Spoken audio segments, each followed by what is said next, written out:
You are now tuned into Then Radio. If you enjoy our videos, we ask that you consider joining our Patreon to support our channel. Don't forget to like and subscribe so that you never miss a new video. We hope you enjoyed today's episode, and as always, thank you for watching.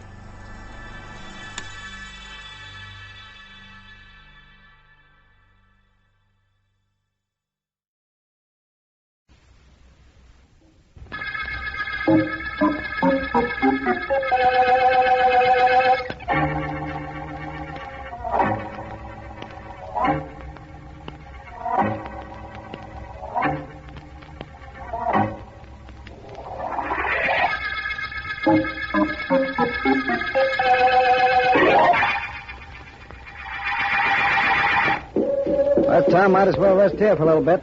No sense in trying to make it all the way back to camp tonight. Yeah, whatever you say, Joe. Funny thing about fate, isn't it? How do you mean? We woke up this morning, a couple of guys without any money. We go to sleep tonight, millionaires. That ivory we found? Yeah. There's at least $2 million in it. We had to get paid for coming all the way to Africa, didn't we? Well, not that well. There's those natives that stop at those tom-toms and the chanting. Wonder what they mean. All I hope is that they mean everything is okay. Yes, Tonto, what is it? Excuse me, Mr. Hillary, Mr. Tom Duncan. What is it, Tonto? Natives tell me ask you a question. Well? All right, for Tonto to ask question. Go ahead.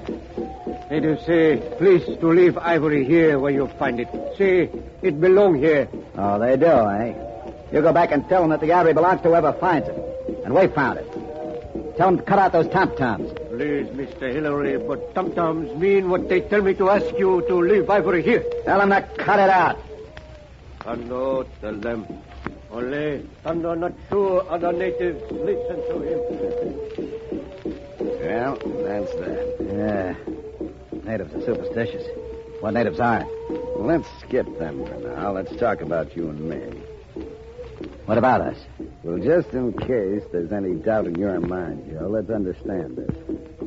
I don't trust you too much. That's nice to know. You've got the ivory. We'll bring it back and you'll sell it through your company. What do you intend to do about paying me off? Oh, I've thought about that, Tom. Well, that's nice of you. You know what I'm entitled to, don't you? I certainly do. And I've just decided what you're going to get. Well, suppose you tell me. Sure. I'll do better than that. No. No, don't. No.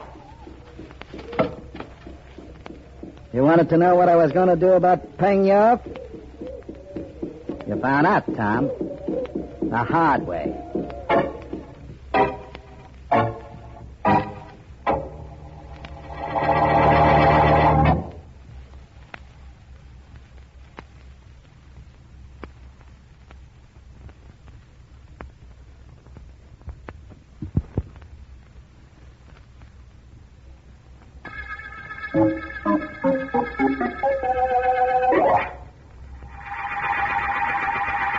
Take a letter to D. Amsterdam, son, Bolton Building.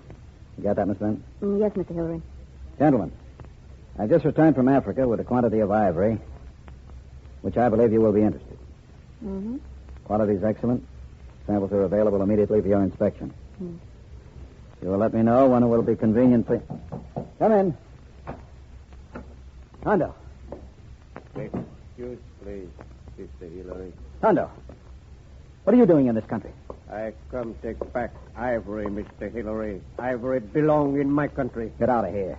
That ivory belongs to me. Now, get out. Ivory found by you and Mr. Tom Duncan, Mr. Hillary. Mr. Tom Duncan no come back with you. And don't know what happened to Mr. Tom Duncan. Get out of here. Why, you... Tondo, sorry he throw knife into death. Tondo only want to show it good thing if ivory return. Very good thing for natives and for Mr. Hillary.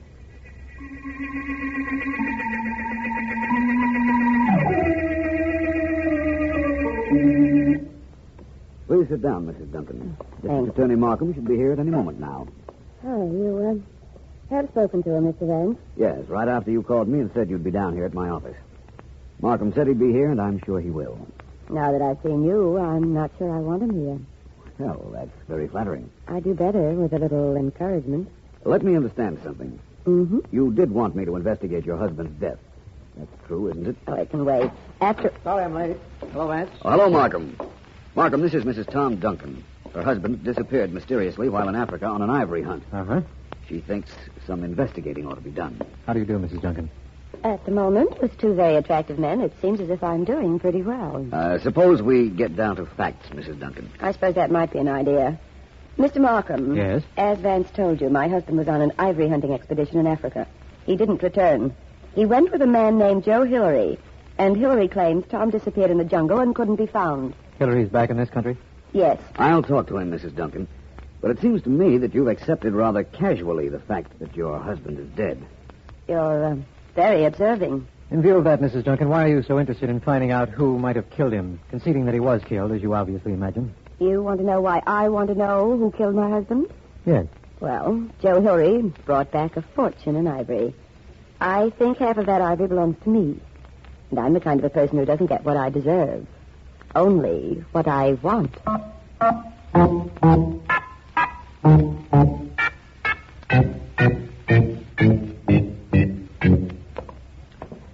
Sorry you had to come out of the house to take the rest of those letters, Donna. I'm equally sorry you have to work on your day off. It's all right, Joe. I've been here before. Remember? Let's forget all that for now, please. You get out of my workshop here in the basement, I'll give you a sample of that ivory I want you to mail. Want me to go up and type the letters you gave me? Yeah. I had very much help yesterday after that native Tondo came to my office. Oh, good work after that. I'm not over it yet. Sorry about your nerves. Well, here we are. Here we are in your little fortress. I could never do any work in a place like this. Why? Because there are no windows? The place is small? Mm-hmm. It's air-conditioned. When I lock myself in, I think better, plan better. Come, take a look inside while I get the sample for you. I've seen the inside. You've got so much junk in it, there's hardly room to sit down. Tools and nails and springs and vices and... Oh, what's the use? Give me the ivory and I'll get on with my work. There you are. Here's the sample. Want to come in a minute? No, thank you. Very well. See you later. So long. Oh, for heaven's sake. What are you doing, Joe? Putting a bar across the door? Certainly. I don't want to be disturbed, Donna. I really don't want to be disturbed. Wouldn't it be funny, Joe, if you were disturbed despite anything you might do to protect yourself?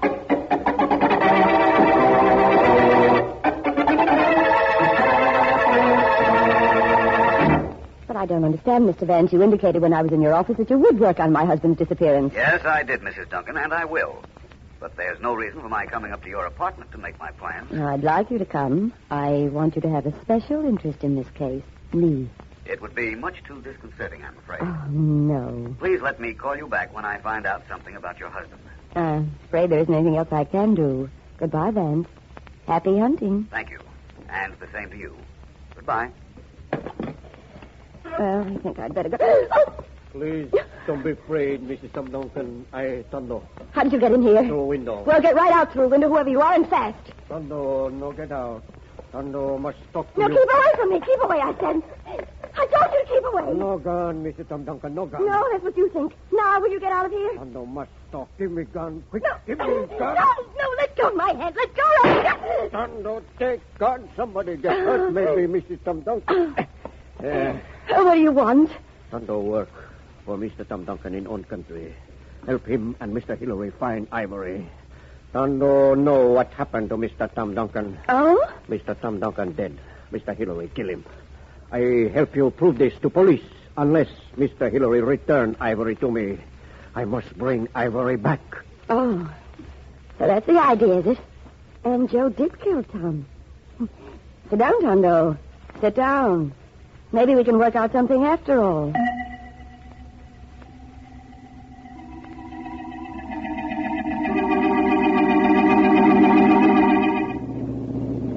It seems logical enough to me that if we ought to find out what happened to Tom Duncan in Africa, we come here to see Joe Hillary, the man he was with. Agree, Markham? Definitely, Vance. Coming? Yep. Out your side. Rather nice house Hillary lives in. Yes, it is. Perhaps we should have phoned to make sure he's in. That would have given him too much of a chance to have somebody say he wasn't in. Again, your logic goes unquestioned, Vance. You want to handle the bell? I think I can take care of that assignment. Well, would a murder in Africa still come under your jurisdiction, Markham? Well, Vance, that remains to be seen. If it were a murder, and if... Yes. How do you do? I'm Philo Vance, and this is District Attorney Markham. Oh, I'm Donna Benton. How do you do? You want to see Mr. Hillary? Yes, is he at home? Yes, he is. Please come in. Thank you. I'm Mr. Hillary's secretary. Oh, yes. I've been working here all afternoon. Was taking a nap when the bell rang. Mr. Hillary is still in his workshop, I imagine. Workshop? Yes, it's down in the basement. He goes there to relax. Oh. It's right down this way, down the cellar steps. We're behind you. He spends hours down here when he's under strain. And he certainly is since he got back from Africa. Why is that? He brought back $2 million in ivory. That's enough to put anybody under a strain. It certainly is. You know, when I let him down here this afternoon, he even put a bar on the inside of the door. That's odd. Well, here we are. Just a second. Perhaps he fell asleep, too. Well, there's no place to sleep in there, just a room full of tools and junk. Doesn't sound too comfortable. Mr. Hillary? Mr. Hillary! The door's locked. Just a moment while I try that keyhole. Yes. The key's still in it. Markham, there's an axe over there in the corner. I'll get it. You think something's happened to Mr. Hillary? It certainly seems so. Any windows in that room? None. The only way you can get in or out is through this door, and it's locked from the inside. Here's the axe, Vance. Thank you. Better stand back, both of you.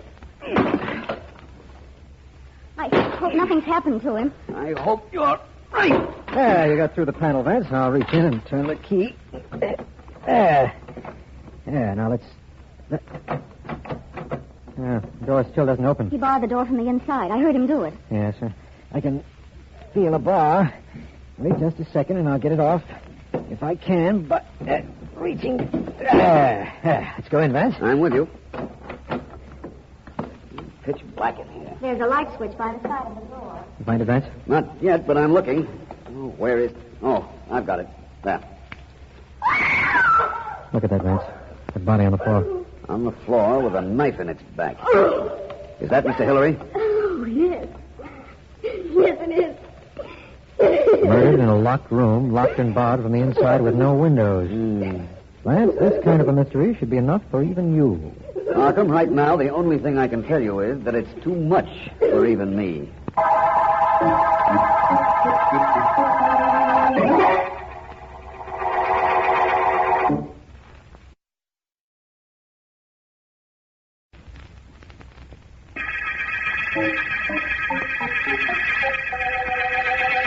This is District Attorney Markham.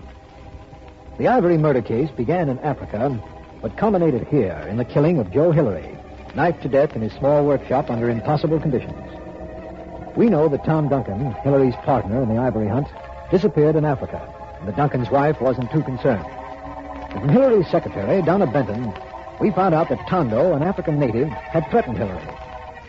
Vance has met Miss Benton outside the warehouse where the ivory was stored.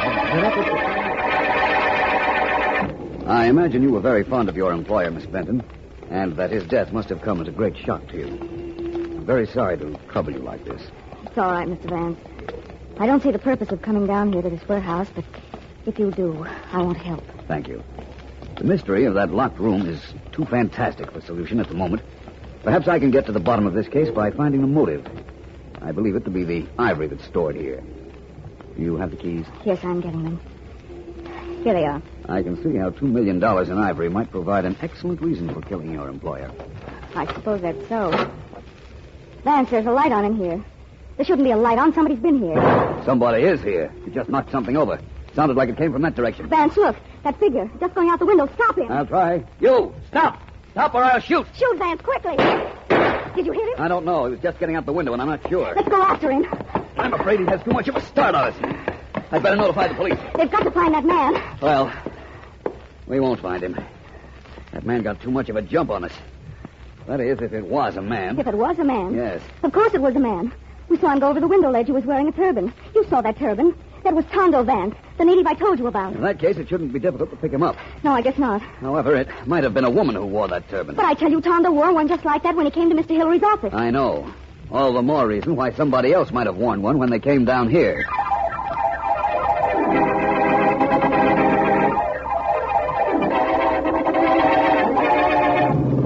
You've been quiet a while, Vance, thinking? Definitely.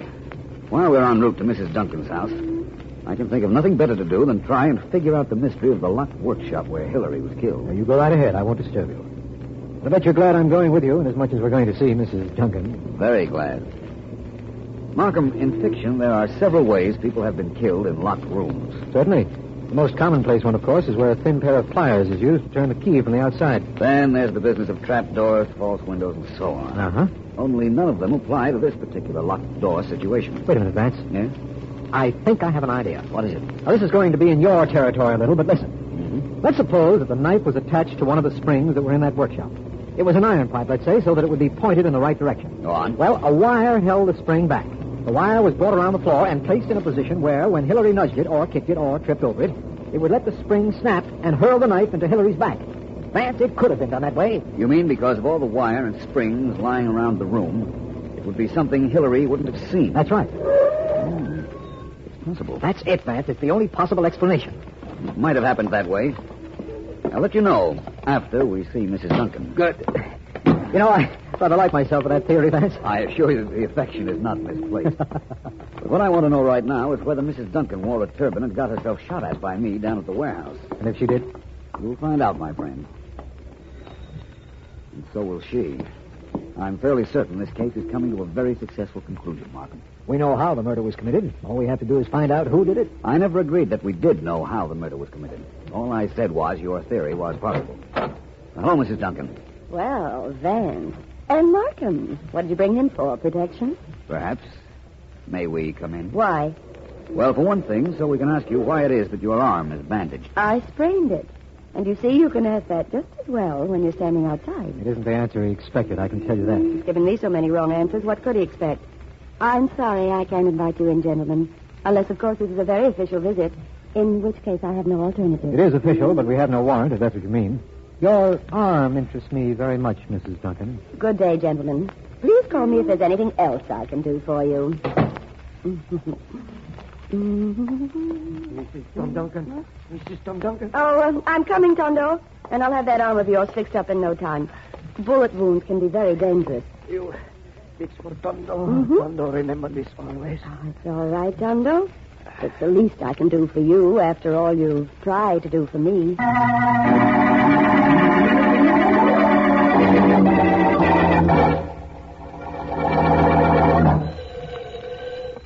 Hello? Is this John of Benton? Yes. District Attorney Markham, Miss Benton. Yes, Mr. Markham.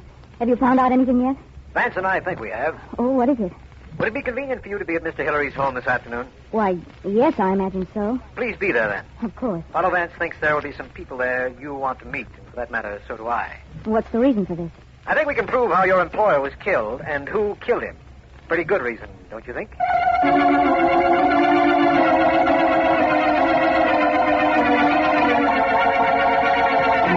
All right, Tondo. That bandage will hold.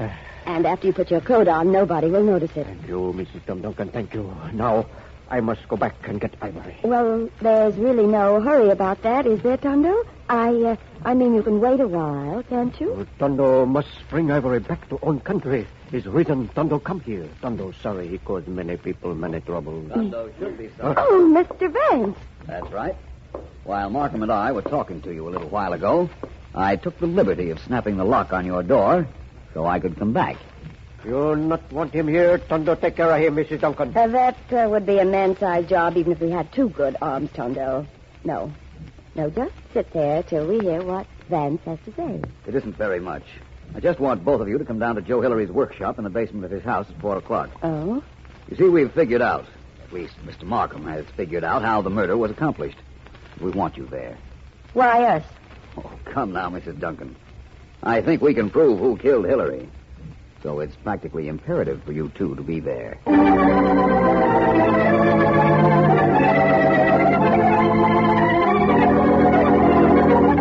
All inside, Vance. That's good. Secretary, Donna Benton, Mrs. Duncan, and Tondo. Standing right inside the workshop door. Good. Here's where we test your theory, Markham. I think I know the test. I've seen you do it. You've set up a knife inside an iron pipe and held it back with a spring. Mm-hmm. Then you stretched the wire that held the spring back over to the spot where we found Hillary's body. That's right. You and I know that's how Hillary was killed, and one other person knows it, the murderer. Presumably. We'll ask each one of them to walk over to the spot where the wire is stretched, after informing them all that the room is exactly the way it was when Hillary was murdered. The one that refuses to walk over to that spot, lest you trip the wire and release the knife, must be the murderer. Well, come on in, Markham, and we'll see. My apologies to you all. May I have your attention? Right.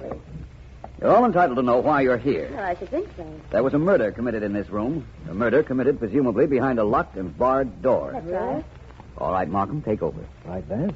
Now, listen, everyone. We figured out how that murder was accomplished, and we've arranged this room just as it was when Joe Hillary came down here the day of his death. What do you mean you arranged this room? We believe Hillary walked into a death trap. A trap that involved a spring, a knife, and a wire. We found Hillary in that corner over there. Mrs. Duncan, Yes? please walk over toward that corner now. Oh, no, Mr. Markham, please. Do as I say. And get myself killed? I'm too attractive to die, remember? Get yourself somebody else. Tondo, you walk over there. No, Tondo not walk over there. Tondo afraid. Tondo get killed like Mr. Hillary get killed. According to your theory, Markham, that makes 2 murderers you have. That is a little confusing, isn't it? Miss Benton, Yes, Mr. Markham. please walk over to that spot in the corner. Certainly. Well, here I go. Stop. Well, Markham, by your reasoning, this murder was done by Mrs. Duncan and Tondo. Exactly. They worked in collaboration. Mrs. Duncan wanted Hillary dead because he wouldn't give her a share in the ivory after killing her husband. Tondo helped her because she promised to help him get the ivory back to Africa. Your reason for believing the 2 of them committed the murder was because neither would walk to a spot where they thought they might be killed just as Hillary was killed. Yes, only Miss Benton didn't refuse to walk over there. In that case, Markham, take my word for it. You can arrest Miss Benton for murder.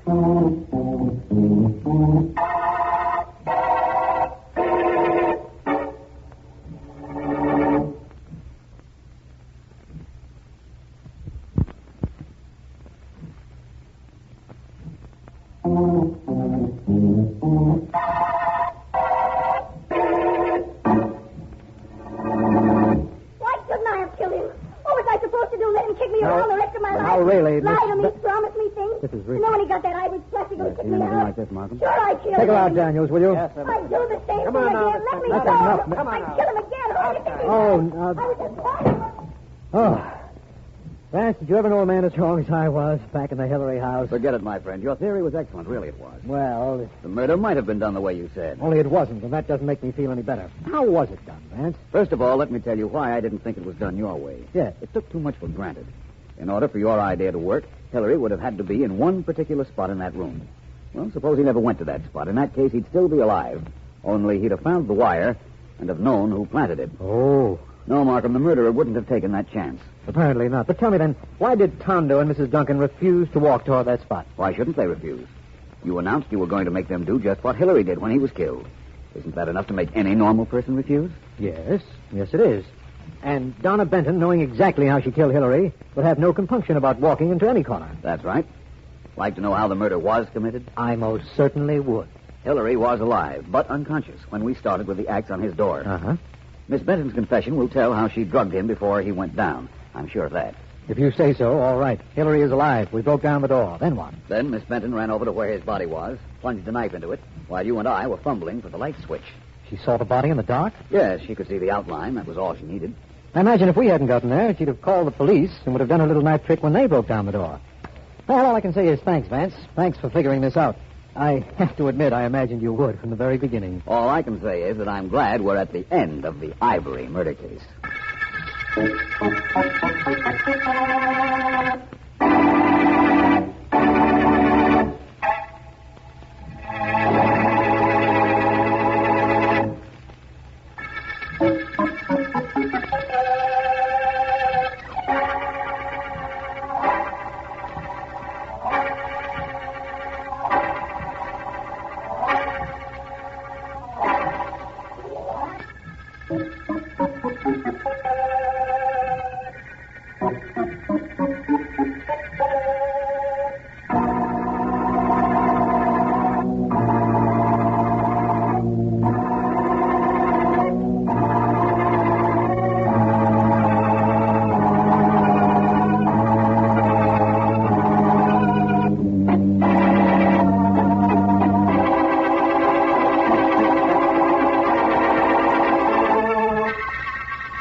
Thank you, ladies and gentlemen. And now it's off to the alley.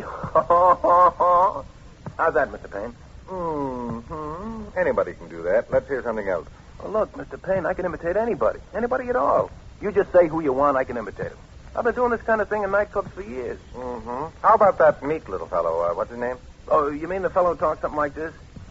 Look, mister, all I ask for is just a little peace and quiet. It's not the big noises that bother me. It's just the little trivial, annoying noises like the birds and the bees. How's that? Hmm. Danny, I want you to listen to something I have here on a record. Sure, Mr. Payne, if you want me to. Some guy I know made a speech on the radio tonight. I recorded it. Okay, let's hear it. I want to play part of it back to you. Now listen. Only this. As a private investigator, I have encountered many crimes and many criminals. My friend, Mr. Markham, the district attorney, has asked me to discuss several of both with you. First of all, I am certain that the most difficult of... You heard that voice, Danny? Sure. Can you talk like that guy there? Look, just give me the record and a couple of hours practice, and I'll be able to do him so good even his mother wouldn't know it wasn't him talking.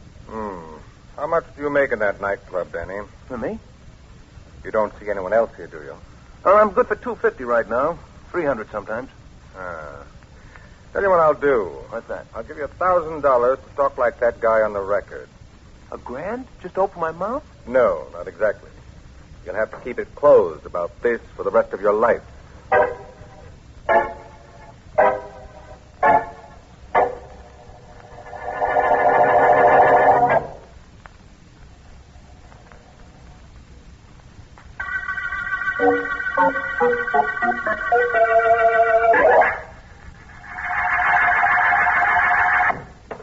Good morning, Alan. Good morning, Vance. Or should I call you Stephen Douglas or Daniel Webster or Cicero? Well, that's a nice way to start off a day. What have I in common with them? Don't tell me you didn't hear that speech you made at the dinner last night. You were great. Oh, My friend, Mr. Markham, the district attorney, has asked me to discuss crimes and criminals.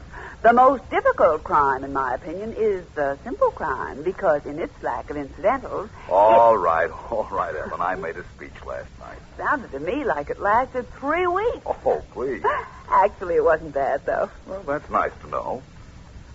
Anything in the mail? Any calls? No, nothing interesting, except that Mr. Markham called and said he'd drop in here on his way to court. He's got a big case going to trial today. Yes, I know. The State versus Albert Payne. That's the one. It's going to be quite a contest. Markham tells me he hasn't too much evidence. The wonder to me is why you don't get him what he needs. Oh. Nice tie, Vance. Oh. Well, like it? Only thing I'd like better around your neck would be me.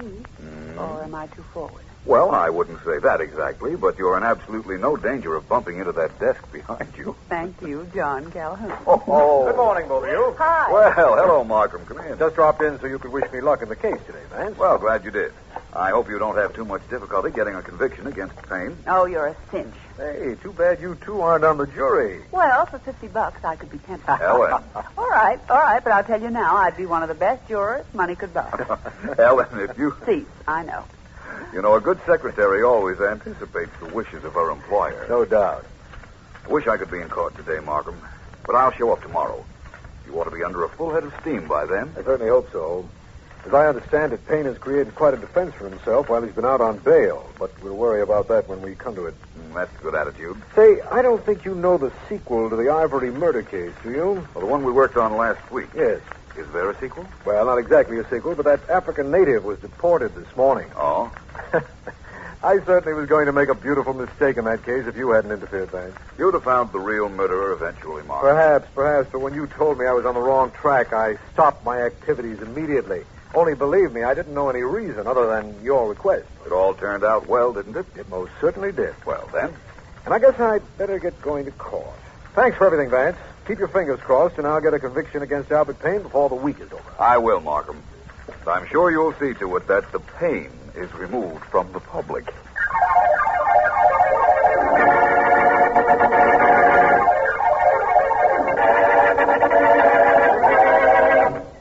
Steve, look out. Hey, who you pushing? I'll knock your brains out. Who you pushing? Hold it, Steve. Holy mackerel, what you almost did.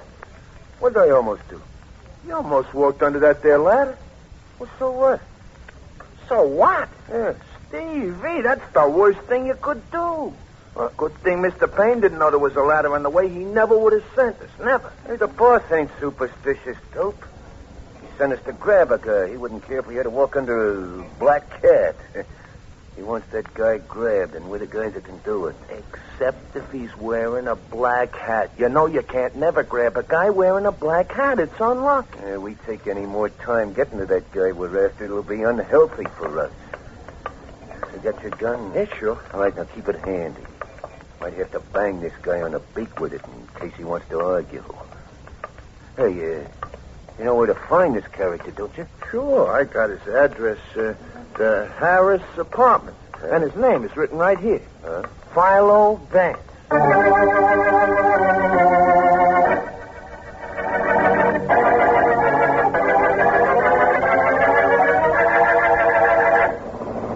Stop right here, driver. Mr. Vance lives here. Yes, ma'am. Well, I think it was very nice of me to take you home, don't you, Vance? It was charming, romantic, and on the way to your apartment. But thanks, Ellen. I'll phone you as soon as I get cleaned up. I'll be waiting. Bye. Bye. Okay, you. What? You ain't going anywhere except with us. What? You're Philo Vance, ain't you? Yes, but I don't know you. You don't have to know nothing except this is the gun that's shoving you around.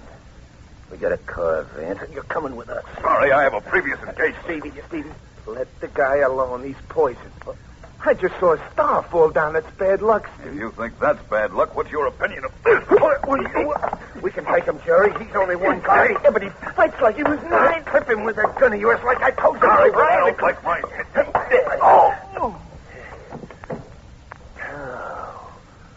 Ooh, what a joker that character was. What a battle he put up, huh? Right, Jerry? Yeah, sure, Stevie. Well, come on, let's drag him to the car. Mr. Payne is sure going to be proud of us, huh? Right. Hey, you know, I just thought of something. What? That fallen star you saw. Maybe it is a sign of bad luck. Sure was unlucky for Vance.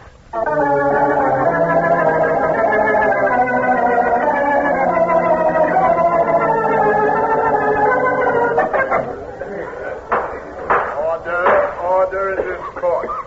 Proceed with your examination of the defendant, Mr. District Attorney. Thank you, Your Honor. Mr. Payne, are you or were you the head of the Acme Development Corporation? No, I am not, and I never was. The state will prove that the Acme Development Corporation was a dummy organization set up to swindle the public. Mm-hmm. We will also prove that although your name did not appear in the corporation papers, you were the actual head of the Acme Company. Objection, Your Honor. Sustained. I'll rephrase that statement. The state will prove... Excuse me, Mr. Markham. Your Honor, please, may I have a moment to talk to this court attendant? Granted. Thank you. What is it, Joe? A telephone call for you, Mr. Markham. Philo Vance. Says to tell you that it's important. Oh? Something to do with the trial now going on. He says it's urgent that you talk to him right away. Thank you, Joe. Your Honor, please. Mr. District Attorney. Your Honor, please, with the court grant a 5-minute recess. It's quite important. Order in the court. The court sees no objection. Step down from the witness stand, Mr. Payne, please. 5 minutes recess. Thank you, Your Honor. Which telephone, Joe? Oh, just follow me, Mr. Markham. This way. Right. Yes, Vance sure sounded like he had something awfully important. After the trial was going on, I said, yes. He said to get you to the phone, so I got you. Well, thanks again. I tried to reach Vance this morning at his office, but he hadn't shown up. His secretary told me he was supposed to call her last night, and he didn't. Vance must have been doing some work on this case. I wouldn't know about that. There's the phone now. First booth. Oh, thank you. Hello? Markham, I'm sorry I had to get you out of that courtroom, but it was imperative that I did. What's wrong, Vance? Where have you been? I'll explain that when I see you. All I can tell you is that you have the wrong man on trial. Payne is innocent. What? It's definite, Markham, and I can prove it. And what's more, so can he. I think we can get him on a more serious charge, though. Wait a minute. What I want you to do is ask for a dismissal of the charge against him. But I can't do that, Vance. If I do, he can't be tried again. For this crime, anyhow, regardless of what evidence you have. I know that, my friend, but please do as I say. I've never let you down, have I? No, but this is... Please, Markham. It's for your good. Payne has evidence that can disprove everything you claim. Withdraw the charge against him. I'll explain everything when I see you. You always say that, and you always do, but... I won't let you down, Markham. Will you do as I say? Yes. Yes, I'll do it, Vance. But if you don't do as you say, I can take my career and send it right back to law school where it started.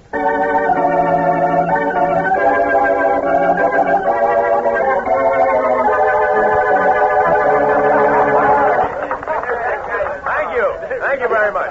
And maybe you can recognize this movie character who says, There I was, standing on the corner. Minding my own business. Nice party, Mr. Payne. Could be nicer. But a guy up to me. After all, this is a celebration because the DA was nice to me. He dropped the charges. Yeah, you made sure he was. Oh, you're smart, boss. Uh-huh.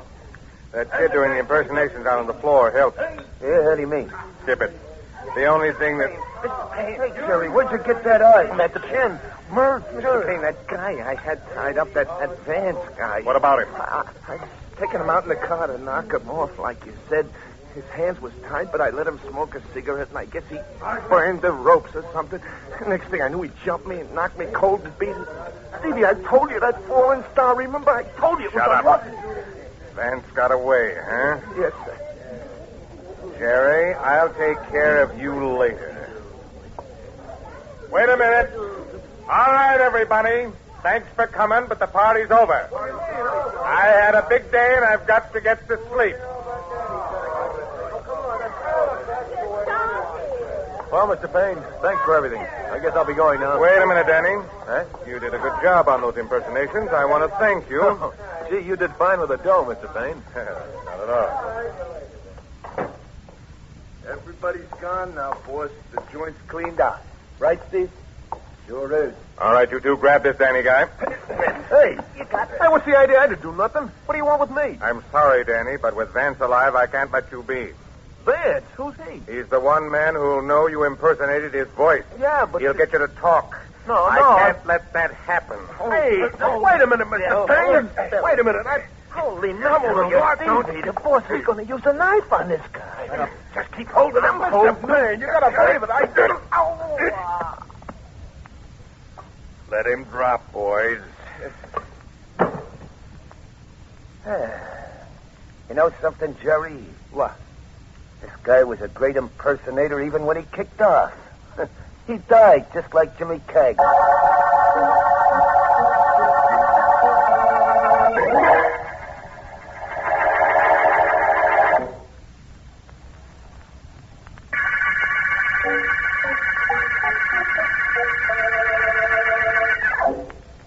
This is District Attorney Markham. The case I started to work on is over. Over because I withdrew charges against Albert Payne, a man I believed was guilty. I did so at the request of Philo Vance, a request made to me on the telephone while the trial was in progress. My concern is very great because I haven't been able to reach Vance since he phoned me in the courtroom. For this reason, I'm working late in my office hoping that I'll hear something.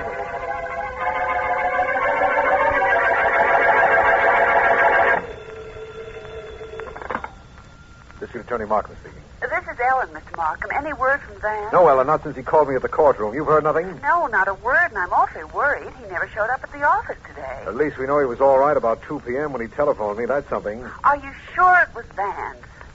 Well, I'm reasonably sure. I was sure at the time, but in view of what's been happening, right now I'm not so certain.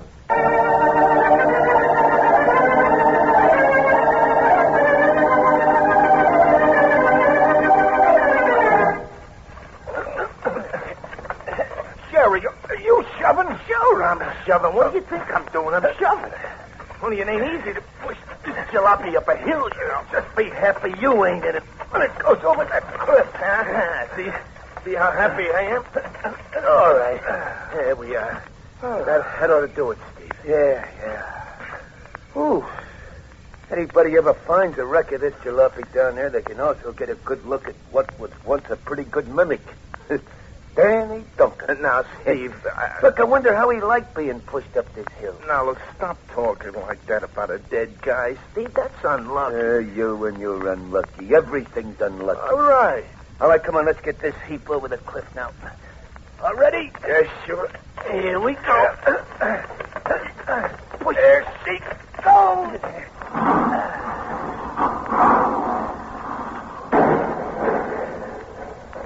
Well, Jerry, like they say in the books, that's that.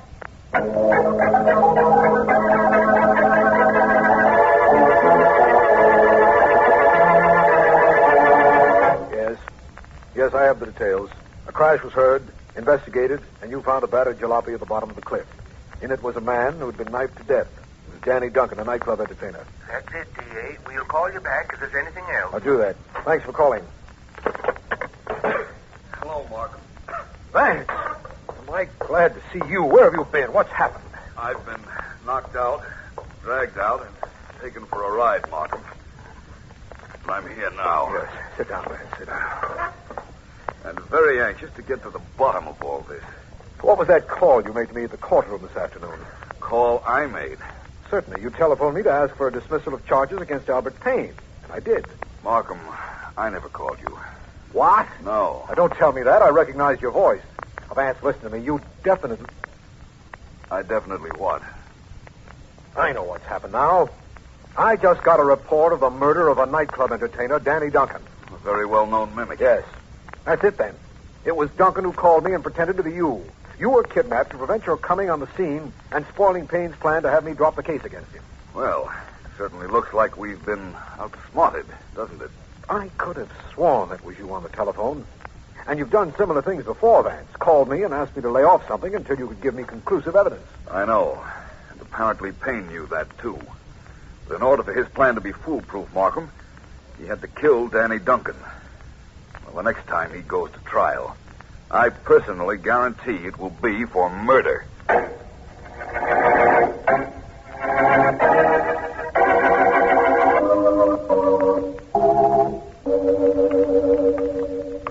Hey, Steve. Yeah. Look around quick. Is anybody following us? Are you kidding? Of course not. Who'd be following us? I don't know. I looked around a couple of times, only I didn't see nobody. But I kind of feel like there's somebody following. Stop being stupid. Well, I'm not being stupid. Now, wait a minute. Wait, just stop a minute. Now, listen.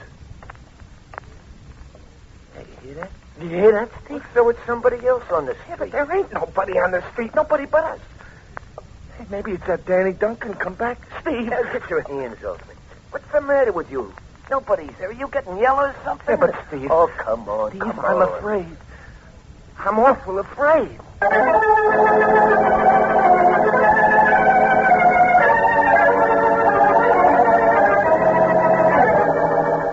My dear Mr. Vance, everything you've said to me may be true, but you should be the first to admit that it might also be pure conjecture. I know, Payne. Perhaps you didn't hire the mimic Danny Duncan to imitate my voice after having a couple of your men kidnap me. Perhaps you didn't kill Danny Duncan so he could never tell what he knew. Mm-hmm. And perhaps I would have beaten the case the state had against me, even without the phone call you insist I had Duncan make. Vance, don't you see how hopeless this is, and how helpless you are to do anything about it? I don't often lose my temper, Payne. Really? But I'm making an exception in this case. Now, you listen to me. Take your hands off my coat. I'm finding it hard to keep them off your throat. Why don't you Now, stop? listen. You had a couple of mugs beat me up. I don't like that. I don't like you. I said let go. I'm glad you did that. I'm going to return it. It won't help this case, but it will give me some satisfaction.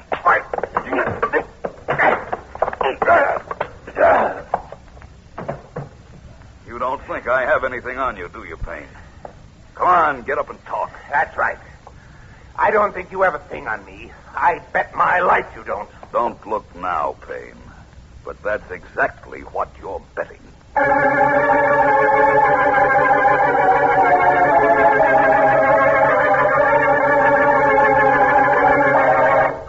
Steve.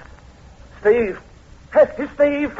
Hey, what's going on in here, Jerry? Steve, there's somebody in this house. I heard a window open a minute ago.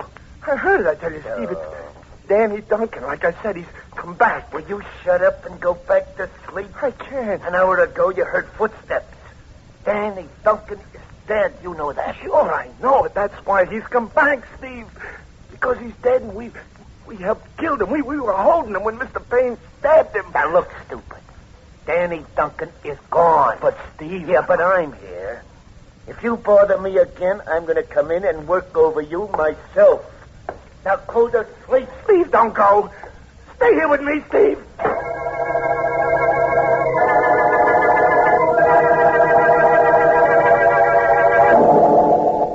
Jerry. Wake up, Jerry. Well... Jerry, wake up. Who is it? Who's in the room? Don't scream, Jerry. Don't turn on that light. Don't do anything. Just listen to me. Who are you? What do you want? You know who I am. Oh, no. I'll never rest, Jerry. Never. No. Until you help me get revenge on the man who killed me. Go away. Get out of here. Keep your voice down, Jerry. You don't want Steve, do you? You know about Steve? I know about everything. Oh, please. Jerry, I'll be with you the rest of your life unless you do as I say. Ned, what do you want? You know who killed me. No, Go to the police and tell them. No, I do don't... it, Jerry, or you'll never sleep another night as long.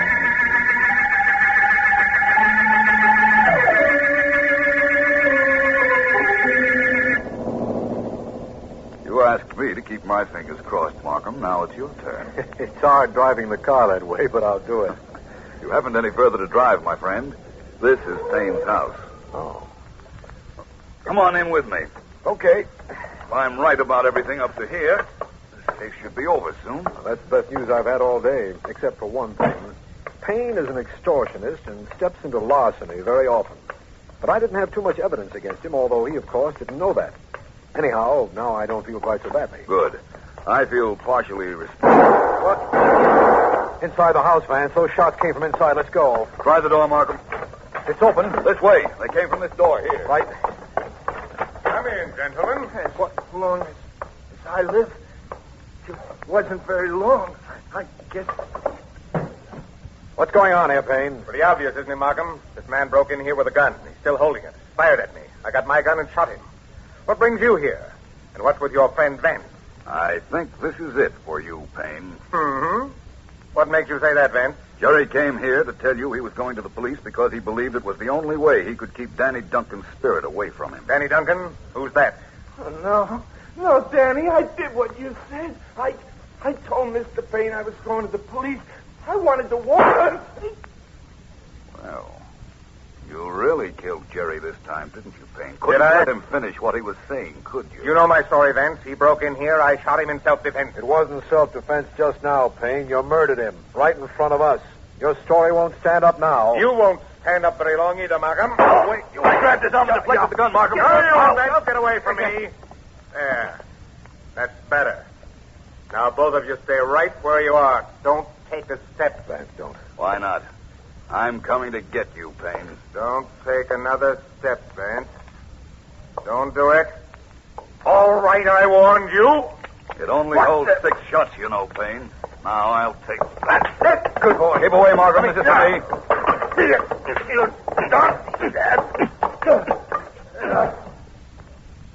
Now, that does it. You'll find the third member of this trio, a fellow named Steve, at a house on Central Street. Okay.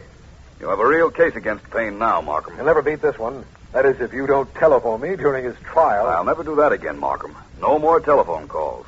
Anytime I ask you to do anything, it will be in person. Thanks. Perhaps you'll tell me how this Jerry individual came to be here at Payne's house, and what's more important, how you knew this case would be broken here. I'd tell you, but I don't dare. I promised Ellen she'd be the first to know. All right. You don't mind, do you? No, not really. Say, you hit that Payne pretty hard. He's still out. Yes, but he's breathing. Yeah. And I'm sure when you get him to trial, you'll take care of that little detail, won't you, Markham?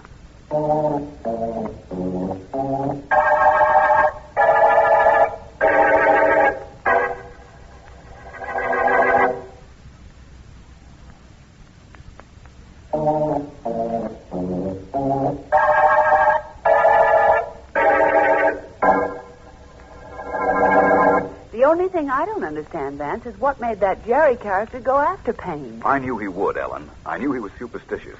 I found it out when he and Steve jumped me the night you dropped me off. Oh. And later, while we were in the car in which he was supposed to kill me. So you worked on that superstition? Definitely. It's a powerful motivation, Ellen. A superstitious individual will go to almost any lengths to remove what he considers a hex. Yes, I know. I followed him along streets, making sure he could hear me, but keeping out of sight. Opened a window in his house.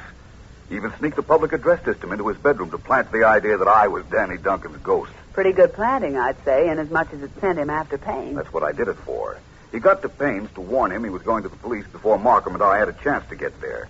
Payne thought he had to kill him. What I'd like to know is what made you such a brave man. How come you walked right up to Payne when he had a gun in his hand, a gun he had just used to kill Jerry? I had heard 6 shots, Ellen. The gun was a revolver. That only holds 6 shots. Well, you say you'd heard 6 shots. My friend, to use your favorite expression, didn't it ever occur to you that Jerry might have fired 1 or even 2 of those? Certainly it did, only Jerry carried an automatic and the safety catch was still on. Uh-huh. I noticed that when it was in his hand as he was lying on the floor. So I really wasn't so brave, was I? Oh, all I can say is it's a good thing you can count, Vance. Otherwise, a bullet would have started right toward you. Well, let's not be concerned with anything starting, Ellen. Let's just remember that this is the end of the Mimic murder case.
Why, you little twerp! I'll break it up, you. Yes, I'll break it up. I said break it up. Oh.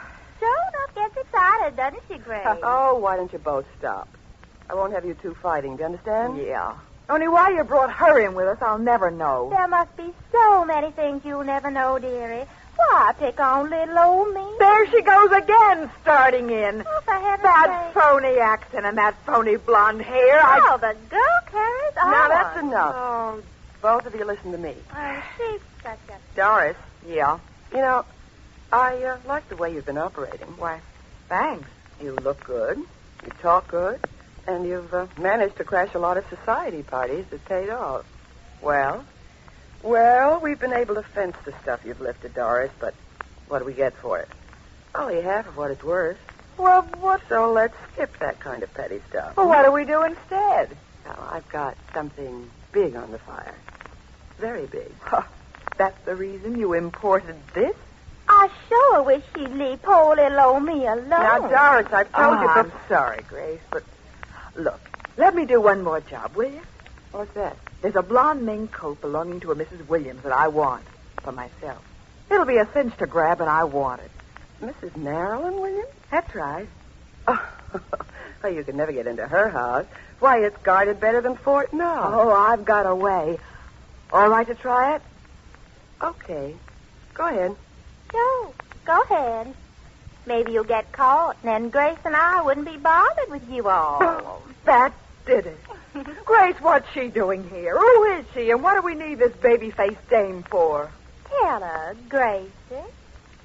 Doris. Yeah. This, baby-faced dame is Sally Jo Russell. What? I've told you that we were going to branch out, and, we're going to need her.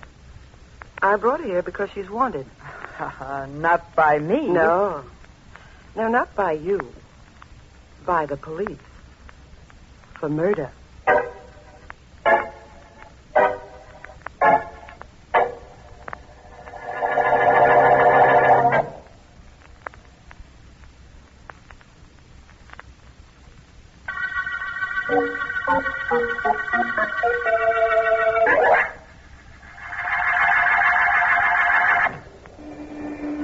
All right, come on. What are you waiting for? Let's get this traffic moving.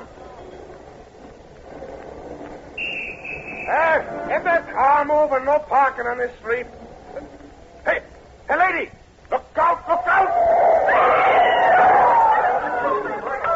All right. Let me through here. She's hurt pretty bad, officer. I guess I'll take care of her. She ran right in front of your car, I thought. Yeah, I couldn't help hitting her. I stopped as soon Yes, as I know. All right, back up, everybody. I'm going to carry this girl into that big house there and phone for an ambulance. All right, back up. Give me some room. I'm coming through.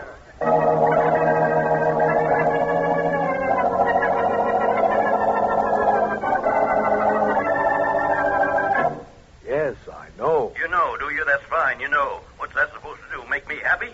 I don't know. You know, you don't know. Fine satisfaction I'm getting from you. You're a district attorney. Fighting crime is your responsibility. I'm only responsible for seeing that guilty individuals are convicted. Now, don't trade words with me, Markham. I've got connections, good political connections, as you well know. Yes, I've been victimized. All my friends have been victimized. There's a well-organized gang of thieves operating, You'll only and let me- you're doing nothing about it. I want something done. Yes, I know you do. Well, then do something about it, or you'll hear about it. Goodbye. Oh. Do something about it. Just like that. Fine. Philo Vance speaking. This is Markham, Vance. Oh, well, my friend, things can't be that bad. That is a matter of opinion. I'm having some pressure put on me, and I don't know exactly what to do about it. How can I help? Listen, Vance. Yes? There's been a series of robberies of socially prominent people in this city. Generally, furs, jewelry, and any cash lying around have been taken. Yes? The robberies, in most cases, have taken place while parties were going on. According to my information, it's possible that one or several of the female guests are part of an organized gang. Can you do anything about this, Vance? You certainly haven't given me too much to work on. It never stopped you before. Does it bother you now? On the contrary, it gives me added incentive. That's good. You seem to think a female gang is operating. Well, then the idea for me is to chercher la femme. All I can say, Vance, is happy cherching.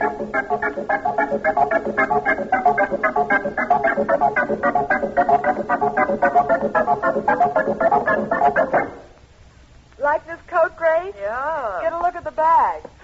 Pretty, Doris. Always wanted one. Too good for whoever's wearing it, if you ask me. And nobody's asked you, Southern Now, Comfort. stop it, both of you, before you get started. Okay. We've got some things to talk over. Uh-huh. Look, Doris. Yeah. I let you pull that job where you got the coat. But from now on, no more working solo. Well, I thought I did a pretty clever job. I pretended to get hit by a car, was carried into Mrs. Williams' house, and then while the cop was phoning for an ambulance, I grabbed the coat and went out the French windows. Seems to me the cop could describe you pretty well. But of course, what would little old me know? Little old you would know nothing. Kept my arm over my face when he carried me into the house. I wore a blonde wig. Oh, fine description he'll be able to give. Oh, you probably did something stupid. Darling. Grace, I've taken all I can from this thing. I'm going to tear her apart little by You're mighty little. welcome to try. My hair. Let go of my hair. Oh, let go. I'll rip it out. Stop it, you I'll stop her when I press my name on her face, you little twerp. Can you break it up? No, if I ever get this gun out of my You handbag. don't move there. I'll There. give it to me. Oh, you. That gun. No. There. All right, now, both of you. I said stop, and I mean stop. She tried to kill me. You think I was going to stand there and get scalped? All right, no, I won't have any more of this. Gotta stop once and for all. We've got a job to do. Job all three of us are needed for. Yeah? And it's a big job. The biggest we've ever tried. Now, listen to me. I'll listen, Grace. But are you sure you and I couldn't do this job alone?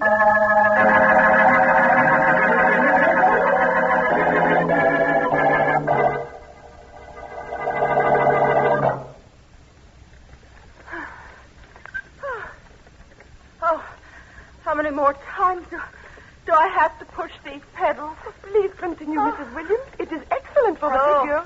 Already I can see an improvement. I'm tired. Pushing these pedals and going no places isn't my idea of fun. Oh, give me a massage, Florette. Yes, Mrs. Williams. If you will come over here to the table and lie down. Best suggestion you've made all day.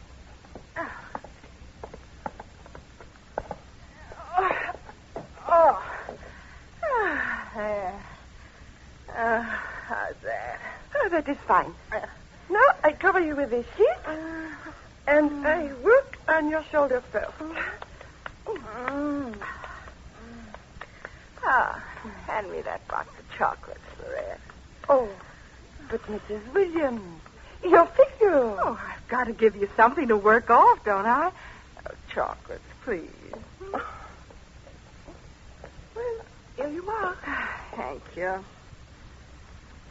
Good. I wonder if the police found that girl who stole my fur coat. We would have heard, I'm sure. I guess that's right. Oh, what could that be? I find out. I will be right back. You'll have to hurry on my account. I'm enjoying myself. Well, who was it for it? I do not know yet. Yes? Well, who was it? Wait here. It was a man outside. His name is Philo Vance. The butler told him you were up here, so he came up. What was that name again? Philo Vance. He is private investigator. He read about your coat being stolen, and he wishes to talk to you about it. Is he attractive? Oh, yes, madame. Very. Oh, let him come in by all means.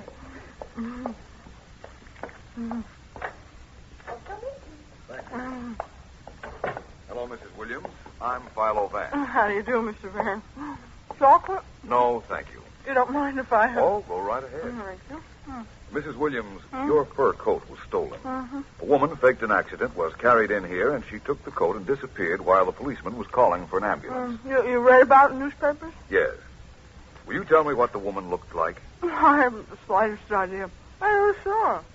Policeman carried her into my room, left her there to make the phone call. By the time he came to tell me I had company, she'd vanished. I see.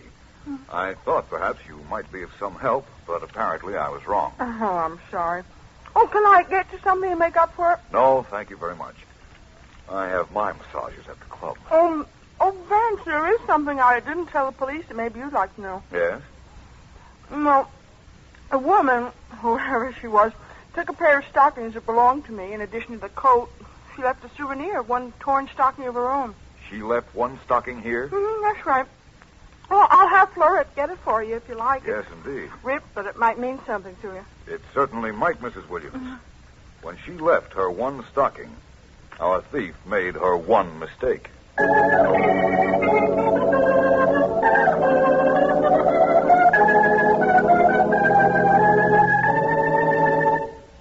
Sit down, Vance. Glad to see you.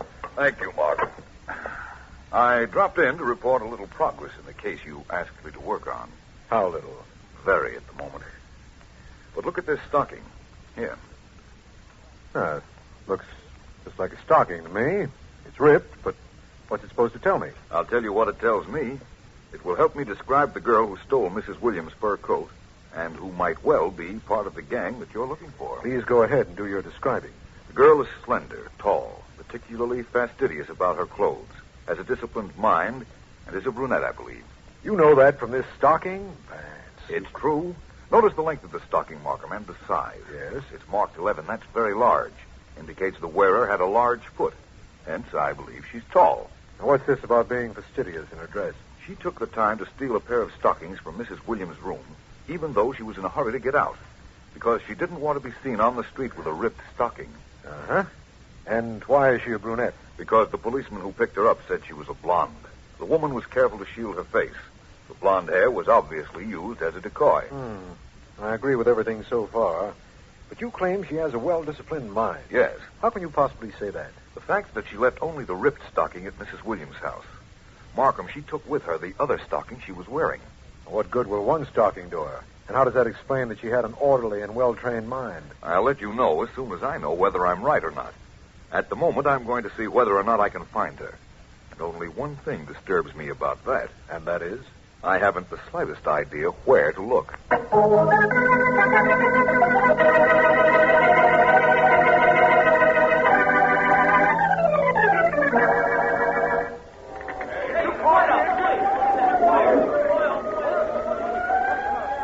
Well, Doris, that's a very pretty fire, don't you think? If you like fires. I declare that's the most beautiful fire I ever did see. I did a mighty fine job starting it. Those firemen will never get it under control. Would you like to know why I think it's a pretty fire? Not especially. I have a pretty good idea. You have? Now, who would ever guess it? Sally, someday why don't you both stop? This is no time for fighting. We should be celebrating. Why? That fire means we're out of the penny-ante business of stealing furs and jewelry and selling them to fences. Oh. We're in a new business, a big business. The three of us. Gracie, darling, like I said once before, when you mention the three of us, it always occurs to me that you're including one too many.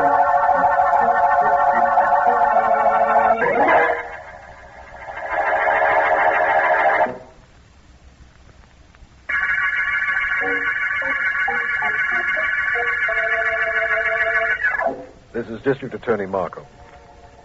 The case we're working on concerns a series of robberies in wealthy homes, done, we believe, by a group of women. Philo Vance is working on the case, but his only result so far is a description he has of one of the members of the gang, a description obtained from a ripped nylon stocking. The last day or so has resulted in no new developments, but the gang is still active, we believe, although we don't know how or where. It might be that... Yes, sir. Mr. Abbott will see you now, miss. Oh, thank you. You wait here, Sally. Sure enough, Grace. I'll wait right here, honey. I've got me a magazine and all the time to All right. Oh, hello, Mr. Abbott. Well, come in, come in. Sit down. All right. Well, has our enterprise concluded successfully? Oh, yes, quite. Good fire. Very good fire. Glad you liked it.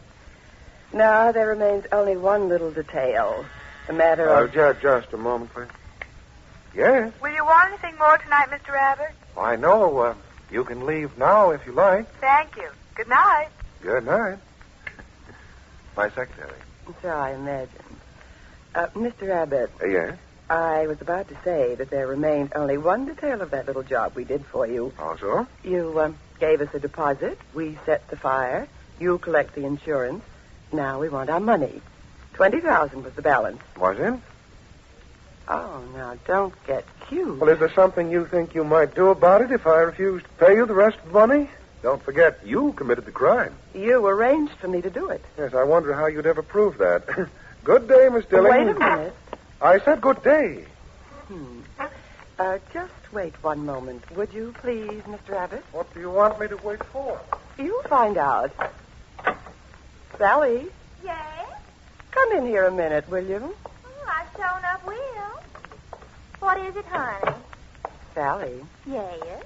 Mr. Abbott doesn't think he has to pay us the money he promised for setting the fire. Oh, he doesn't. Convince him, Sally. Now, look here. Neither of you can threaten me. I could put you both in... That gun. I don't think he's convinced, Sally. He's talking about putting us in jail. He is. Well, I declare.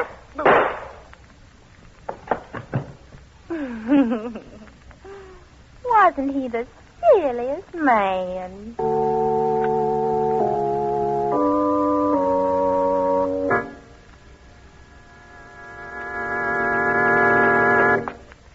Abbott's office was on the second floor of this building, Vance. It's easier to walk up than wait for the elevator. Well, it's fine with me, Markham. You've been shot twice, eh? And the cleaning woman found him dead. That's right. Our homicide department checked with his secretary, but after telling us that there were 2 women in the office when she left and mentioning some other minor details, she got hysterical. All I hope is that one of the girls fits the description I gave you, Markham. The one I got from the ripped nylon stocking. Vance, this is one of the few times you were completely wrong. Of course, it's possible that 2 women in the office had nothing to do with our gang, or for that matter with the shooting. But neither of them, according to the secretary, looked even remotely like the woman you described. That's nice and complicating, if not exactly complimentary. One thing more, Markham. Did the secretary know either of the 2 women in the office? No, and here's the strange thing. She said they were obviously there by appointment, but she never called them. Yeah, let's go in. Hello, Collins. Oh, hi, D.A. Hello, Mr. Vance. Hello, Collins. Mr. Vance and I want to go into Mr. Abbott's private office. Well, go right ahead, D.A. The body's been removed, but nothing's been touched. The homicide men left everything the way it was. Thank you. Why the puzzled expression, Vance?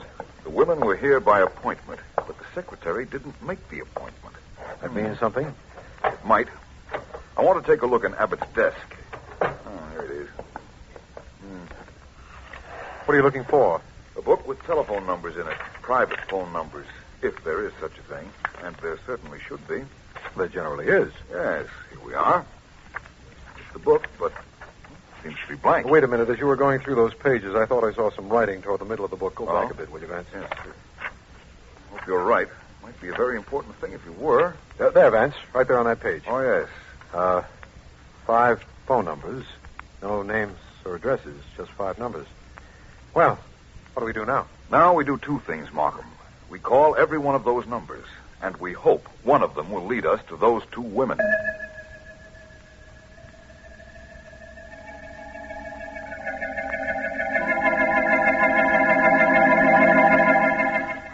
Wait a minute. Well, who are you? Hello, my name is Vance. Philo Vance. May I come Well, in? I don't know. Thank you. What do you want? Some information. May I sit down? Thank you. You take an awful lot for granted. Yes, don't I?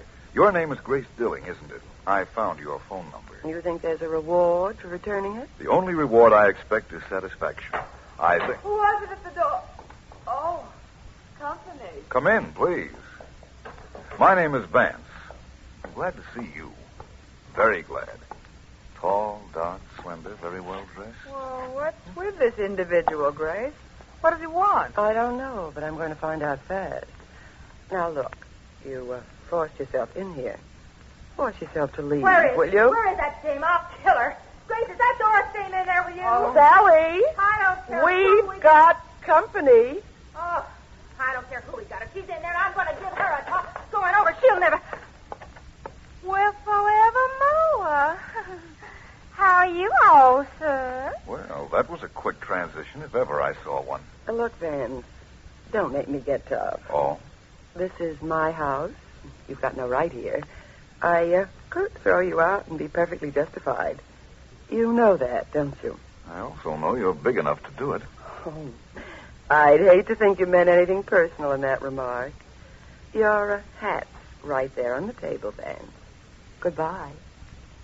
Sorry your visit was so short and uneventful. Don't be silly, Miss Dilling. I got everything I came here for.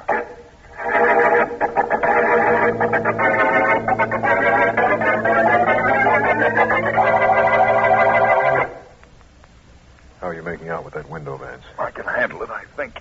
The trick is to do it without making too much noise. All 3 of the women are downstairs. I know. We saw them through the window. I got down here as soon as I could after you phoned me. There we are. Oh, this window would squeak, wouldn't it? I don't think anybody heard it. Go on into the room, Vance. This ladder is shaky. I'm practically in. There. Come on in, Markham. I'll give you a hand. There we are. Made it. Here's the flashlight, Vance. Throw the beam at the dresser drawer. That's it, Markham. Now, if we're in the right room, the room of the girl called Doris, this case is almost over. This is her room, all right. Here are a couple of letters to Doris Taylor, this address. There's a single bed in the room, so she stays here alone. I'm proud of you, Markham. Now look for some stockings. Stockings? Yes, they won't be in this drawer. Oh, what's in this box? It looks like the stocking box my wife has at home. That's what it is. I told you the girl had a well-disciplined mind. Stocking box proves it. Mm-hmm. 6 pair of stockings, Markham. None of them new, and all of them rolled up. This roll looks larger to me than the others. That's what I was hoping to find. Unroll it, Markham, and you'll find 3 stockings, not 2. Well, that doesn't prove these girls are the ones we're looking for, but it's enough to set the stage for a little scene I think you'll enjoy.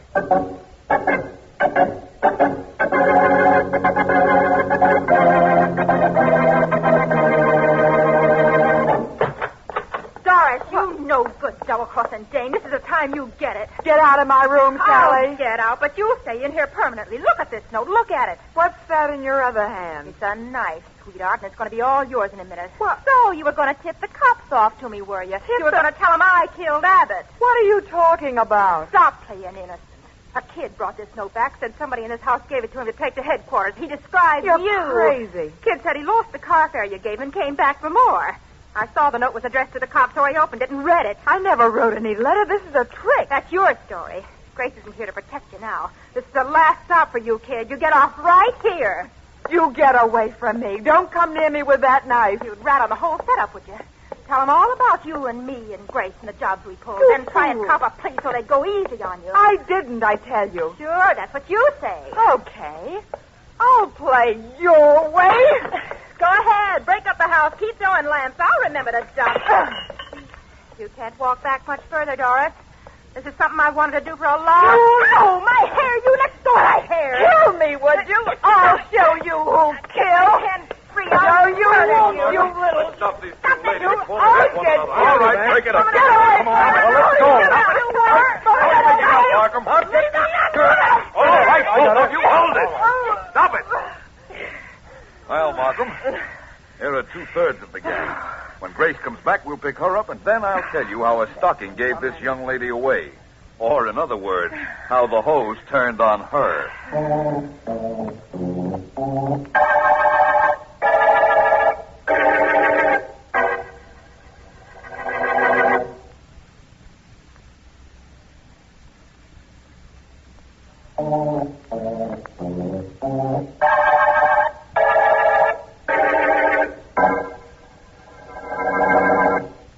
With Markham, when Doris left Mrs. Williams' house, she took with her 1 stocking.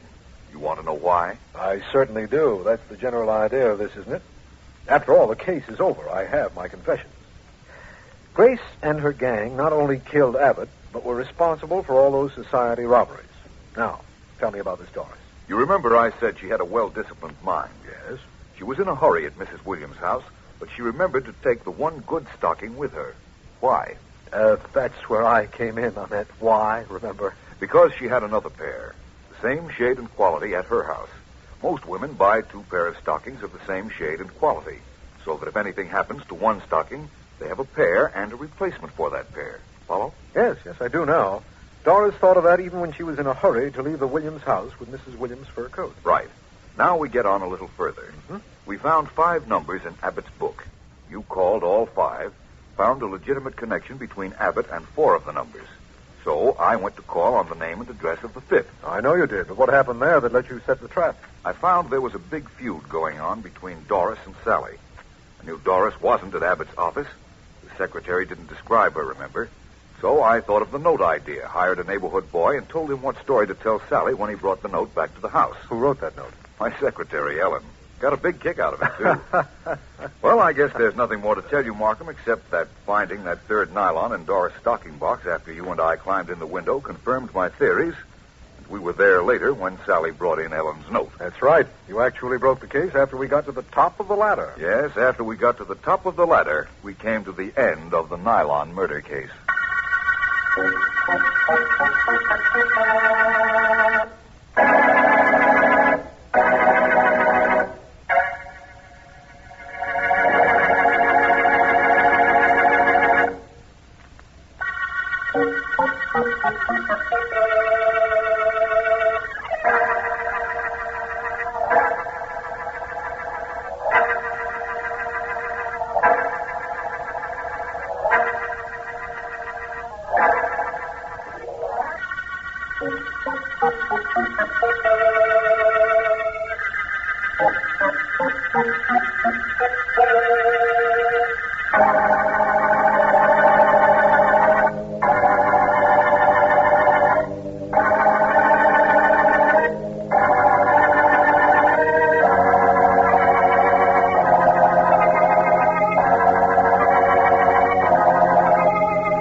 I expect Vance any minute, Mr. Markham. His train got in about a half an hour ago. Thank you, Ellen. It isn't anything important, just that Vance has been away for several days, and I wanted to say hello. Well, I'll ask him to call you. Thank you, Ellen. Bye. Bye.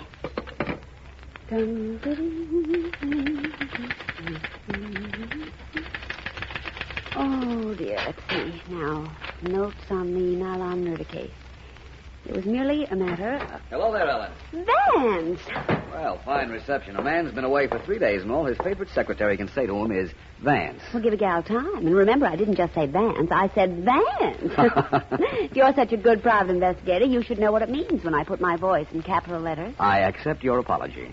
Apology? All right, Ellen, let's forget the whole thing. What's been happening while I was away? Mr. Markham just called. Want to call him back? In a moment or so. Anything interesting in the mail? No, just the usual stuff. Oh, except this. It came in the mail yesterday. What is it? It's a key, Vance, a golden key. Nothing came with it. No letter, nothing at all. Just a golden key in an envelope addressed to you. Unusual, but not particularly interesting. Will you get Mr. Markham for me? I'll be in my private office. I certainly will. Your office might be a little dusty. I haven't been in there. Ellen, come here. What is it? What's the matter? Oh, nothing very much. Except there's a dead man sitting at my desk. What? And in his hand is another of those golden keys.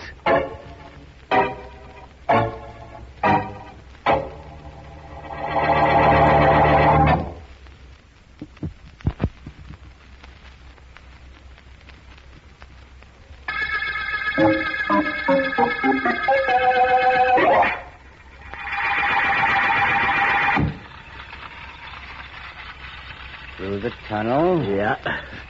Up the little grade. Through the signal. How do you like my trains, Billy? Gee, boss, I don't know what to say. Good. That suits me fine. Finest set of trains on the market. Bet you thought I played with toy trains. Gee, boss, I don't know what I thought. It doesn't matter. What have you done about the assignment I gave you, Billy? The assignment? That private club I want held up. You were supposed to take care of that, remember? Gee, boss, I didn't know I was supposed to remember. No? No, I told you, nobody can get into that place without a key, and they keep changing the lock. I know, I heard you. Billy, I think we can manage to get you and a friend in. In fact, I don't know how you can hold up the place if we don't. Gee, boss, I don't either. I'll think of something. Well, whatever you say, boy. There's one thing I do want you to remember, though. What's that? Wait till I put this extra car on track. There. Now, Billy, if anybody gets in your way while you're carrying out the assignment... Yeah? You see what's going to happen to this train? Yeah, I see. Well, see that happens to anybody that gets in your way.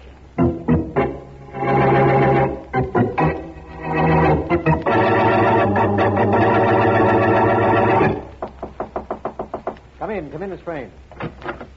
Hi, dear. Miss Frayne, won't you sit down? Don't mind if I do. My secretary told me you were outside and wanted to see me. What about? I'll tell you, Mr. Markham. Oh, that's nice of you. Ha ha. DA with a sense of humor. What'll they think of next? Markham, what would you say if I told you somebody was going to kill me? I'd tell you to go to the district attorney. Don't overdo that sense of humor thing. I'm not kidding. I'm sorry, Miss Frayne. Make it Gracie. Everybody calls me Gracie. Makes me feel more at home. Who is it that's going to try to kill you, Miss Frayne? Oh, so that's the way you want it. Yes. Okay. Markham, I'm staying at the 456 Club. According to a phone call I got this morning, I'm supposed to quit and go over to a joint called the Golden Key Club to work. Or else. That's what the man said on the phone. Now, look, maybe I sound like I think this is a gag, but if I do, it's because my voice is a good actress. What do you mean? I'm scared. Good and scared. Guy on the phone sounded like he meant business. You were supposed to quit and go to work at the Golden Key Club. Golden Key. Who are you calling? My friend, Philo Vance. He got a golden key in the mail, and he found a dead man clutching a golden key in his office this morning. This may all tie up rather closely. Officer Philo Vance, private investigator, Miss Deering speaking. Whew. Markham, Ellen. Oh. Vance there. Yes, he is. Hold it just a second. I'll connect you. Hello. Hello, Vance. This is Markham. Oh, hello, Markham. Vance, I think I've got a lead on that Golden Key murder. Good. What is it? There's a club called the Golden Key, and there's a girl in my office who's been threatened, and all of this may tie up. Well, thanks for letting me know.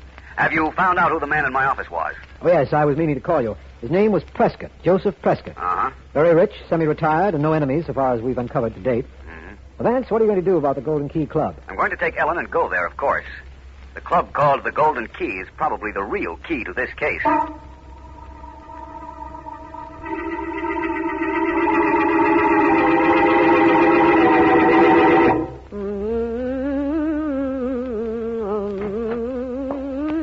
Very pretty. Who said you could come in my dressing room? Who said I couldn't, Gracie? Go run along home and play with your toy trains. Well, I got a show to do in a couple of minutes, and I haven't opened up yet. Me. what happened this afternoon, Gracie? I did what you told me. I You went did? to the district attorney, put on a big act about what would happen to me if I didn't quit singing here and go over to the Golden Key Club. That's what I was supposed to do, isn't it? How good did you make your story? I'm a performer, ain't I? I did great. Not too scared. At first, that is. Go on. Clowning a little about it so it would sound like the McCoy. Then I stuck it on. You were a good girl, Gracie. You've helped me a lot. What was the idea of choking me? What's the big idea? I said you were a good girl, Gracie. You did what you were told. Yeah. That was just to teach you what would happen if you ever changed.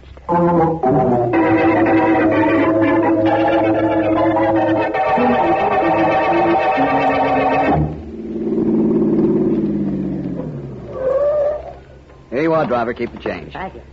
Just a second, Ellen. I'll help you out. Thank you, Vance. There we are. Well, so this is the Golden Key Club, According to what a certain singer told Markham and what he told me, this is the address. Mm-hmm. Doesn't look like much from the outside, does it? What is it they say about a book in its cover? I don't know. I don't listen to gossip. There's the doorman. Fine place for him. Isn't he supposed to help people out of cabs? All depends on what kind of a doorman he is. He happens to be a doorway doorman, not a cab doorman. Well, let's just hope Come we on. get in.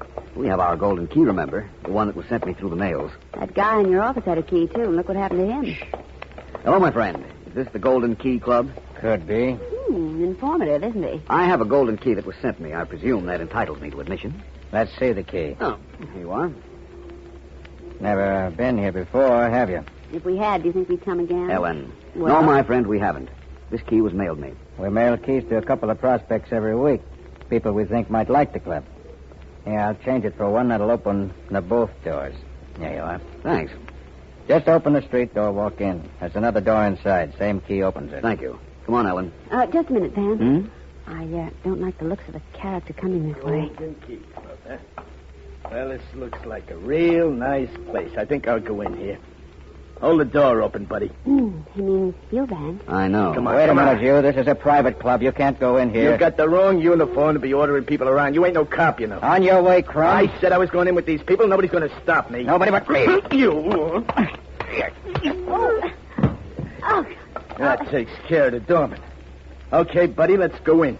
You got a key. I saw you get it. What makes you think I'm going to give it to you? Now, look, you seen what happened to that doorman. You don't give me the key, I clip you, and the doll and me go stepping inside. He means you, Ellen.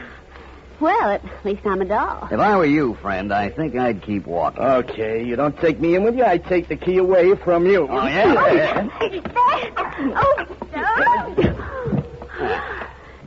Nice work, Vance. Thank you. Good thing this place is on a side street. You'll have a crowd cheering for you. The only applause I want is yours, Ellen. Why, Well, there's nothing to stop us now. Let's go in. Oh, let's not. Let's make it some other time. After what happened out here, how can what goes on inside be anything but dull?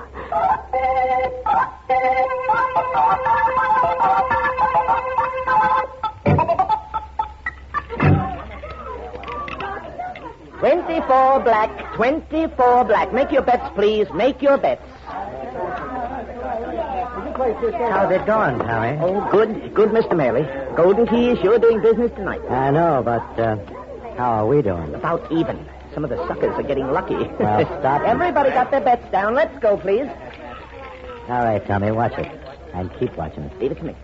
The number is 3, 3, and black again. Number 3, black. Make your bets, please. I'll be in my office, Tommy. Call me if anything happens. Yes, sir, Mr. Mary. All right, folks. Make your bets. Pick your number and make your bet. Please make your bet. Everybody stand right where you are. Nobody move. Everybody stay where you are and shut up. My friend and me ain't carrying these guns because we need exercise. That's better. Now, all of you turn around and face the wall. That means everybody. You're being smart, very smart. You. Huh? You who was working a roulette wheel. You mean me? Yeah, you. Go through everybody's pockets and throw everything you find on that dice table. Dough, watches, jewelry, everything. And make it quick. Well, Enemy ain't got all day. Not me, Bud. You got the wrong... I guess he didn't have the wrong guy after all. All right, shut up. Shut up, you hair, and stay that way. Now, you all get what this guy got. Now, everybody, empty your pockets. That goes for you dames, too. Throw your handbags on that table. Now, step on it. That shows I ain't kidding. Hurry up. Get up that dough.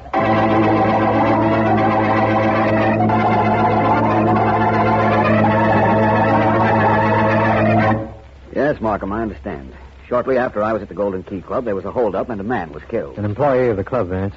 There must have been thousands of dollars lost in the robbery, too. It seems to me this all ties in with the murdered man I found in my office and the girl singer who came to see you, Markham. Other than the fact that a Golden Key is concerned, I don't see the connection. Neither do I at the moment, but I guarantee there is one. Perhaps the individual who owns the club where that Gracie Fane was singing heard about the threat she got if she wouldn't go over to the Golden Key and decided to put the Golden Key out of business. That's possible, of course, but hardly likely. It doesn't explain the murdered man I found or the Golden Key that was sent me. No, I admit it doesn't. Tell me, how do you explain the Vance? I, Markham? I haven't the slightest idea of the tie-up. But I'll tell you this. I will have, just as soon as I see the owner of the Golden Key.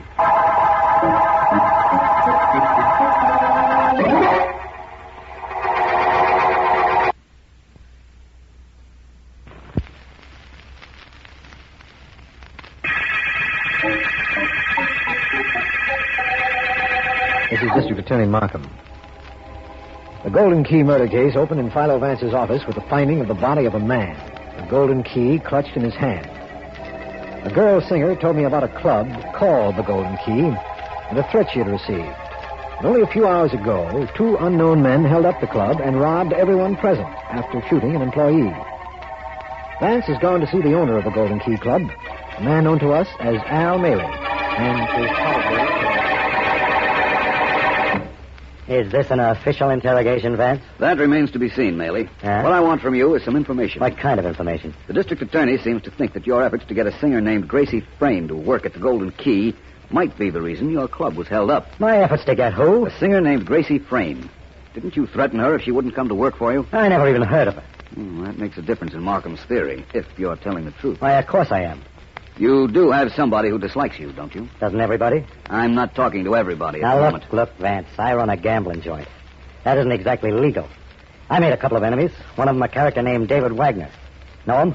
No, but I will. He's an operator. But he's been a little too quiet lately. Stays home and plays with his toy trains all the time, I hear. Oh? Tell me 2 more things, Maley. Did you send me a Golden Key the other day? Do I look silly enough to have done that? No, you don't. Thank you. One other question. Did you know Joseph Prescott? The man I read about who was found dead in your office? Yeah, I knew him. Anything else? No, my friend. That is, for now.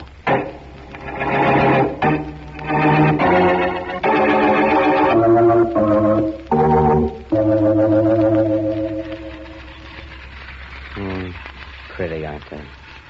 So pretty. Just a minute. Wait till I turn these off. I'm coming. Yes? Hello, I'm Philo Vance. You and I have some talking to do. Have we? Yes, inside your house. You're David Wagner, of course. Yes, I am. I don't know what you could possibly want with me, Vance. I've done nothing. I'm here alone playing with my toy trains. It's my hobby. I'm a very dull conversationalist. Home alone, are you? That scream came from this room. Stupid game. Well, looks like I've interrupted something. Take your hands off that girl, you. Get out of here, Take them off before I... Hey, what's been happening in here? Gee, boss, I was just... Hey, This is the guy that clipped me down in front of the Golden Key Club the other night when I was trying to get in. He's the same fellow who has all he can do to stop from doing that again. He was just trying to kill that girl. Oh, now, come, Vance. What makes you say that? What makes me say it? I heard her scream, didn't I? I came in here and found her being choked, didn't I? Being choked? Just a minute. Gracie. Gracie. Yes. Were you being choked just now? You really weren't being choked, were you, Gracie, darling? Were you, Gracie? No. No, I guess not. Now tell me she wasn't screaming. Oh, yeah, she was, but I wonder why. Why were you screaming, Gracie? Did you see a mouse? That's it. You saw a mouse in here, didn't you, darling?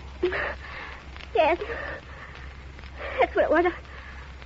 I saw a mouse. There. You see, Vance? I see, all right. I see that you convinced her that she saw a mouse. And you've convinced me that I smell one.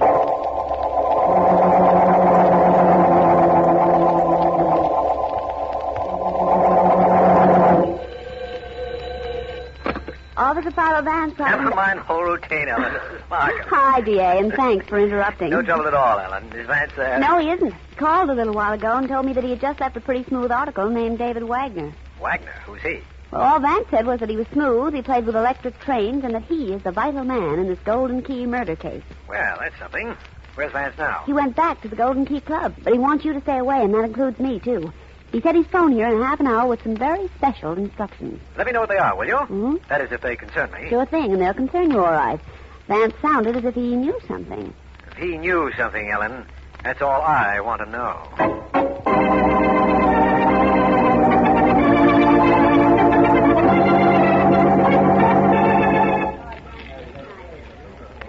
Well, I've opened up again, as you can see, Vance. The holdup hasn't kept many of your customers away, Mr. Maley. That's right. I've spent the past half hour walking around and watching them play.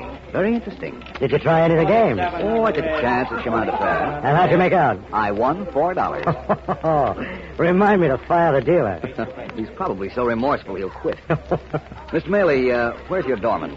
In my office. Why? I want to see him. Do you mind? No, not at all. Come this way, Vance. Mr. Maley, I have an idea that if I can get proof that your friend, David Wagner, had this place held up, I'll also be able to convict him of the murder of the man in my office. Really? Yes. In here, Vance. It's all right, Joe. All right. This is Philo Vance, Joe. The doorman you asked about, Vance. Oh, yes, I remember him. How are you, Joe? I live. If you can call it that. I can. Mr. Maley, I want from you a list of people who have received golden keys from you. All right. We keep files and records. Good. From you, Joe, I want to know what happened the night those hold-up ended. I'm being seated, and I won't stand for it. Please, Mrs. West. I won't. I tell you, this place is crooked. I lost $1,000 in the past hour. Now, one moment, please, Now, Mrs. look West. here, I'm Mike. sure everything can be straightened out satisfactorily. Look. Would you wait just a moment? I want my money back, Mr. Maley. Now- I want it back, or I'm going straight You'll to have to police. excuse this, Vance. I'm so sorry it happened. My You know, husband- of course, that we have no crooked games. Oh, On the Mr. contrary, Mr. Maley, I don't know that at all. must say The woman is perfectly right. Your games are crooked. I noticed that myself. But I can't worry about it right now. I'm much more concerned with a murder case which is just begging to be closed.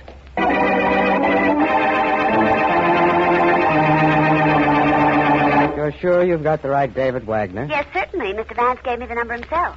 He gave you my number and told you to call me? That's right. I'm his secretary, remember? I told you. Vance has something he wants you to do for him. And what makes him think I'm going to do something for him? He figured you'd say that. Oh, he did. Yes, he did. He said to me, Ellen, if Mr. Wagner wants to know why I think he'll do as I ask, just ask him one other thing. And what's that? Vance said to ask, don't you think you'd better?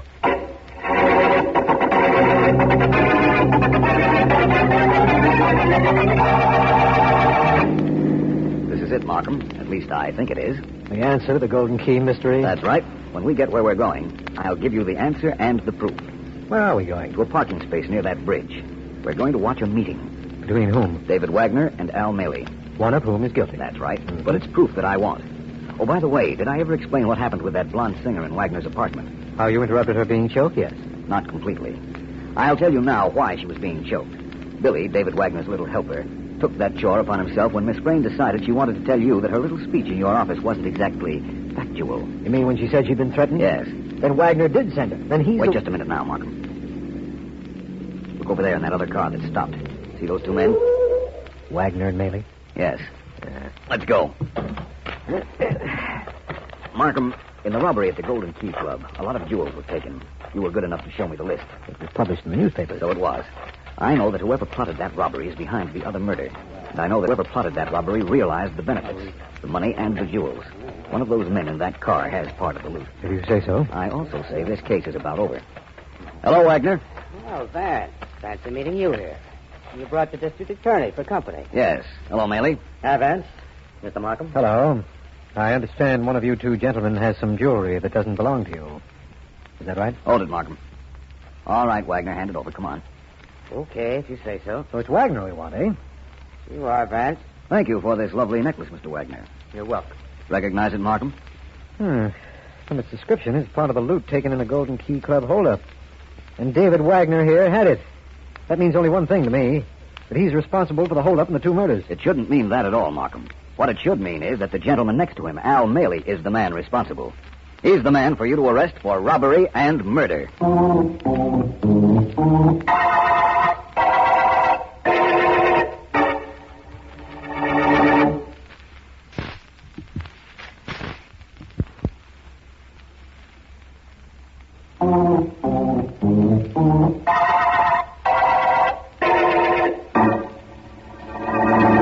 Well, Markham, it's time for me to tell you this complete story. Do I sound expansive enough? Yes, I imagine so. Do I sound attentive enough? Definitely. Here goes. First of all, we had the murder in my office, the murder of Joseph Prescott. I'll clear that up now. Procrastination will get you nowhere, Vance. Yes, I know. Prescott had 2 golden keys, Markham. Al Maley's records show he issued 2 to him. Well? Prescott mailed me 1 key, then came to my office with his other one in his hand to prove to me that he had sent me the first one. Reasonable enough. Al Maley killed him in your office? Yes. While my secretary was in the hall somewhere, Prescott waited in my office. Maley had followed him there and killed him. Why? Because Maley's Golden Key Club was a crooked gambling place. Prescott had been cheated, and he wanted me to do something about it. Well, that ends the Prescott incident. Now let's get to Al Maley's second murder. First, let's get to David Wagner. Wagner wanted Maley's Golden Key Club put out of business. He thought you'd investigate if he sent that Grace Sprain girl to you with a manufactured story about being threatened. When I investigated and saw it was a gambling place, I'd close it. Is that the idea? Yes. In the event that that plan failed, Wagner intended to hold up the place. But Maley held up his own club. We know that now. But how did you know it? I had Ellen call David Wagner and enlist his help. He called Maley and arranged the meeting, which you and I interrupted. You see, Wagner told Maley that he knew Maley had held up his own club. And Wagner said he wanted the diamond necklace as his reward for keeping quiet. Exactly. That's how Wagner happened to have had the necklace when we came along. But don't you see, Markham, the mere fact that Maley had the necklace, part of the loot taken in the holdup of his club, proved he was responsible for the holdup. Of course. What put you on the track of Maley, Vance? A lot of things. 1, he was running a crooked gambling club. 2, it would have been almost impossible for any stick-up men to get into that club without keys. 3, I wasn't sure at all, or I wouldn't have had to have Wagner arrange the meeting with Maley. Well and honestly spoken, Vance. It was an inside job, all right, with Al Maley right in the middle of that inside. Yes, Markham, he's in the middle, but we're at the end of the Golden Key murder case.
Call Jim if you want, George, but he's shaving. Well, it's all right, Sylvia. I'd much rather talk to you. Thanks. That's one of those things I'd much rather not remember. Look, George, Jim's going to take a shower after he shaves. The minute he's through, I'll tell him to call you back. Goodbye. Now, wait a minute. Well... Oh, how about inviting me to the house? But... As I understand it, married people do have friends over once in a while. Friends, yes. Oh, now, really? As a matter of fact, Jim asked me over. I'm supposed to be there now. Well, but... Sylvia, the only thing you can possibly have against me is the fact that I like you. Now, is that a... Open up in there. Open this door. What was that? Wait a minute. Who is it? I'm a police officer. Open this door, quickly. Goodbye, George. But, Sylvia... Hurry with this door. I'm coming. Now, what is all this? There's the room with a narrow window, lady. Fast. Where is it? The bathroom, right this way. What's the matter? That's what I'm going to find out. This scrubbing brush came flying through that window into the street a second ago. Who's in this room? My husband. He threw the brush through the window? That's what I said. Now I'm going to find out why. You inside. Open up. Oh, stop being so dramatic. The door's not locked. Oh, well then. Jim, tell this officer. Jim! Your husband isn't going to be telling anybody anything ever, lady. He's dead. And from here, it looks like he's dead from very unnatural causes.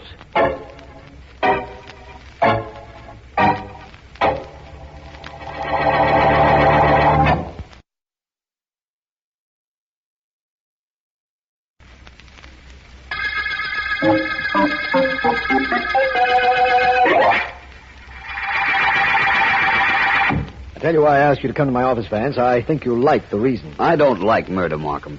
My enjoyment comes from helping catch killers. I understand that, of course.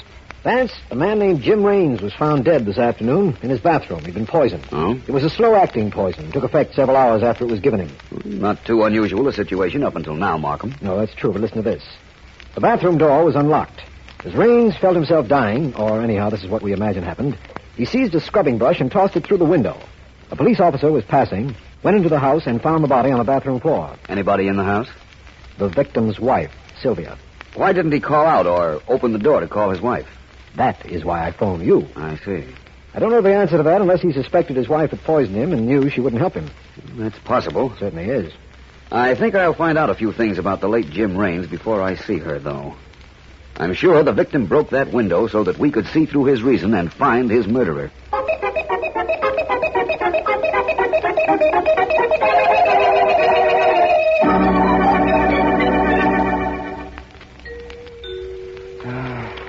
Just a moment, please. Be right with you. Well, this is a surprise. Come in, come in.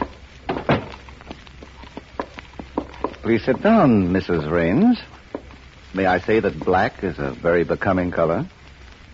Why did you kill my husband? Oh, Sylvia, please, I didn't kill Jim. Why should I have killed him? You had lunch with him. You poisoned him. You wanted me, didn't you? You knew I wouldn't have anything to do with you while he was alive, so you killed him. You killed him, and now I'm going to kill you. Now, Sylvia, don't be ridiculous. Put that gun down. You took Jim away from me. You're a murderer, but you'll never be caught. You're too clever. Now, my dear. See how smart you really are. See if you can outthink a bullet. You fool! Give me that gun! That's better. You ought to either not carry a gun, my dear, or learn to aim it properly. So, you imagine I poisoned Jim. It's true I did have lunch with him. But have you forgotten? I was due at your house when he died. I'd hardly be stupid enough to give the police a ready-made suspect. You killed him. I know you did. You know, Sylvia, this could have been a very good act you put on. Let's say you poisoned Joe. What? Let's just say that. You came here carrying a gun, accuse me, purposely fire a wild shot. The perfect picture of an innocent, outraged wife. Sylvia, you're out of your mind. Maybe I'm not the only one that's clever. Maybe it's just what I've always suspected. That you and I would make such a wonderful team.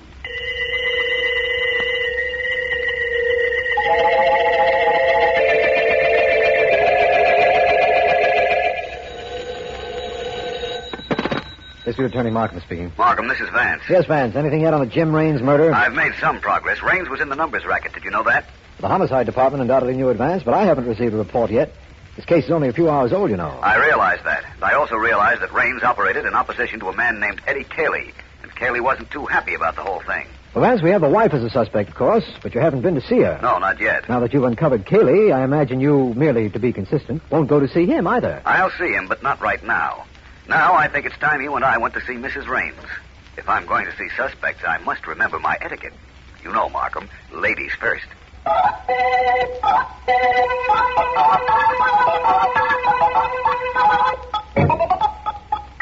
What was the take for today, Whiting? I don't know yet, Eddie. Why not? It takes me a little time to add up figures. But I like figures. You ever hear anything like that? I like figures and I don't understand them. So what? I like women, and nobody understands them. All the runners bringing their slips? All except Squirmy. He's due any minute. 6, 8. Take off your shoes for that number, Whiting. Huh? It's over 10. You'll run out of fingers to count on. Gee, I like mathematics. Hey, that must be Squirmy now, Eddie. Yeah, okay. 1, 12. Come on in after I press the buzzer to open the door. Hi, Mr. Cayley. Squirmy. Hi, Whitey. Hi. I'm here, right on schedule. No? You're here right on schedule, yes. Empty your pockets. Plenty of numbers today, Mr. Cayley. Plenty. Everybody plays numbers. Lots of suckers. Yeah. Tell them a dime gets them $60, and all they got to do is guess 3 numbers right, and they all chuck me dimes, no? Yeah, pretty good collection. Squirmy. Well, gee, Mr. Cayley, don't call me Squirmy. My name is Claude. Pretty good reason for being called Squirmy, if you ask me. Okay, Squirmy. I've got all your collection slips. Let's have the money you picked up. Surest thing you know. I got it right here. Plenty of money, plenty of dimes. Oh, plenty, boy. Yeah. How about that? Pretty good, no? That's all, huh? That's it. Hey, let me have them slips of paper, Eddie. Gives me more figures to add. Gee, I like figures. Take them, Whitey. Okay. Squirmy, come here. What? Take off your hat. There ain't no lady in the room. Okay, I'll grab it off. There. Hey, give me back my hat. Give me back my Sure, hat. as soon as I see what's in the inside band. Hey, what's the matter? Well, what do you know? Policy slips. You're taking numbers on your own, aren't you, Squirmy? Now, look, Mr. Cayley, look. I don't know how they got up there. No? I've been framed. Somebody... Quit me again, Eddie. Just let me count. That's 1. No, don't. I got rid of one competitor, Jim Raines, and now I got another. Wait a minute, Mr. Cayley. Them numbers I had up there, I kept them there in case I got picked up by the cops. Is that so? Yeah, that's it. In case I got picked up by the cops. Hey, keep it up, Eddie. I'm having fun. I'm a little tired of playing. 4. Now get up and get out of here, Squirmy. And next time, remember, don't try to get cute with me. Sure, I'll remember. Okay. I won't get cute. I'll remember. So long, Mr. Cayley. So long, Whitey. Get out of here. Yeah, sure, Whitey. I guess I can't blame him too much, Whitey. What do you mean? With Jim Raines out of the way, he just got ambitious, that's all. Yeah, that's what it is, all right. You know, Eddie, this is no business for secrets. Remember that, Whitey. Sure. Guy works for you. He ain't got no right to keep anything under his hat.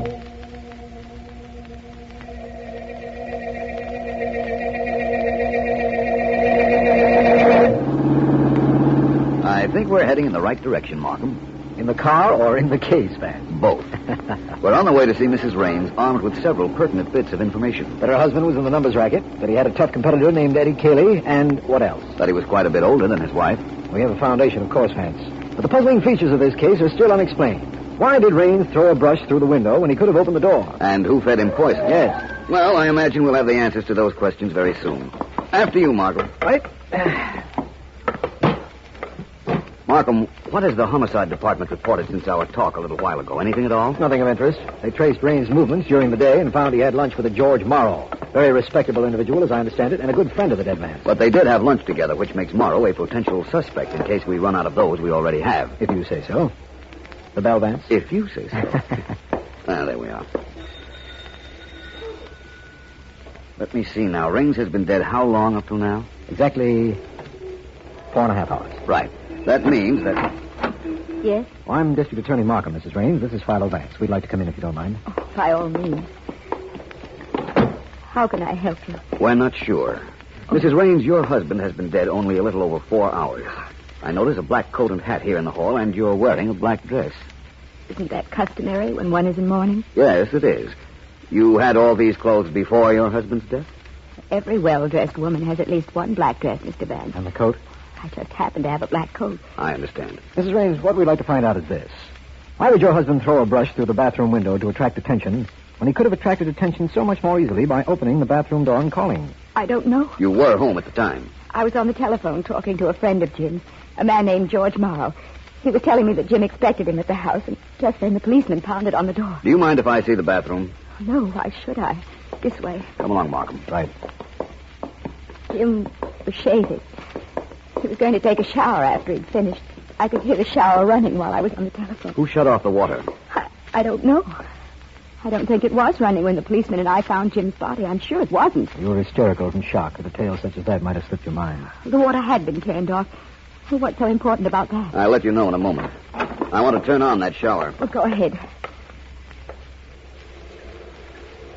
I don't know what this is supposed to prove, Vance, except that there's hot water in the shower. You aren't the only one who doesn't know what else Mr. Vance is trying to prove. Mr. Vance isn't trying to prove anything.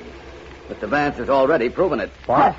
All right, please, both of you, get out. Get out, please. What's the hurry? What's with the pushing? I'm sorry. I hope you have a good reason for rushing us out of here, Mr. Vance. I have the best reason in the world. Markham, I want a 24-hour police guard placed in front of this bathroom. What? I want it closed to everybody until I ask for it to be opened. That could be arranged, I imagine. You want to tell me why, Vance? Certainly. There's something in that bathroom that tells me definitely who poisoned Jim Raines.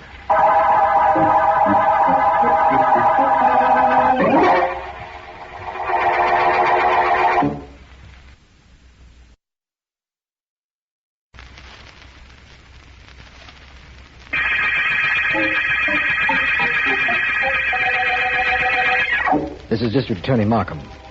The shower bath murder case opened when Jim Raines, numbers racketeer, was found poisoned in his bathroom. We know the poison had been administered several hours before.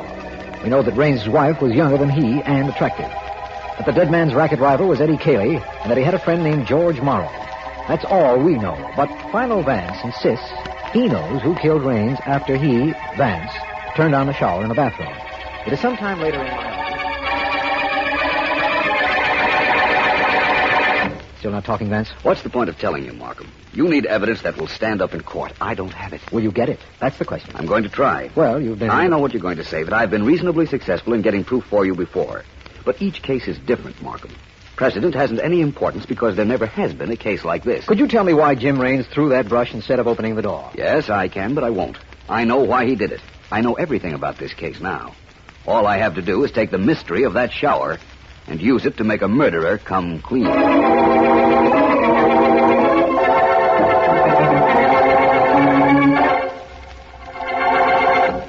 9 and 5 is 14, and 6 is 20, and 8 is... Cut it out, Whitey. Hey, figures, Eddie, figures. You know how nuts I am about figures. I gotta keep adding them all the time. What are you adding? There aren't any policy slips in front of you. Yeah, I know. I just rehearse. Oh. Sometimes I just sit for hours adding up imaginary figures. Yeah. 8 and 3, 7 and 2. Fascinating, Eddie. Wait till you hear about subtraction. You'll really be in for a great treat. Who's that? I don't know.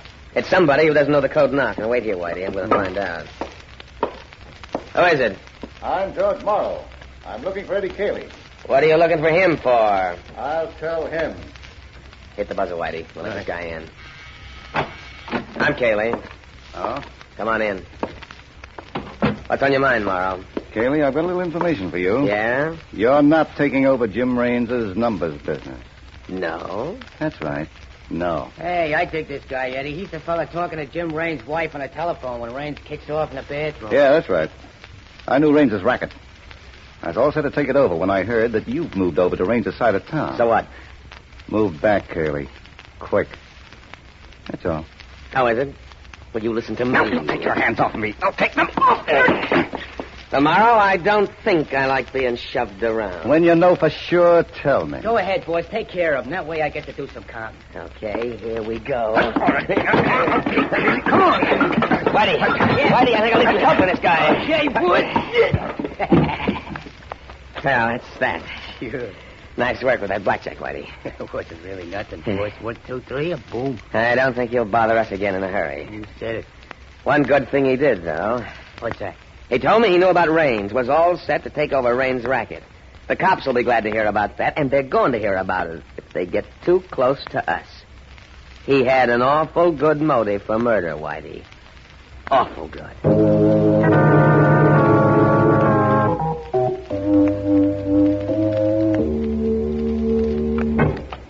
All I can tell you about Cayley is what you already know, Vance. He's in the numbers racket. He has a couple of runners who collect policy slips for him, and one of them is this fellow they call Squirmy. He's supposed to hang around this territory somewhere. You'll know him when you see him. Yes, I looked at his gallery pictures a little while ago. And, Vance. Yeah? I think that's the man right there in front of that store. Do I look disreputable enough? Pull your hat down over your eyes a little more. Fine. That's it. Go ahead, Vance, and I wish you luck. Let me know if there's anything I can do. I will. Hi. Hi. I got a hunch on a number. How much of a hunch, huh? Quarter's worth. Give me the 2 bits. Write the number you like on a hunk of paper and meet me tomorrow right here if you hit. Okay, no? Yeah. Yeah. Thanks. You hang out right here in this corner? That's right. See you tomorrow if you get lucky. My friend, I'll see you long before that if I really get lucky.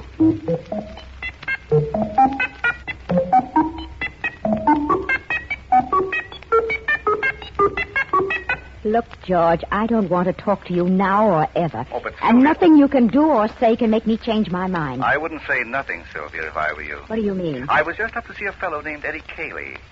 He was a business rival of your husband. Well, what does that make me? You'll have to listen to find out. Well? Eddie and a stooge of his worked me over. Good. But I had a reason for going up there. So? You were the reason. So don't you think you should be a little reasonable?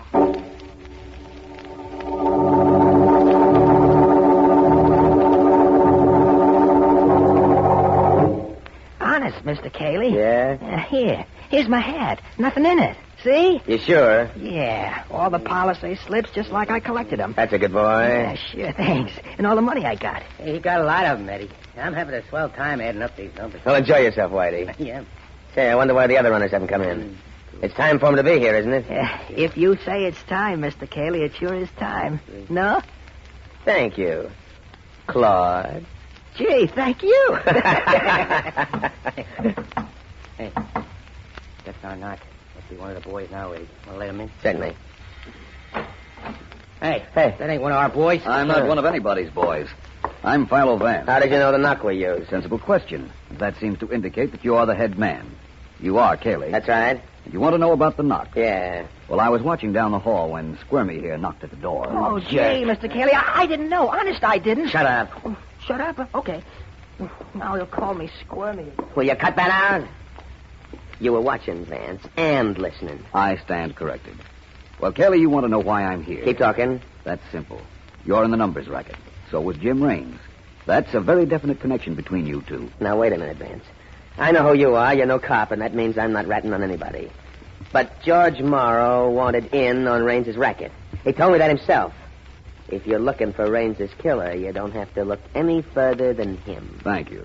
But I think this numbers business of yours, Cayley, is sufficient to lock you up until I get ready. Whitey, the blackjack. Yeah. Grab him for me. Don't grab so easily, my friend. Come on, Whitey. Three of us ought to handle this one. All right, everybody. Stop that fight. Stop it or I'll shoot. Well, the district attorney and a gun. Yes. I'm getting up in the world. Markham, you interrupted the proceedings just when I was starting to enjoy myself. But I'm glad you did. I'm very anxious to get this case over with. I followed you as you asked me to, Vance. Do I take Cayley in as Jim Raines' murderer? No. Just on the numbers racket charge, Markham. Nobody here killed Jim Raines. But let's go to Raines' house, and I'll point out somebody there who did.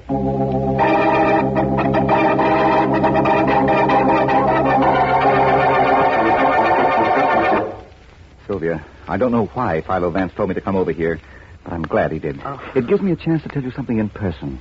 Something you wouldn't listen to on the telephone. Go away from me, George. You make me sick. I've got a lot of money, Sylvia. I know where to get more. I want to marry you. We'll work things out so they'll be just the way you want them. Get out of here. I don't care if 9 Philo Vances ask you to come over. I tell you to get out. You disgust me. You can't talk to me that way, Sylvia. You can't. I won't let you. Try and stop me. Oh, Now, Sylvia. you either get out of here, George, or I will. Take your choice, only don't take too long to make up your mind. Sylvia, you've got to listen to me. I've wanted you ever since I saw you. Jim was my friend, but friends don't mean anything when a man falls in love. He was in the way. I could never have you with him around. You killed him. I disgust you, do I? It didn't do me any good to kill him, did it? Well, I'm going to kill you like this. So what you know won't be any good to you either. Come on, Markham, this is gunfire. That was too far if you ask me. Hold it, Morrow. Now stand right where you are. But you got here just in time, Mr. Markham. You and Vance. We've been here quite some time, long enough to hear you admit you killed Raines. You'd never found out any other way, either of you, or the police. I think you're wrong, Morrow. I knew you'd poisoned Jim Raines. What? You knew? How did you know? Raines told me, Morrow, after he was dead.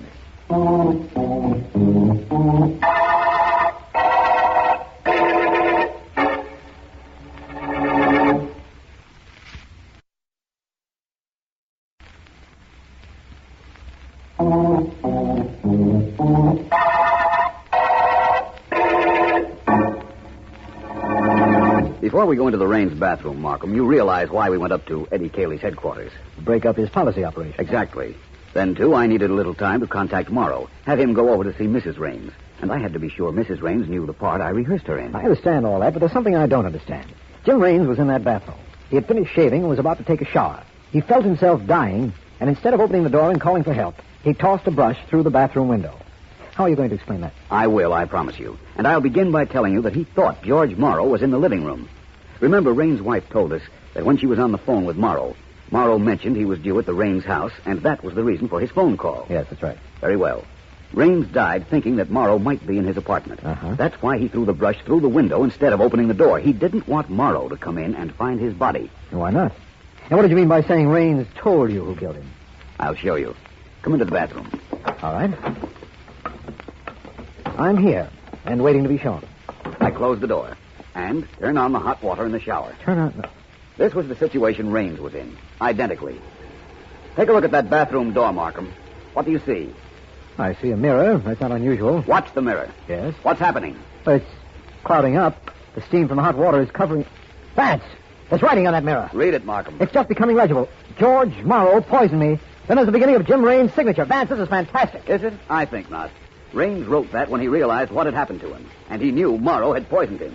But he was afraid Morrow was in the house. So he didn't open the door. That's reasonable. Morrow would have come rushing in and wiped off the mirror. Raines was very clever. He wanted the bathroom window broken, knowing that the steam would be dissipated by the draft, and the writing on the mirror would disappear with it. Oh. But it could be brought back by anybody who would wonder, just as we wondered, why a window was broken when a door was available. The writing stayed on the mirror. I don't understand that. Try it sometime with your own mirror, Markham. Steam it. Write on it. When the steam disappears, the writing disappears. Re-steam it. The writing comes back. Now you know the whole story. Yes, thanks to you, I know the story and the motive. And I see why you had to have proof of his guilt. A proof we overheard when he talked to Mrs. Raines, even though you knew Morrow was our murderer right from the beginning. Yes, Markham. I saw this handwriting on the mirror at the beginning of our adventure. But Morrow sees the handwriting on the wall at the end of the shower bath murder case.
see, Vance, our office doesn't handle only murder cases. Sometimes, as in this one, the case is a little less physical, but still, it's interesting. You don't have to convince me that being a district attorney isn't dull, Markham. This Joe Somer whom we're going to see, just what is the charge against him? His partner is accusing him of grand larceny. Oh? I happen to know Somer pretty well, and before an indictment is handed down, I want to talk to him. I liked him. Quiet, always considerate. Nice of you to come with me, Vance. I'm glad of the chance to get out of the office. Good. Well, this is the street you said Somer lives on.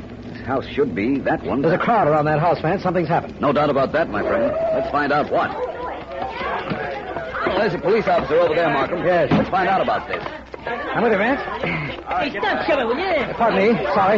Excuse me, please. Get back, everybody. Get back there. Hello, officer. I'm District Attorney Markham. Oh, sure. I recognize you, Mr. Markham. It's quite a thing we have here. Fellow lives here. A man named Joe Somer jumped or fell from the roof of his house. What? He was dead when he hit the ground. Joe Somer, Markham. That's the man you wanted to see. Not right now. It was suicide, all right, Mr. Markham. Almost hit a couple of people when he jumped. That's awful. I found a suicide note in the house. There wasn't anybody home, but the note was right where I couldn't miss it when I went in. I'll turn it in with my report. All right, officer. Well, Vance, I promised you a case. It looks like it's over before it even began. That, my friend, is a matter of opinion. Perhaps there is no larceny case, but I have an idea that instead of it, we're going to have a murder investigation.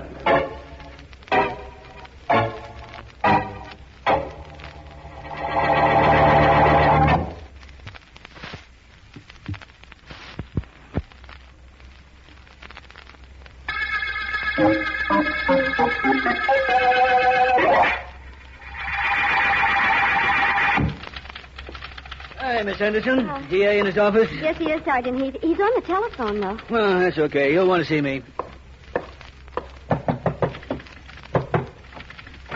No, but I'll let you know as soon as something develops. Bye. Hello, Heath. Hi, DA. Just got a report on that suicide note found at Joe Somer's house. Yes? Completely legitimate, DA. We had our experts check the writing. There's no question but that Joe Somer wrote it. He wrote a suicide note and apparently jumped from the roof of his house. What do you mean, apparently? Well, Philo Vance thought it might be murder. Oh, he did? Yes. That guy thinks everything is murder. I'm waiting for the day when there's a murder case that he'll say it's suicide. You'll have a long wait, Heath. Vance doesn't often make mistakes. Everybody makes mistakes, DA. Even I do. Not you, Sergeant Heath. Yeah, me. And if I can make them, I guess Vance can make them once in a while, too. The possibility is there, undoubtedly. Well? The only thing is, I can't ever remember Vance being wrong for any length of time.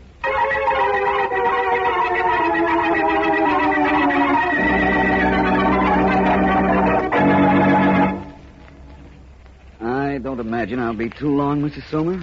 All Thank right. you for letting me use this desk. It's quite all right, Mr. Vance, but just what are you writing? Nothing, really, just scribbling. Are there any more pens in this house? You've tried all of them that I could find, including Joe's fountain pen. What's the big idea? I won't know whether or not it's a big idea until later.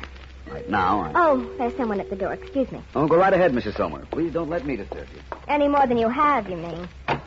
Yes? Oh, Mr. Dale. Mrs. Somer, may I come in? Why, yes. Yes, of course. I have company, as you can see. Oh. Philo Vance, the private investigator. Mr. Vance, this is Alfred Dale, my husband's partner. How do you do? Hello, Vance.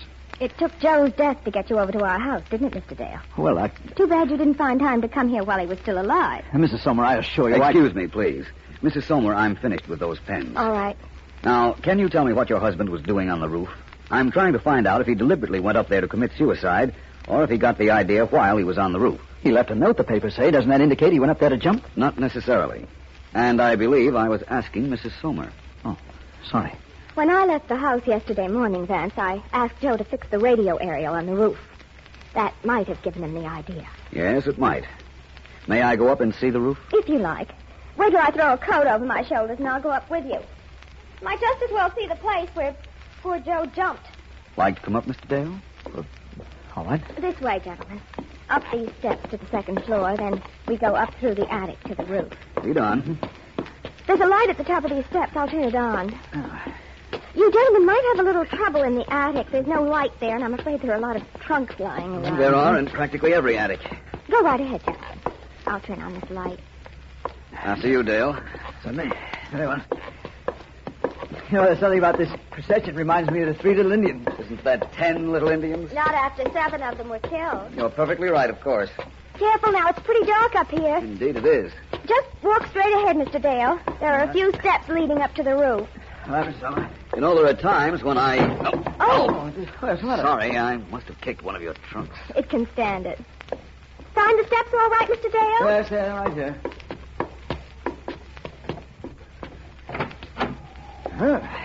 Good thing you brought your coat, Mrs. Summer. Yes, I suppose it is. Well, so this is the roof from which your husband jumped, fell, or was pushed to his death.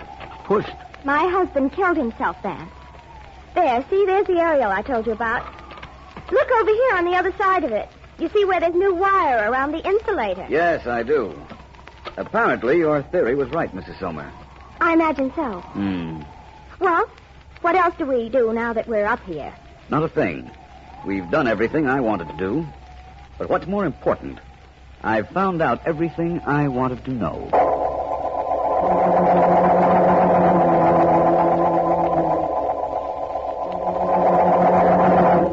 I'm just about to go to bed, Markham, but I thought I'd call you and report what happened today at the Somers' house. You know, I'm very anxious to hear. What'd you find out? Well, first of all, I met Joe Somers' partner, Alfred Dale. You did? We went up to the roof. What? Vance, what's happened? That was a shot. Vance, are you there? What happened? It's all right, Vance, my friend. Good. I'm lying here on the floor, out of reach of any second bullet. Besides, there's no light in the room now. Somebody fired at me from the fire escape and got the lamp instead. But, man, how can you be that calm? Somebody just tried to kill you. Yes, I know. And that means you were right. That Somers' death wasn't suicide, but murder. And the murderer was just close to you. That isn't the only thing the shot meant, Markham. It also meant that I am very close to the murderer.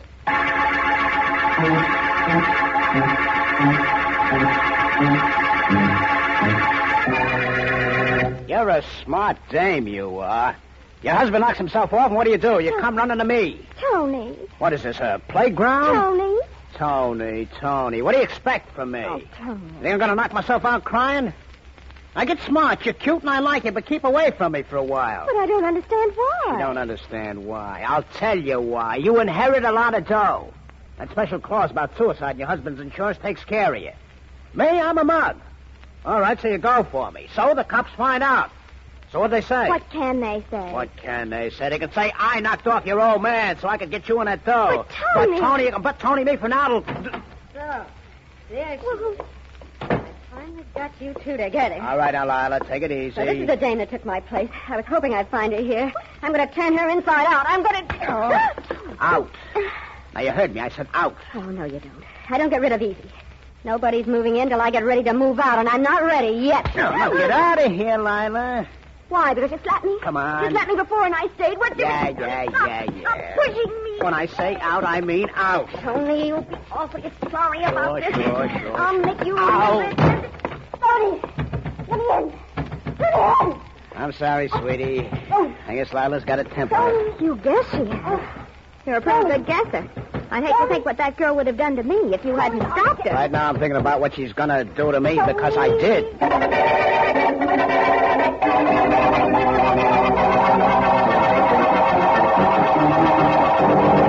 Now, look, Markham, you listen to me. I know what I'm talking about. I don't doubt that, Miss... Just call me Lila. I'm going to hand you the murder of Joe Somer. Hand him to you right on a silver platter. That's all very well, Lila, except that indications are that Somer committed suicide. He left a note. I don't care what he left. I know a guy who wanted him dead. Just fool around with that. Wishing someone were dead rarely is fatal to a victim. Huh? Well, Tony didn't only wish. He gets what he wants. And he wanted Mrs. Somer. Joe Somer was in the way. Tony got rid of him. I don't know how, I just know he did. All right, Lila. Let's concede for a moment that you know he did. How do you prove it? That isn't my job. You're the district attorney, aren't you? I was when I looked last. Oh, very funny. Just a moment. I want to call Philo Vance. Well, you'd be better off calling a cop and having him pick up Tony. Up until now, Lila, I've been a pretty good judge of my own welfare, thank you.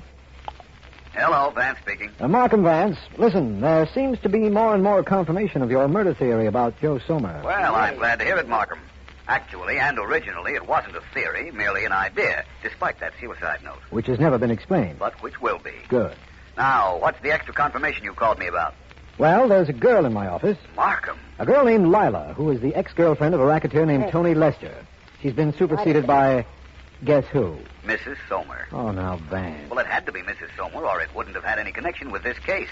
In which event you wouldn't have called me. Reasonable? Reasonable, understandable, and accurate. That's what it is, Vance. Now, this girl claims Tony is the kind of character who wouldn't let a mere murder stand in the way if he wanted something. How right that is. Please, Lila. What? Nothing, Vance. I wasn't talking to you. Oh. Well, I thought I'd let you know about this development. Well, thank you. Now I'll let you know something. Yes? Despite the suicide note, which I'll explain some other time, I'll repeat that it definitely was murder. And I'll tell you something a little more important. And that is? That I also know who pushed Joe Somer off the roof.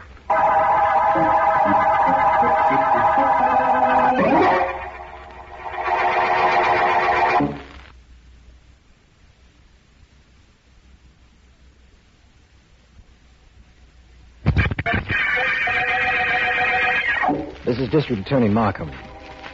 The Rooftop murder case began with the apparent suicide of Joe Somer. Vance, believing Somer was murdered, has found substantiation of his theory, despite the presence of a bona fide suicide note.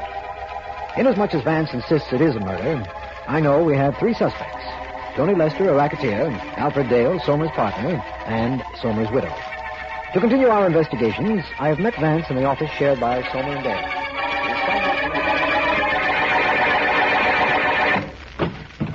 Well, Vance, I found the partnership papers right here in the desk drawer. Vance, you're not listening to me. Oh, yes, I am, my friend. I was just trying out all the office pens. Are you through now? Now, there. You'll now have my undivided attention. Good. What does the partnership contract say? That in the event of death of one partner, the other partner takes over completely. Mm-hmm. Now tell me, is Alfred Dale the murderer? I've just found his motive. Yes, you most certainly have. Issue properly evaded. Very well, tell me this. What are you trying all those office pens for? I tried all of the pens at Somer's house. With the cooperation of the homicide department, I borrowed the suicide note Somer left. And I can tell you definitely none of the pens wrote that note. In fact, I don't believe any of the pens in this office were used either. But the note was definitely written by Somer. So you keep telling me, and I agree that it was. What's the answer? You think Somer wrote a suicide note? The murderer knew he wrote it with the intention of killing himself, but acted regardless? Hardly. What? Well, what's going on in here? Oh, hello, Mr. Dale. This is District Attorney Markham. How are you? We've been using your office. So I see. We have a search warrant, Mr. Dale. It's entirely legal. It's a little embarrassing. You'll have to admit that. Legal enough. Mr. Dale, if I were you, I wouldn't worry about any embarrassment that might be caused you in this office. What do you mean? Yesterday, when you and I and Mrs. Somer were on the way to the roof, the attic was very dark. It was that. You were in the lead, but you avoided a trunk that I promptly bumped into. What? Yes, that's true, now that I recall it. Mrs. Somers said you'd never been in that house before. Yet you avoided the trunk. Oh, I have very good eyesight. Or a good memory. What do you mean? I just don't want you to resent our being here, that's all. We do have good reason, don't you think? I don't think I have anything to say. That, Mr. Dale, is probably the smartest thing you've said since you came into this room. What does that mean? That I'm due to be arrested any moment on suspicion of murder? I wouldn't say that. Not any moment, Mr. Dale. I want to be very sure of my proof before Mr. Markham makes any arrest in this case. Oh,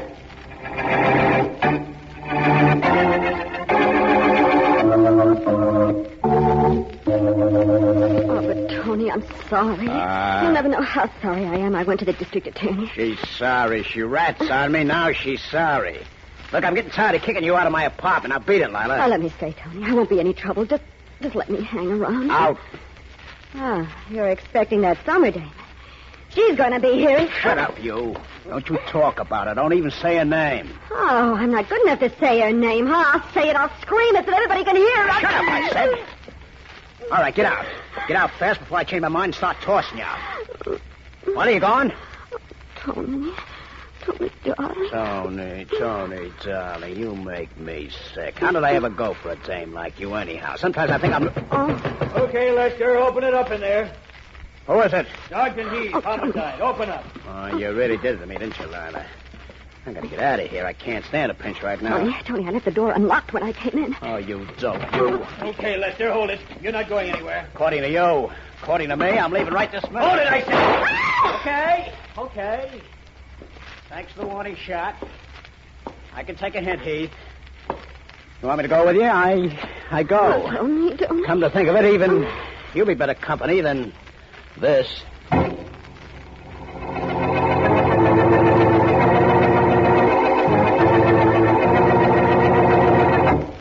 Well, what is it you wanted now, Mr. Vance? All the clippings you have on a man named Joe Somer. I don't imagine there'll be too many. Well, if his name was ever in our paper, we'd have the clips in an envelope. You don't want the stuff on his suicide, do you? No. It's a good thing those clippings haven't been filed yet. T to T-U, T-U to S-S-S-E-S-E-S-E-S-U. Oh, here we are. Sealy, Sabansky, Skelly, small. Oh, here we are. Somer, Joe.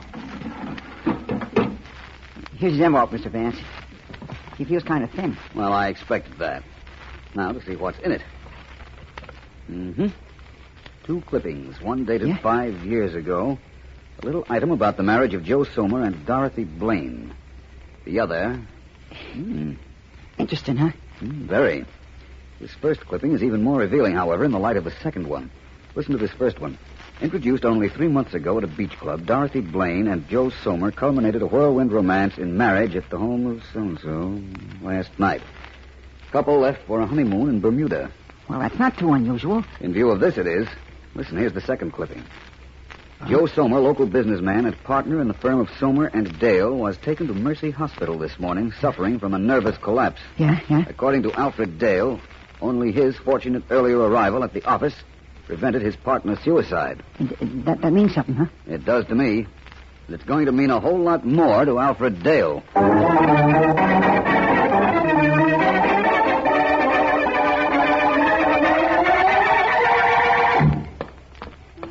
Tony! Oh, it's you. Tony, I waited out here in the street to find out what would happen to you. So what? I heard you were arrested. You heard I was arrested. Sure, I was arrested, but I'm out. Did they think you killed my husband? How do I know what they think? All I know is I'm getting out of town. I'm going with you. Now, don't be a dope. I need you like I need a hole in the head. You're taking me. I'm going home to pack right now. I'll meet you at the airport in an hour. Now, listen. You better take me, Tony. It'll be so much better for you if you do.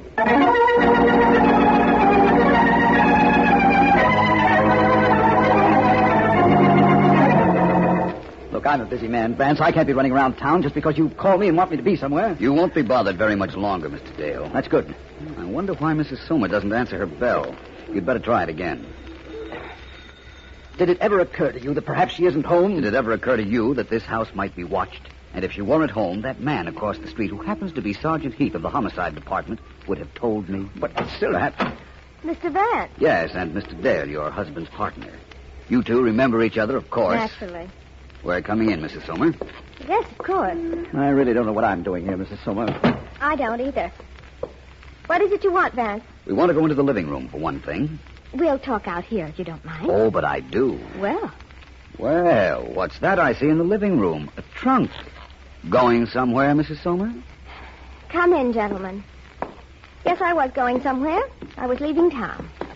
Any objections, Vance? Definitely. Mrs. Somer, do you own a gun? Of course not. What kind of a question is that? Figure it out.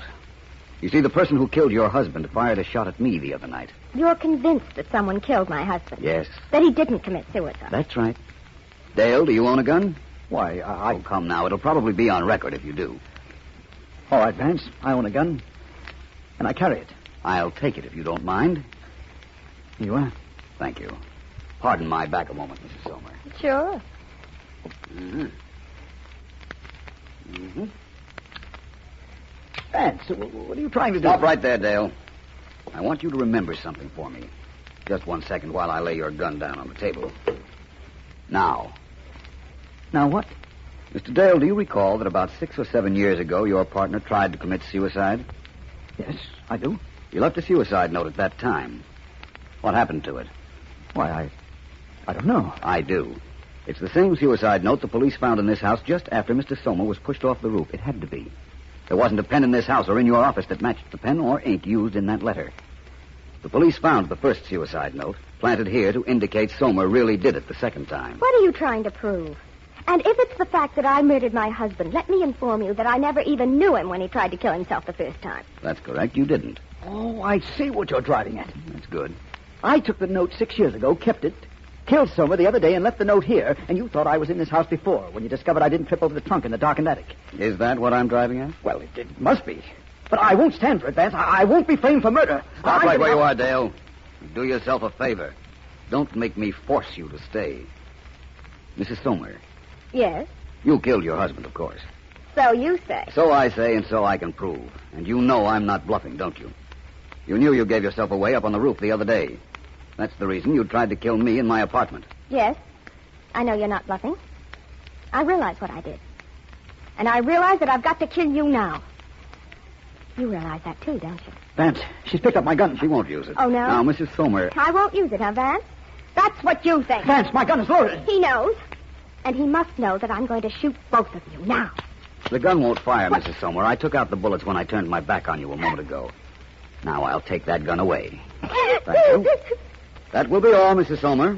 All, that is, except my explaining to Mr. Markham how I knew it was you.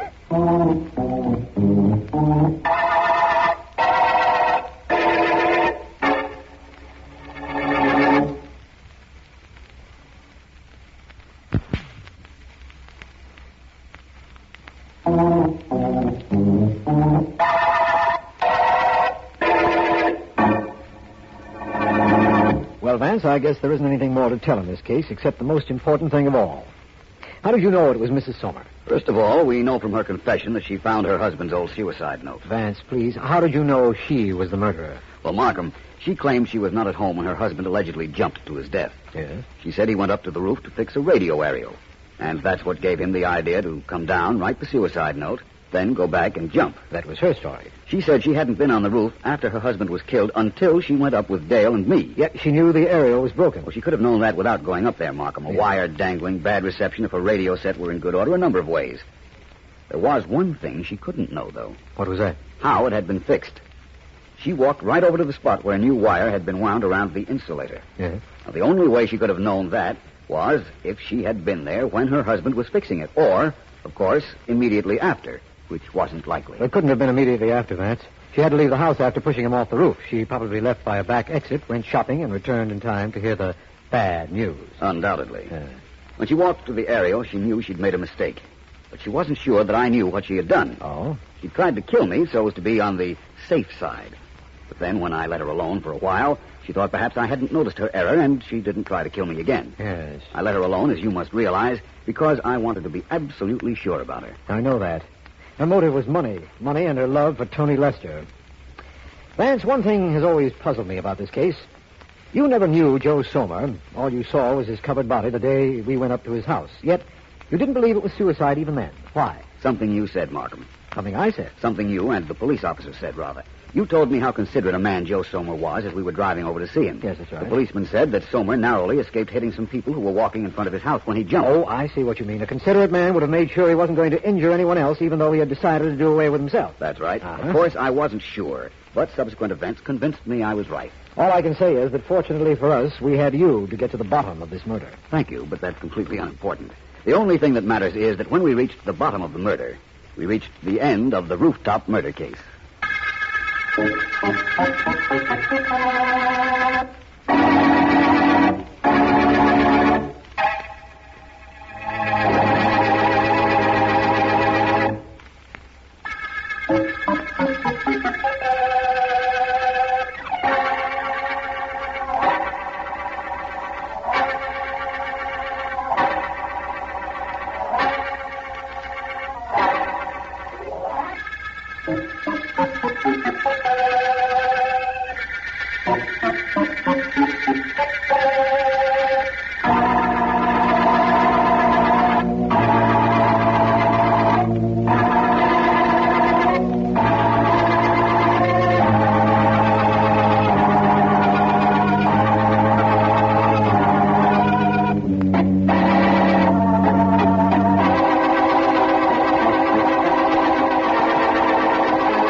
Please, Daniel. I'm sorry, dear. I just can't help being nervous. The man wants $100,000. It's every bit of money we have in the bank. He'll kill you if you don't give it to him, though.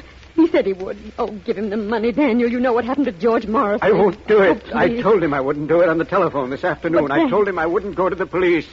But I wouldn't pay him the money either. Oh, Daniel, you did the wrong thing. Maybe that's what's making me nervous. Oh, my dear. The killer who whistles. Who just whistles and kills. You told him you weren't going to call the police. Yes. I told him I didn't have $100,000, but he laughed. As if he knew I had. Daniel, I won't have you working yourself into a breakdown. I'm going to call the police. Daniel. Those footsteps. Maybe it's our butler. He could be coming downstairs. Daniel, that can't be our butler. You know it can't. It's the killer. It's the whistling killer. Go away. Go away, you. Don't. No! You killed him. You murderer, you thief. Oh.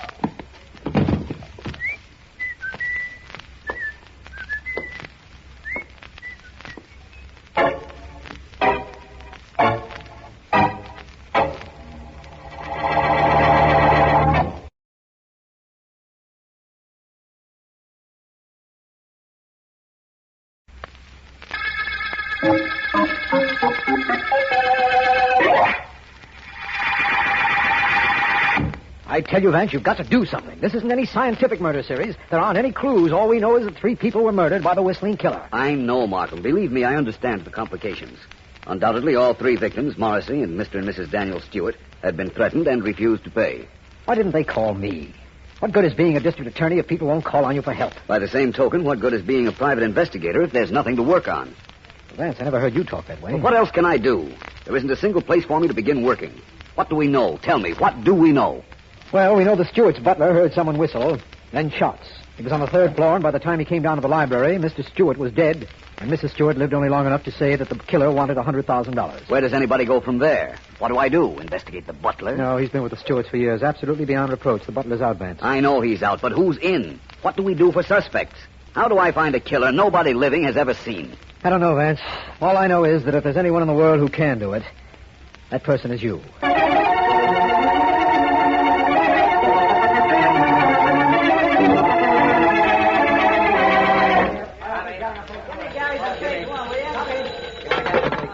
Steady, Dad. Mullins. Joe, Mike. I've got a statement from the DA on the whistling killer murders. Give. District Attorney Markham urges any citizen who was approached by the whistling killer to call him immediately in the interest of law and order, etc., etc., etc.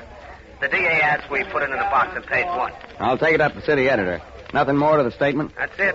The usual business about the law being more powerful than any criminal. Police have several leads they're tracking down, you know. Can do.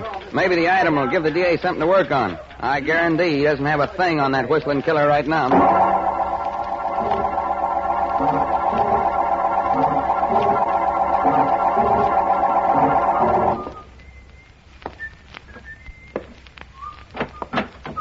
Sweetie!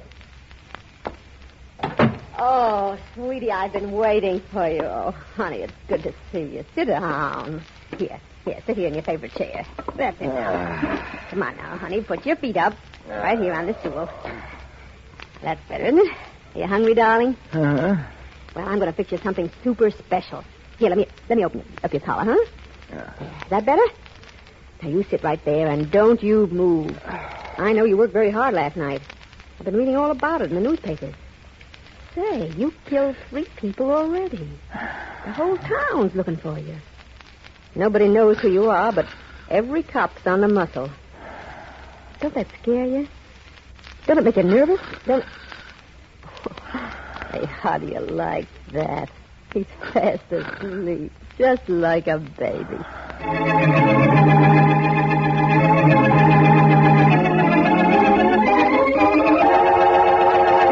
No, Markham, not a thing. I know. This is the most helpless situation I've ever been in. Nobody's called in after that item I had put in the newspapers either, Vance. Does this mean we'll have to wait for somebody else to be killed before we do something about the whistling killer? I sincerely hope not. The very moment you hear... Mr. Vance, I've got to talk to you immediately. Hello, Vance. Please, Mr. Vance. I'll call you back, Markham. I have a visitor. Goodbye. Well, it's a little late for me to ask you in, my friend, but Would you mind closing the door? Vance, my name is Wilbur Jones. I've received a warning. The Whistling Killer. You've got to do something to help me. I don't dare go to the police. You've got to help me.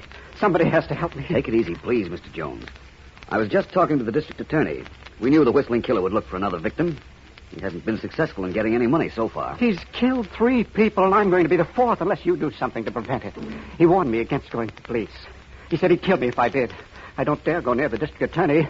I came to you. You've got to help me. How much money does he want?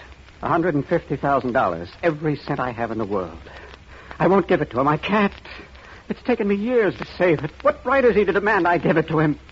Mr. Vance, do something. Please do something. When is the killer going to be in touch with you again?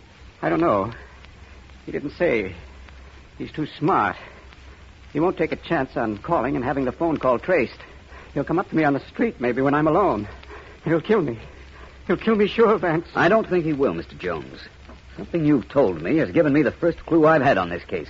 Something I've told you? Yes. I want to telephone the bank where Mr. Stewart kept his money. We know the Whistling Killer asked Stewart for $100,000. Yes? If I find out one thing at the bank, I'll have the one thing I need to start work on catching him. And you can bank on that.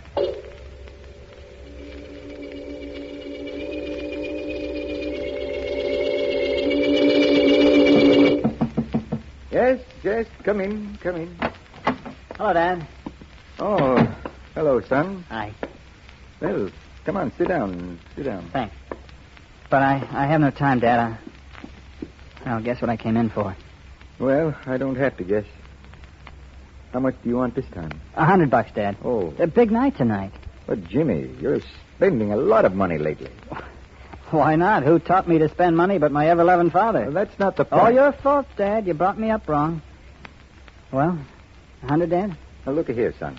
I'm not made of money. Now, Pop, listen. How would you like it if James Whitby Jr. went out with $1.30 in his pocket? What would people say? About you? This is nothing to joke about, Jimmy. Who's joking? James Whitby Jr., young banking executive, with $1.30 in his kick. Is that funny? Oh, all right, Jimmy. I'll give you the money this time. Thanks, Dad. I know you would. Maybe you won't have to keep shelling out like this, Pop. Not much longer, anyhow. Oh? If plans I have come through, I won't have to ask you for a dime, ever.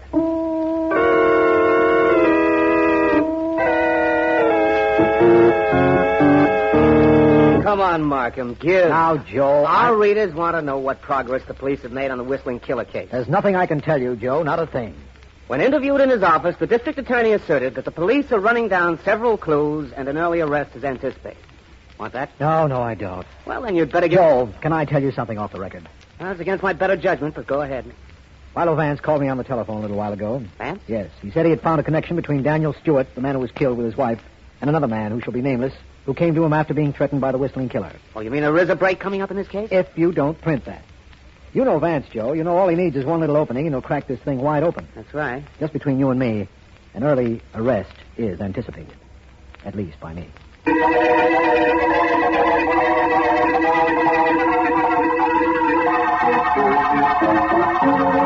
Mr. Whitby, you were the head of the Leighton Bank for many years, weren't you? Yes, Vance. Yes, I was. I still have an interest in it. Why do you ask? You knew Daniel Stewart? Well, I've met him. He was a client of the bank. I have a very important question to ask you. Oh? Well, go ahead, by all means. Your bank has 2 branches. That's right. What official of your company would have knowledge of the depositors in both branches? I don't think I know what you mean. I guess I haven't been very clear. Let's say that I had $100,000 in your Main Street branch. Yes? And a friend of mine had, let's say, $200,000 in your Maple Street branch. Uh-huh. How many people would know both figures? Oh, well, now, let me see.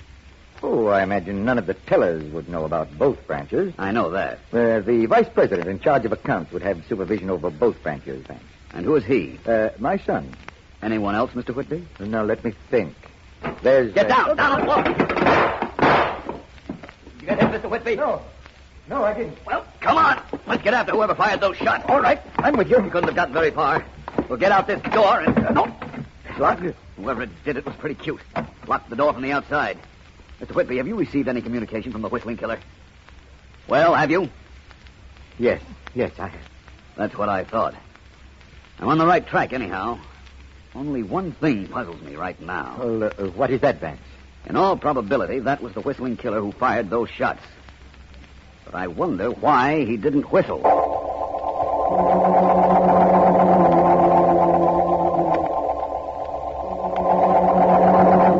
Stop it! What are you hitting me for? I didn't say I was going to do it. I only said I might if you didn't treat me. Let it out. Cut it out. Cut it out. Cut it out. Will you... Where are you going? Where are you going?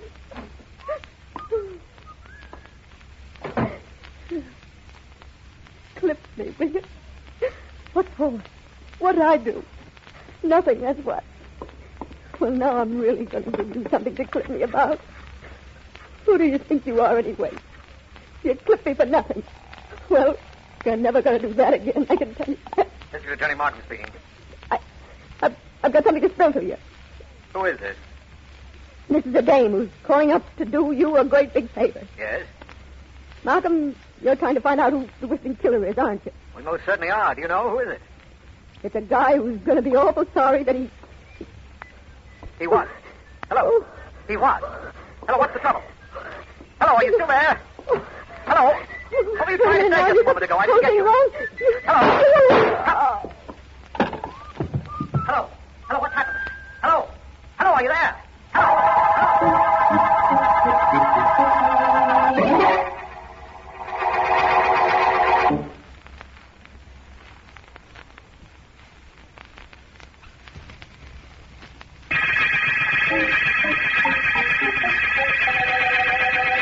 This is District Attorney Markham. The Whistling murder case concerns the killing by an unknown extortionist of several people, the most recent of whom was shot while talking on the telephone to me. Philo Vance, appealed to for help by a man named Wilbur Jones, uncovered something that sent him to a former banker named James Whitby, and from Whitby learned that his son, James Jr., knew the exact deposits several of the victims maintained in their bank accounts. He's about to explain the significance of this to me in my office, and I'm very... It's reasonably simple, Markham. Just before she died, Mrs. Stewart was able to tell her butler that the whistling killer had demanded $100,000. Yes, I know. That $100,000 represented every cent Stewart had in the bank. Somebody knew that. Or it was a coincidence. Well, it might have been, except that the Wilbur Jones who came to me told me that the whistling killer had demanded exactly the same amount as he had in the bank. And both Jones and Stewart used the same bank, although different branches. Oh, I think I'm beginning to understand. And I'm frank to say it's about time I did. We almost had a break on this case, that phone call I got from the girl who was shot. She didn't live long enough to talk. We'll make our own break, Markham. As you know, James Whitby told me that his son would know how much depositors in both branches of the bank would have in their accounts. But I've uncovered the strangest thing. Yes? Yes. I discovered that Mr. Jones is a director of the bank, and that he, too, might very easily have access to the accounts. You mean the man who came to you for help is a suspect? Why not? That device has been tried before, pretending to be a victim so that suspicion is removed. I've got to do some more checking. I want to find just how many people would know about the deposits in both bank branches. Then I have a plan to make the whistling killer show his hand. It sounds very interesting if one of the bank employees is the killer. What goes on from here, Vance? I go on from here, Markham, on to a series of questions with which I won't bore you. The next time you hear from me, I'll have some answers for you.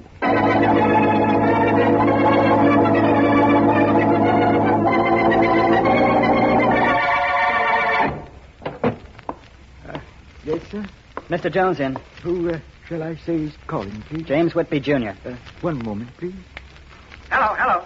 What is it? What is it? Mr. James Whitby, Jr. to see you, Mr. Jones. Whitby. No. I won't see him. Very well, sir. Wait. Wait just a moment. Maybe I'd better send him in. Yes, sir. Through that door, Mr. Whitby. Thanks. Hello, Jones. Come in. Now, listen, Whitby. I don't want you to do anything foolish. I want you to listen to me for a minute. Just hold the phone, Jones. I came to see you, remember? I know what you came about.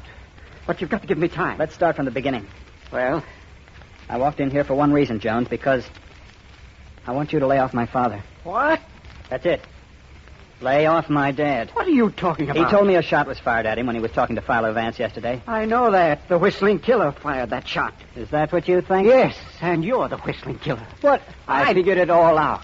When I told Vance about the amount of money I was asked for, he figured it was somebody at the bank.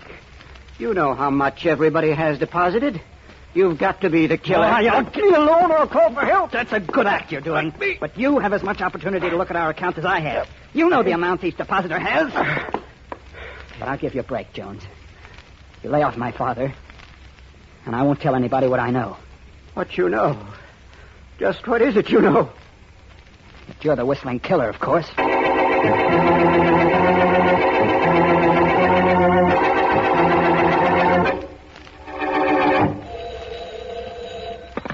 Markham speaking. This is Vance, my friend. I've been waiting for your call, Vance. Means you've asked all your questions, doesn't it? It most certainly does.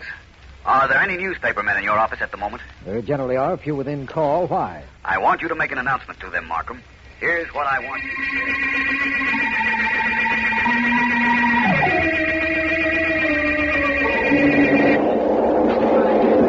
Hey, quit pushing.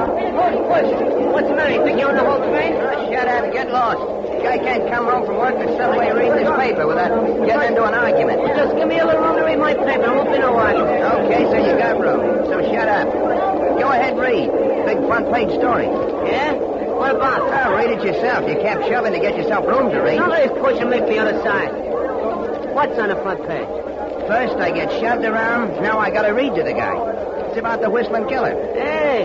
Yeah, you could say that again. Only this time he didn't kill nobody. This time the papers say he made a date to call on Philo Vance. You ever hear of Philo Vance? Yeah, sure. Who hasn't? That killer's got some nerve fooling around with Vance. So he's got some nerve. So what? When's he going to see Vance? The paper says the guy called Vance and said he... Oh, sorry. This is my stuff. Well, you got room now. Read it from your own paper.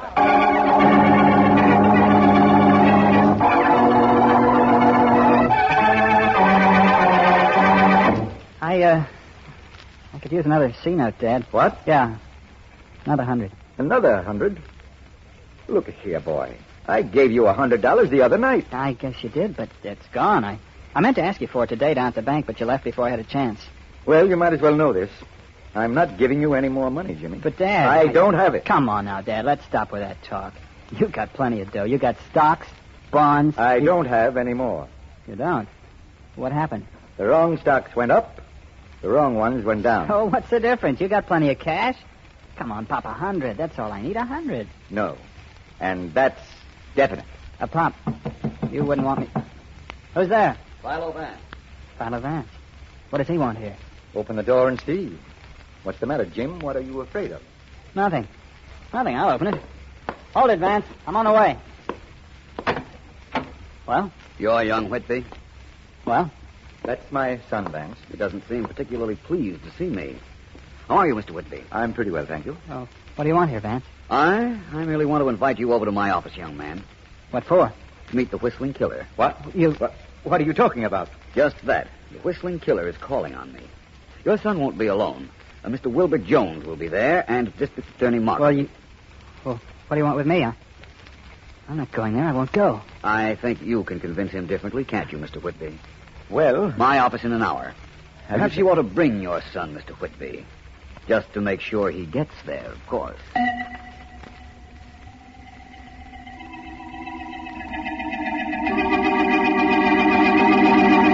tell you, Mr. Markham, I have work to do tonight at the bank. But There's Mr. no reason Jones... for me to be here at Vance's office jeopardizing my life. He's right. You can say that again. I'm sorry, Mr. Jones, and my apologies to you, Mr. Whitby, and your son. Vance said he'd be here at 8 o'clock. It's only 7:30 now. Well, look, what's all this business about the whistling killer? Vance believes the killer will keep his word and be here, providing we don't have the building surrounded by police. And we're doing without any policemen for that reason. Well, I don't think I understand, Mr. Markham. I can explain it partially, I believe. Mr. Whitby, the whistling killer has been in touch with you demanding money. Yes, he has. I told that to Vance. And you, Mr. Jones? Well, Vance knows that. I told him the killer was after me. What is he trying to do? Set me up here in this office to make it easy for him? I honestly don't know what Vance is trying to do. Mr. Whitby, Jr.? Well? No threat from the whistling killer to you? Well, what could he get out of me? Which leads me to ask, what am I doing here? I'm sure Vance will explain that. He was most anxious to have you. I believe he called on you in person, didn't he? So? So I'm quite certain. Wait, listen. It's the whistling killer. The whistling killer? He's coming here? He's coming here to kill me. Markham, you have a gun. You must have a gun. No, I don't carry one. Now get down behind Vance's desk. That's for me and for you. Come on, Junior. Don't. Okay. Dad, come. I'm staying here, son. I want to get this over with. Dad, don't be crazy. He'll kill you. Dad, he'll... Vance. What's going on? I never heard of anything so ridiculous in my life. When everybody is quite through reprimanding me for pretending to be the whistling killer, I'll explain all I this. should think you would. Yes. Thank you very much. This little experiment was very necessary, gentlemen. Definitely necessary. All right. It was necessary to scare all of us to death. But what did it prove? What did it prove, Mr. Whitby? That's what I said. Nothing very much, except that you are the whistling killer. Wow, that's going for a gun. No, damn, no more killing. Let go my arms, you fool. Let go. I'm afraid you'd better help the young man, Markham. After which I'm sure you'll see to it that the whistling killer talks.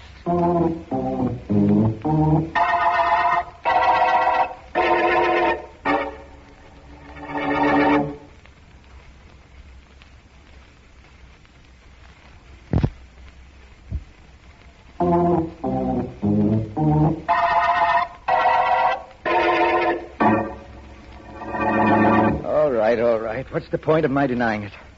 I'm the whistling killer. Although how you knew, how I gave myself away, I'll never know, Vance. It so happens that I don't know either, Whitby. Vance? Let's see if I can start from the beginning of this case and bring it right up to date. I'll admit that some of this is pure supposition, but I believe you lost all your money in the stock market. Correct, Mr. Whitby? It's your story, Vance. It's correct. Thank you, Markham. Anyhow, Whitby hit upon the idea of the whistling killer, an idea that would cloak his identity. He investigated the bank accounts of his friends, found just how much cash they were worth, and went to work. There was a girl killed, wasn't there, Vance? How do you explain that? That, Whitby, was your girlfriend, of course. You two probably had a falling out. Incidentally, when Markham was talking to her on the phone, just as you shot her, he heard your whistle, which was how I could imitate it in my office. You still haven't told me how you found me. I will. There are some details to fill in. One of them was the shot that was fired when you and I were together, Whitby. You see, your son knew you were the killer. I'm sure he did. He fired that shot, missing purposely just to throw me off. Young Whitby knew about his father? I think so. He went to see my client, Wilbur Jones, and accused him of being the whistling killer, to keep Jones from suspecting Mr. Whitby here. After all, there are only 3 men who had access to the accounts in both branches of the bank, the 2 Whitbys and Jones. As you say, Vance, this is all hypothetical, although it does sound completely logical. But let's get back to your office when you named Whitby here.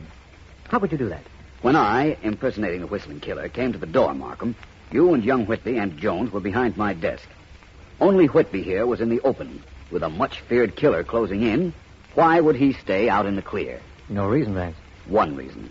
Because he knew it wasn't the whistling killer at all. It couldn't be. He was the whistling killer, so he knew he had nothing to fear. He realized it was a trick. Oh. So that's how I gave myself away, huh? Yes. You imagined the killer would do just that, didn't you, Vance? I hoped he would. But we were in the middle of this case before I got the idea for it. It doesn't matter that you got the idea in the middle, Vance.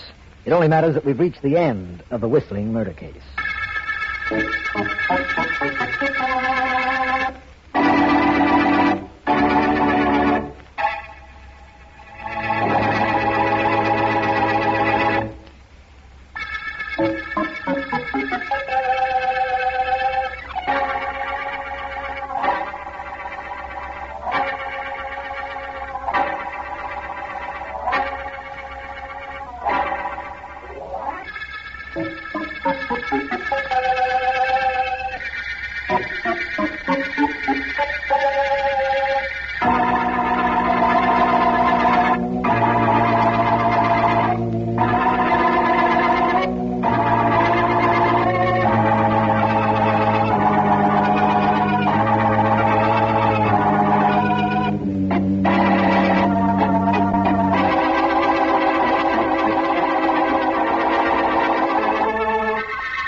Come on, keep it moving, you guys.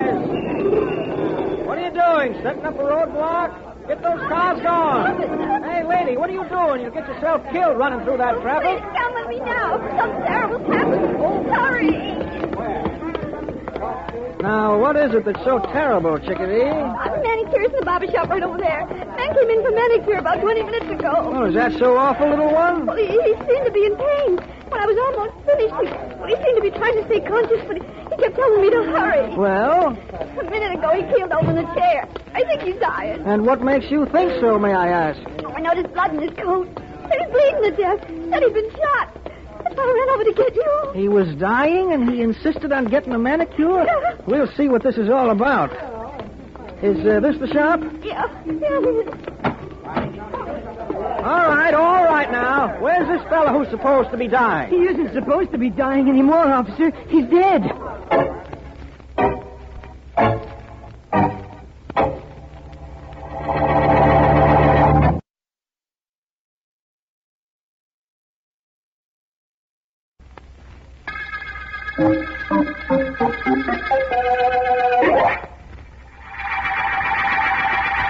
Tell me honestly, Vance, did you ever hear of anything so completely unreasonable? A dying man insisting on a manicure? Yes. No, Markham, I never did.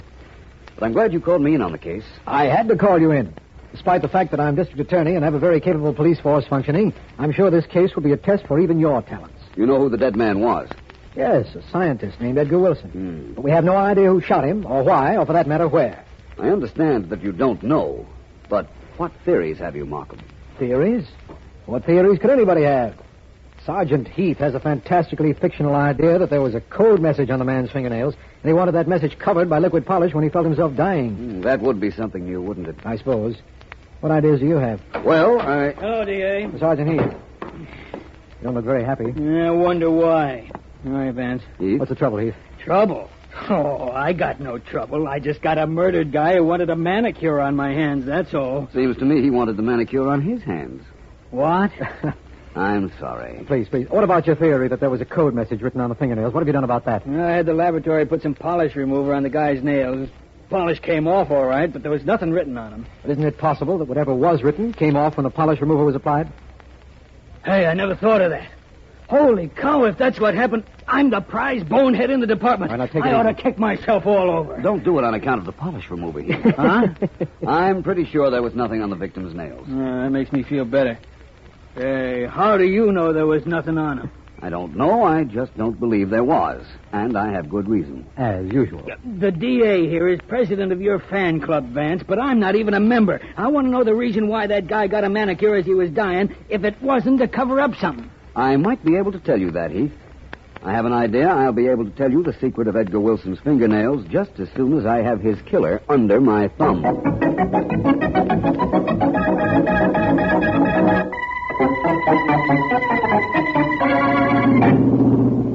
All I gotta say is...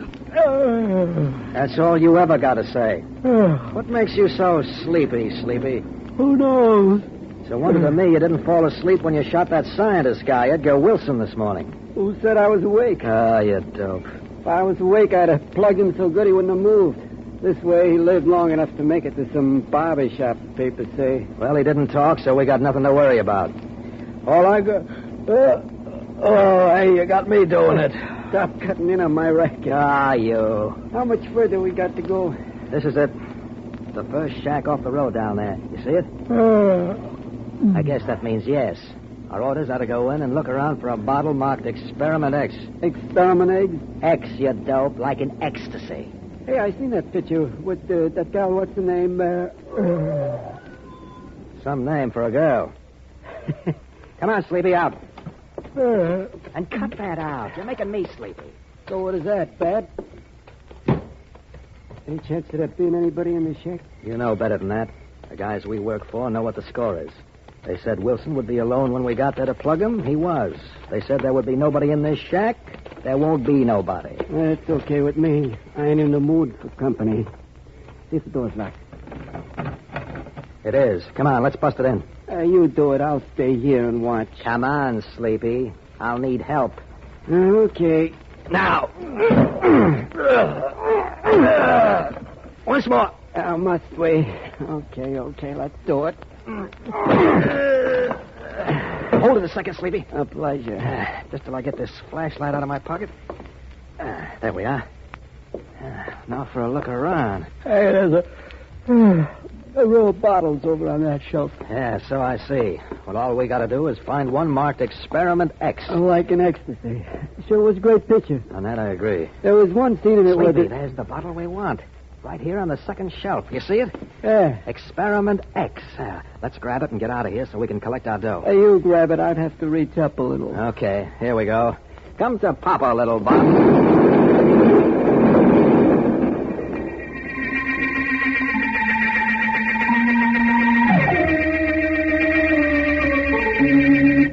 Well, tell me, you fool. Tell me exactly what happened. Well, it was like this. I did what you told me. When the Miller brothers killed Professor Wilson for you, I followed them to make sure there was no slip-up. What happened when they went after the explosive? I'm trying to tell you. I followed their car. I saw them stop. I saw them break down the door and go into the shack. They found Wilson's laboratory. Good. And what happened? Well, then, they were inside for a while, a minute maybe. Then all of a sudden, there was a big explosion. And then, no more shack, no more Miller brothers. So they found Experiment X, did they? I guess they did. But Professor Wilson was smart. He probably knew an attempt would be made to steal it. He had the container wired so that it set off the explosive. I guess that's what it was. Very clever, the professor. Even after he was dead, he managed to take care of the men who shot him. Oh, well. I have another plan. What's that? I must find out about Experiment X. And I think I know who can tell me. Professor Wilson had an assistant. I wonder how she's going to like assisting me.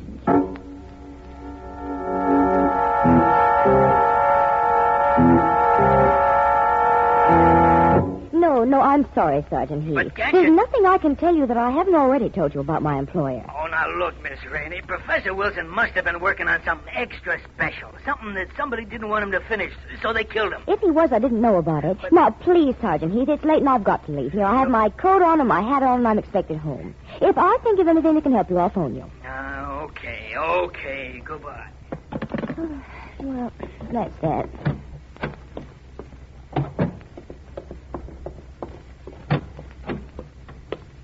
I beg your pardon. I'm sorry I startled you. My name is Vance. Philo Vance. I'm a private investigator. Oh, yes, I know about you. Oh? Are you working on Professor Wilson's murder? I will work on it when I can find something tangible to start with. Do you mind if I walk a little way with you? All right. It's a dark street, and I'm glad of the company. Is there something I can tell you that will help you? You'd know that better than I. I just told Sergeant Heath on the telephone that I didn't know what Professor Wilson was working on. If that's what you mean. But you must know. You were his assistant, as I understand. Yes, but that doesn't mean that I know... Just stop right where you are. Well, you... What's the Please idea? do not turn around, either of you. That's good. I don't want to use my gun. That's bad. That's no lie. What do you want? Not you, whoever you are. I merely want this young lady, Miss Doris Rainey, I believe your name is, to accompany me. No. Apparently she has neither the desire nor the intention, so I think I... Stop it! Stop it! You're biting my hand! Help me! Help me! Get me in the car! Oh, brother, what fell on me? That car. You! Stop! Stop! Oh, license number 162857. Well, my friend, whoever you are, you got the girl, but I've got your number.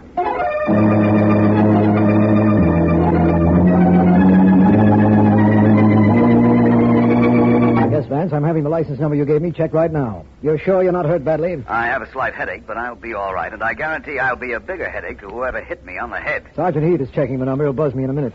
You say they kidnapped the girl who was walking with you? Yes, but I'm sure they won't harm her for a while anyway. By that time, with the help of the license checkup, I ought to have found them. You're lucky you got a look at the plates. Markham, I always get at least one lucky break on a case. Otherwise, I'd fail dismally in most of them. I think otherwise. Just a minute, Vance. That's probably Heath now. I'll hold on. Right. Yes? This is Heath, DA. Yes, Heath. I have Vance on the phone now, waiting for the name and address of the owner of that license number. Well, he's going to have a long wait. What do you mean? There's no such number listed, that's what I mean. What? Vance either got the number wrong or the car had phony plates. Well, if it's one of those two possibilities, I'm sure the plates were counterfeit. Thanks, Heath. Hello, Vance. Yes, I heard Heath, Markham. All I can say is that maybe I do always get one lucky break on a case. But apparently, that license number isn't it.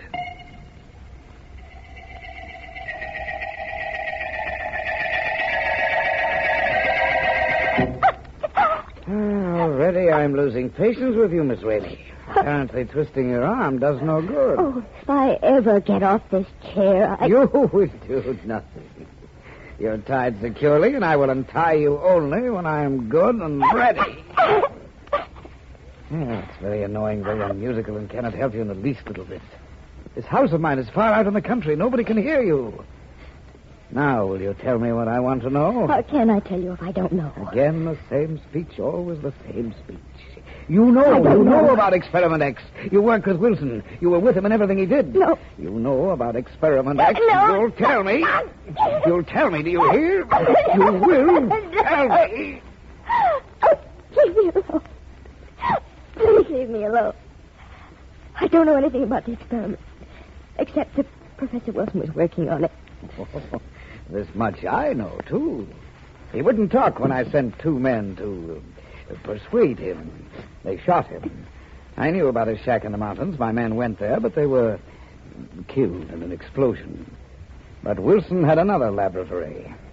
Where is it? I don't know. I keep telling you, I don't know. That is a lie, and you will tell it. You must. All right. All right, I do have something to tell you. Ah, good. Do you know the man who was with me? Do you know who he was?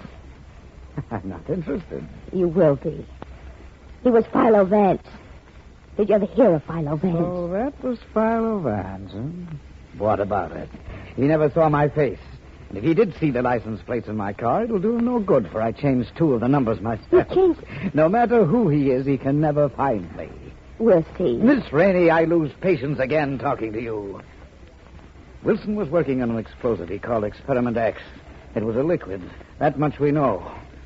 What was the formula? I never knew the formula. That is possible, but you know where there is some of that liquid. No, I don't. Some that my chemist can analyze. Where is that place? Where? Where? I never tell you. Brave words. But you've been here only a few hours. All I've done so far is to twist your arm a little. That is nothing compared to what will happen to you, Miss Rainey. Don't forget nobody has any idea where you are. Nobody can possibly rescue you. What about it? I have an idea how to make you tell me what I want to know. Miss Rainey, it's my suggestion that you talk. While you still have a tongue to talk with.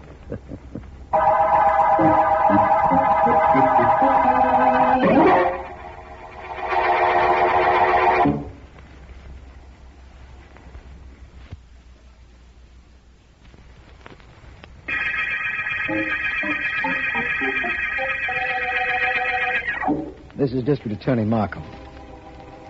The Manicure murder case opened when Professor Edgar Wilson, scientist, died in a barber shop after insisting the girl manicure his nails, even though he was dying. We have no explanation for this, no clue to the professor's killer as yet, although Philo Vance did have an encounter with an individual whom we believe was the brains behind the murder. In an effort to work out some tangible lead to that individual, Vance is in my office. Where do I begin, Markham? A simple question like that has me stopped completely on this case. A simple answer might be in order, Vance, but I don't have it. Either a simple or a complex answer. All I can tell you is I don't know. Well, let's start from the beginning. Professor Wilson wanted a manicure when he was dying. Why? You said you thought you knew the reason. Let's say I still think I know the reason. How do I prove what I think? There's one way, and Vance, it might be the answer to that question you asked. About where do I begin? Yes. Well, I'm listening. What's the one way? Why not check back at the barber shop where Wilson died? Perhaps that shop has some connection with his death, and the reason he insisted on having his nails done. Good idea, Markham. That's where I'm going, for a little interview with that barber shop manicurist. Maybe I'll even let her do my nails.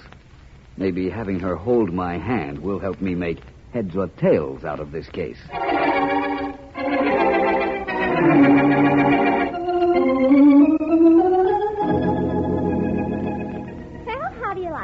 Long, short, or half and half? Suit yourself. Mister, if I suited myself, I'd pack you in right now. Well. I'm tired. You don't need no manicure. Really? What'd you come in for? Keep out of the rain? It's not raining. And you don't need no manicure. So, here we are back where we started. Maybe I'd better introduce myself. I'm Philo Vance. Oh, It's okay. I'm swooning. It takes me a little time to faint. So you're Vance. So what? So I understand you're the young lady who manicured Professor Wilson's nails as he was dying. That's right. You ain't figuring on kicking off, are you? Not just yet. I want to know what he told you when he came in. When he came in, he sat down, stuck out his hand, he said, give me a manicure fast. There was colorless liquid polish on his nails. You put it on? Yeah, like I said, he said, give me a manicure fast. I said, long, short, or in between. He said, short. So, I filed them and finished them up. About all. Except when I see he's about to pass out, I beat it out of the shop and pick up the traffic cop in the corner. Thank you very much. Hey, where you going? Manicure you didn't need ain't finished. I know, and neither is the case I'm working on. But after what you've told me, it will be finished. And very soon.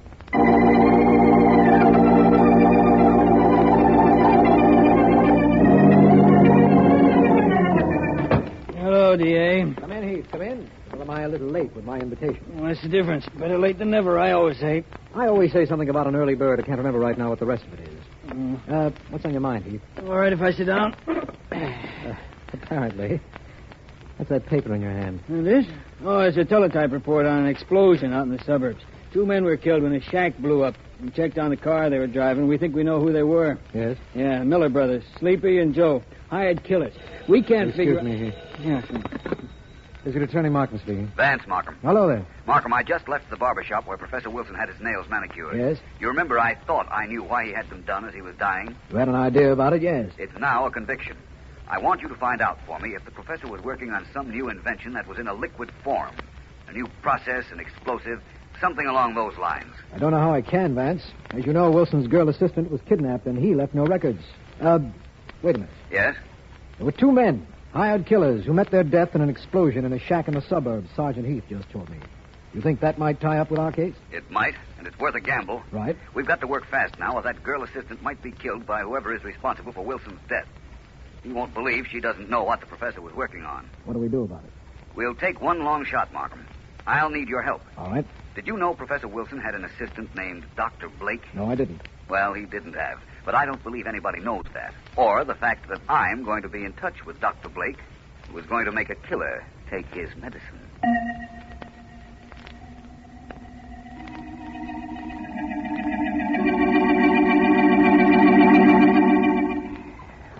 You are so obstinate, Miss Rainey.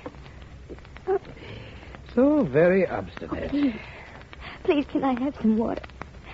You can have anything you want after you tell me what I must know. Wilson was working on an explosive. He called it Experiment X. What were the components of Experiment X? Please, a little water, just a Where little... can I get a sample of Experiment X? A drop will do. The smallest possible sample. My chemist can analyze it and break it down. Tell me. I don't know. There's some way to make you talk. Some way you'll tell me what I want to know. Ah. You're a nice girl, Miss Rainey. Very nice girl. And you have a mother. You wouldn't dare go near her. The police will be protecting her. Philo Vance will figure that you'll try to make me talk to her. You leave my mother alone. Oh, so that is the way. Good. Now I can... Who is it? Come. What is it? Look, this newspaper. Look at it. Let me have it. What is it I'm to look for? On the first page, the item in the corner. Dead scientist assistant arrives tonight. This one? Oh, read it. Dr. William Blake, noted scientist in his own right and former assistant to the late Professor Edgar Wilson, arrives at Main Street Station at midnight tonight. Dr. Blake announced when leaving his hometown that he was coming here to continue the experiment started by Professor Wilson. Mm-hmm. Dr. Blake declared that he has a complete knowledge of them, having been in constant contact via long-distance phone with Professor Wilson for months. You, Dr. Blake, Miss Rainey? I don't know what you're talking about. For a girl who was smart enough to be Professor Wilson's assistant, you have a terrible memory. Perhaps now we don't need you, eh? Andy. Yeah? I think we should be ready to leave here very shortly. You and I have to meet the midnight train. And Dr. William Blake.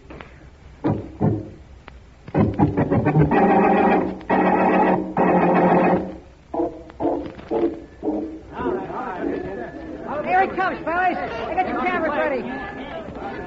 Dr. Blake. Yes? Please hold on while we get some pictures. Hurry then. It's very late, and I'm very anxious to get to my Oh, hotel. take a minute, Dr. Blake. Okay, boys, come on. Grab your shots now. And just one more, please, Dr. Blake. Hold it. Thank you. Thank you very Now, much. is it all right, gentlemen, please? Sure, Doc. Go ahead. Thanks for your time. Thank you very much. I'll be at the Carlton Hotel if your newspaper should want me. Thanks, Doc. I think a boss will send a man up to see you to find out what you're going to work on. I shall see him. Good night. Dr. Blake? Yes? Who are you? And your friend? It doesn't matter who I am or who he is, either. You will kindly not make any disturbance, but come along quietly with us. I don't understand. Who will, dear sir? You were Professor Wilson's assistant. You knew what project he was working on, the secret of his Experiment X. Yes, of course. Take his arm, Andy. Hold it tightly. Okay. Take your hands up. Hey, his beard. It's falling off. It's a trick. Come on, let's get away from here. Not so fast. I think I can hold you two. Markham, hurry. Hands. You're Philo Vance. This was a trick. Yes, and you fell for it, my friend. All right, Vance, I'll take this man here. Hold on to your man. Nobody holds on to me. I got away like this. I make you stay like this. Oh, nice work, Vance. This fellow I'm holding gave me no trouble at all. Oh, that was no trouble, Markham. Hitting my friend was fun. Let's get him up, get him out of here. And I'll be ready to tell you why Professor Wilson insisted that his nails be done, even though he knew he was done for.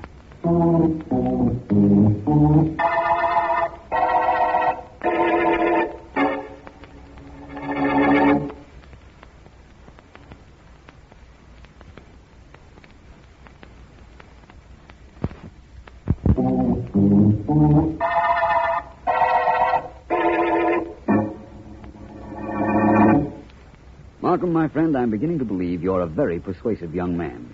How do you mean, Vance? You persuaded those men we picked up at the railroad station to tell you where they were holding Professor Wilson's assistant, Doris Rainey. That was relatively easy. Besides, I wouldn't have had a chance to work on them if you hadn't found them for me. They found me, Markham, just as I hoped they would when we had the newspapers print the arrival of the entirely fictitious Dr. Blake. It certainly did.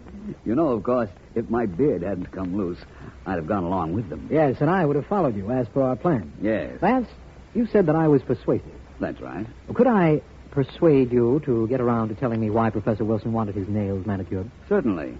Let's go back a little, though. All right. Wilson was working on his Experiment X, an explosive. Yes. We know that now. It was a liquid. We know that, too. The man who kidnapped Miss Rainey hired two men to shoot him, which they did. But they didn't kill him. He ran from them and got to the barber shop. I know that much. Markham, Wilson had some of his Experiment X under his fingernails. The manicurist told me his nails were long. We know he was working with a liquid. The smallest quantity of Experiment X, if it fell into the wrong hands, would be sufficient for his killers to find its formula. I see. He had his nails filed so any evidence of the formula that might have been under them would be lost. Exactly. Oh. Sergeant Heath's theory that something might have been written on the fingernails was an impractical one. If Wilson had had time to write anything on his nails, he would have had time to tell what he had written to the manicurist or the barber. Yes. I knew it wasn't that. So you said at the beginning of this little adventure. Yes, I did. And now I say it's the end of our little adventure. The end of the Manicure murder case.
Ah, you see how simple it is, Mrs. Willoughby? Uh-huh. You make your own money, just exactly the way the government does. Now, you put this blank piece of paper in the machine. Uh-huh. You turn the crank. And out comes a brand new $1 bill. It certainly does. Yeah? Now, those $1 bills I made up yesterday with this machine, you took them to the bank? Yes, and they said it was real money. Oh, you see what I mean? And you saw me make them. I made them right in front of your eyes with this machine. You sure did. Now, you give me $10,000 and it's yours. You can make as much money as you want, whenever you want. $10,000. That's right. Tell me, Mr. Crane, why are you so anxious to sell this machine?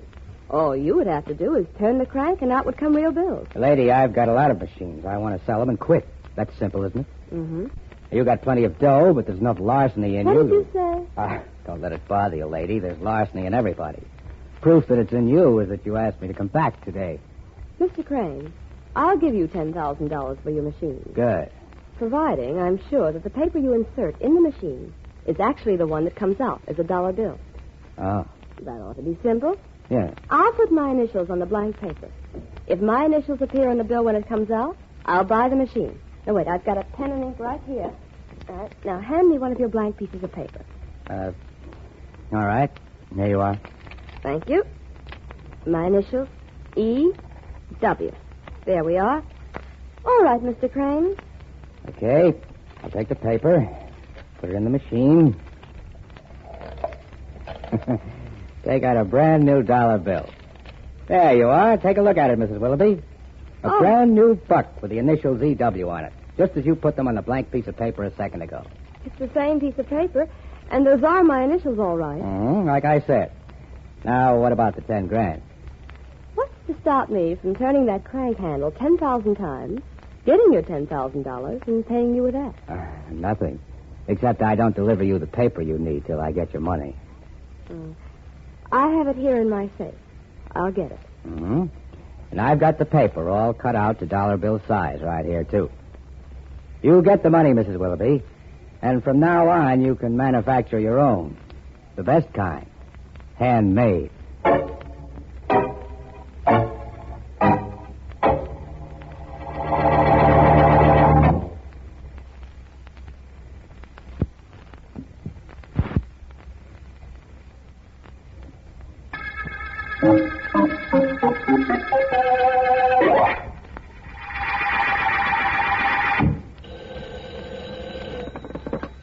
Markham speaking. Is this the district attorney?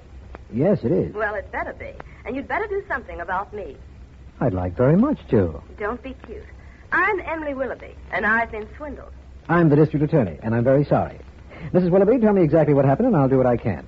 Well, somebody sold me a money-making machine, and it doesn't work. And I paid $10,000 for it yesterday.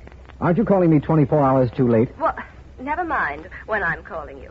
I want to do something. I want you to do something. I paid the man I know, $10,000. He demonstrated a machine and took blank paper and converted it into $5 bills. $1 bills. Oh. But how did you know what he did? It's a very old racket, Mrs. Willoughby, and it wouldn't work except that people such as yourself are looking for something for nothing. Well, really? Have you any idea who the man is? He said his name was Crane. Joe Crane. Do you know him? No, I don't. Well, do you know where you can get him so you can arrest him? No, but I'll have a man put on it right away. You shouldn't have had anything to do with Crane, Mrs. Willoughby. Look, don't talk to me like that. He's the criminal. I'm not. The only reason you aren't, Mrs. Willoughby, is because the machine didn't work. Come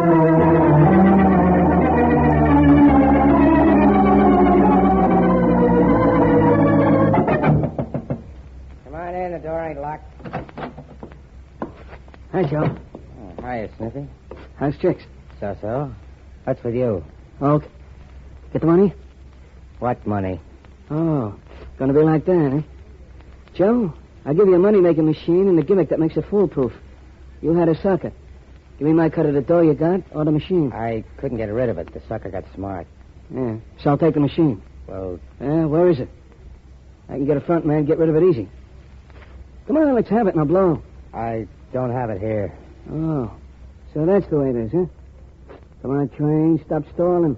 Give me that machine or I'll break you in a dime. Where is it? Where is it? Let go of me. Give me my machine. Give it or I'll choke it out. You double-crossing rat. Used a knife on me, did you? Jeannie. Well, what's this? Get out of here. You killed Snippy, huh, Joe? Now, look, don't scream. Don't do nothing. Just get out of here fast. He was choking me. I had to do it. You wouldn't want me dead, would you? You killed him, Joe. Yeah, I killed him. Now, get out of here before you get wild and start yelling so somebody will hear you and get the cops. Go on, beat it. I don't want you getting hysterical. Seems to me you're the one getting hysterical, Joe. No, I'm not. Now, take it easy. I won't blow. All I'm going to do is help you get rid of that knife you're holding. And this body.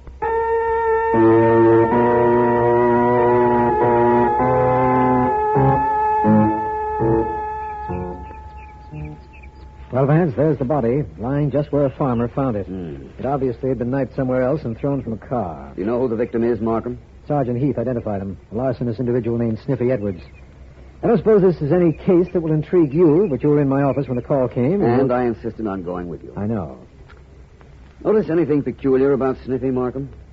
No. He has a knife wound in his chest, and he's dead, which certainly is normal enough. Look at his shoes.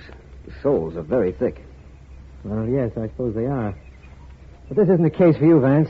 It's undoubtedly an underworld murder, and Sergeant Heath will get whoever killed this man. Mind if I look at the soles a minute? Go ahead. Your penknife, Vance, you need that to look with? You never can tell what it will help me see.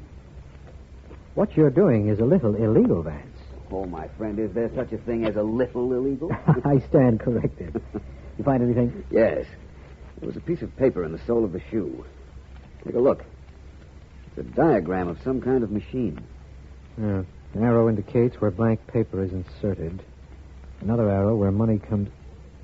Vance, I know what this is. It's the diagram for a money-making machine. Undoubtedly. I got a complaint this morning from a Mrs. Willoughby that she had been swindled by a Joe Crane who sold her a money-making machine. This couldn't be a coincidence. In all probability, it isn't. I had a man trace Joe Crane. He called in his address just before we left. I think perhaps we ought to see Crane. What about it? I'm with you. Let's go call on Joe Crane and see if this plan for a money-making machine was the instigation of his plan to murder Sniffy Edwards.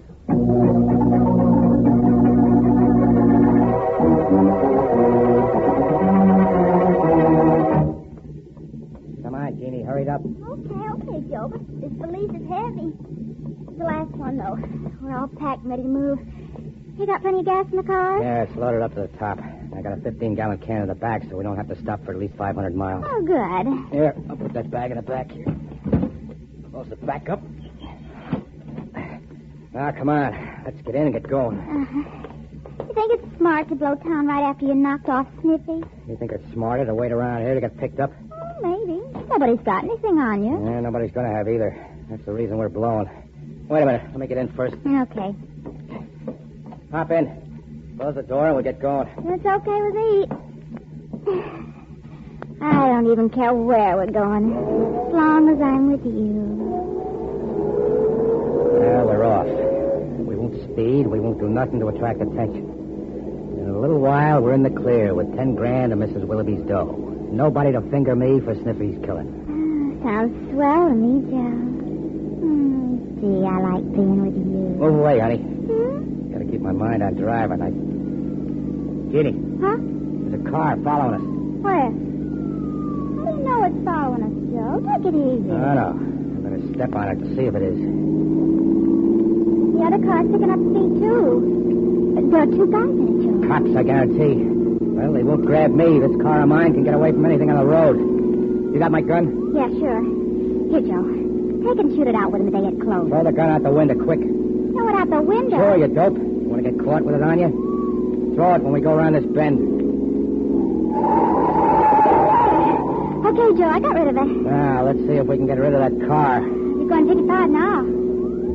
58? Got my foot on the floor. This crate will pick up to 85 on a straightaway road. Just hold tight and say nothing. Gee, this is exciting. Yeah, sure, some exciting. If I don't lose that car in back of me, I get... Uh-oh. Oh, they're getting closer, Joe. And you made me throw your gun away. Oh, Joey. I can't lose them, Jeannie, so keep quiet and let me do the talking. I'm going to stop. You made me throw your gun away, Joe. Why did you make me do it? You could have killed them when they drove off. Shut up and don't move. Oh, what'll they do to us, Joe? What do you I don't know. I don't think they're going to say anything.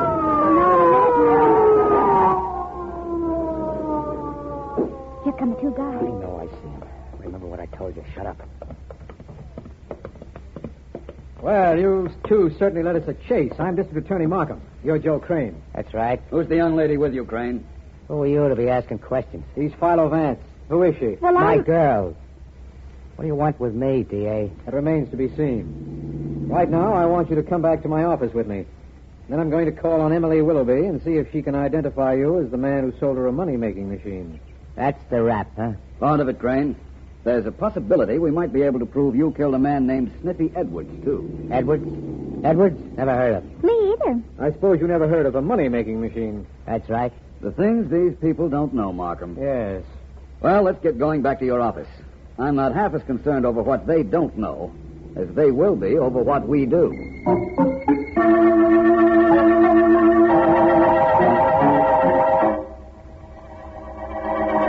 Yes, that's him. That's definitely the man who sold me the money-making machine. That dame's off her beam. I never saw her before. Well, You're positive, Mrs. Willoughby? Yes, of course I am. Well, you have him right here? You have the machine your men picked up at my house right here? Well, Markham? We'll take care of him. Markham. Yes, Vance. Suppose you take Mrs. Willoughby into the next office and get her to sign a complaint against Crane. I want to talk to him. Certainly. Mrs. Willoughby? I'll be glad to sign a complaint. I'll sign anything just to make sure he's arrested. Well, Vance, what do we talk about? The weather? Baseball? Pick a subject. Don't be cute, Crane. You're in the spot. Mrs. Willoughby's identification is all Markham needs to send you away. Oh, really? So she identified me. So what? So I sold her a machine. So what? It's a legitimate business transaction. There's nothing wrong with that machine. Except that it doesn't make money, as you claim. Although, even if it did, that, of course, would be illegal. That would be the government's worry, not the district attorney's or yours. That's partially true, but the fact remains that the machine doesn't work. No? No. Look, here's some of the paper that came with it. This hunk here. Just the size of a dollar bill. Put your initials on it. For anything you want on it. What for? I'll show you it does work. Go ahead, write something on the paper. Well, What's the matter? Can't you write? I think I will test you, Crane. I'll take my fountain pen and draw a little design on this paper. There. Okay. I take the paper, put it in the machine, turn the handle, and look what comes out. A brand new $1 bill. Where's the design I put on the blank paper? On the bill. Here it is. Take a look. And that dough is good dough. You can take it to any bank. I'm quite certain it is really money. And that is the design I put on the blank paper. Look, I don't sell the money, just the machine. I'm not responsible for what people use it for. I ain't in competition with the government. Now, I think it'd be an idea if you talked to the district attorney and saw to it that the three of us get out of here. The three of you? Sure. Jeannie and me and this machine, which has you stopped so good you haven't the slightest idea how it works.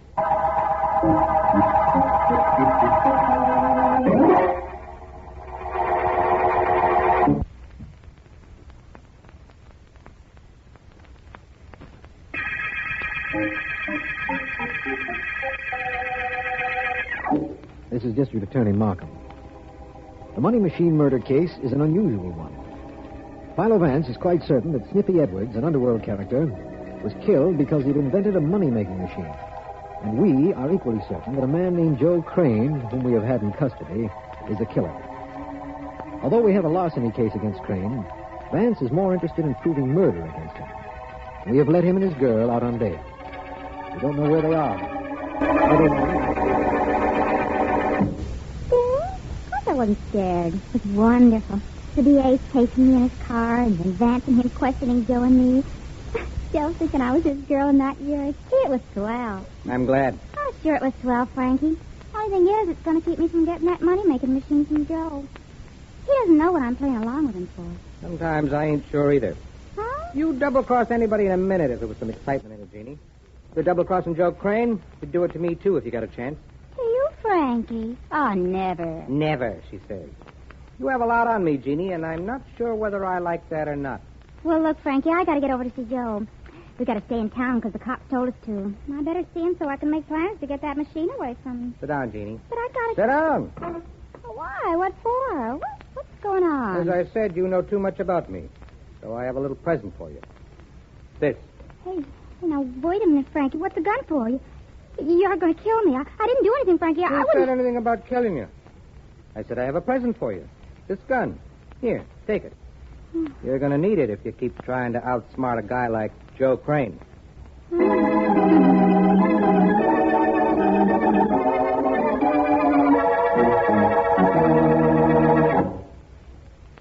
Markham, you don't have to tell me that it's all very irregular and very illegal. I know it. I'm rapidly becoming convinced that it was a mistake to let Crane and his girl out of custody, Vance. You only allowed them to leave because I asked you to. And believe me, Markham, you can pick him up on a larceny charge at any time. Oh, that's so. But I want him free so I can prove murder against him. So you said yesterday. All right, Vance. I'll go along with this a little while longer. By the way, how does that money-making machine work? I think I have an idea. The design you put on a blank piece of paper actually came out on the dollar bill. It was on it when Crane gave me the bill. And it was a good bill, Markham. Perhaps there was a camera in the machine. He took a picture of the design and stamped it on the bill. No, that's preposterous. It couldn't possibly be done that way. It wasn't. Don't tell me that machine actually makes money from blank pieces of paper, Vance. No, I won't tell you that either, because that isn't true. But, Markham, talking to you just now has given me an idea. Yes?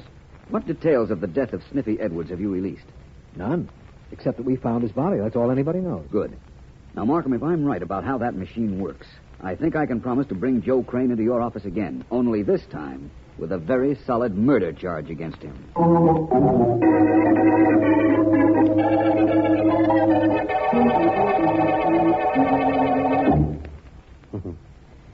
You sure you go for me, Jeannie? You're positive? I'm positive. I'm superlative on everything, Joe. I just don't want to do a thing except hang around you. Good. Don't that prove something? Maybe. Ah, Joe. What about Frank Lacey? Used to be pretty sweet on him. Sure, I used to be. I didn't give you any guarantee I'm going to be in love with you forever, Joey. Yeah, I know, but I hope so. All I know is right now, you're for me. Maybe. Joey, show me the money-making machine. It's over there in the corner. Go look at it. Oh, I don't mean that. You show me how it works. I know that machine is nothing but a roller with 2 slits and a phony bottom. You feed blank paper in one slit, turn the roller, and it picks up a legit dollar bill from the bottom and slips it out the other side. Only, how do the initials get on the bill? I'll write you a letter about it sometime. Oh, come on, Joey. Tell me. I want to... Okay, Joey. On your feet. Frank. Sure, Frank. Frank Lacey. And I'm getting a little tired of playing games. Come here, Joey. Hey, leave him alone, Frank. Shut up. Okay, Frank, what's with you? What's going on? What do you want? That machine over in the corner. The one Sniffy Edwards invented. And I want the monogram gimmick. Jeannie here was supposed to get it for me, but I've been waiting too long. Let's have the story, Joey. How do you do the monogram thing? Oh, that. Well, you see, Frank, you... Wait! Gene, help me! Help me!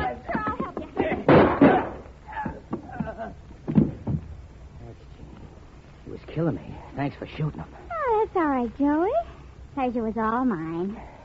That's a funny thing, though.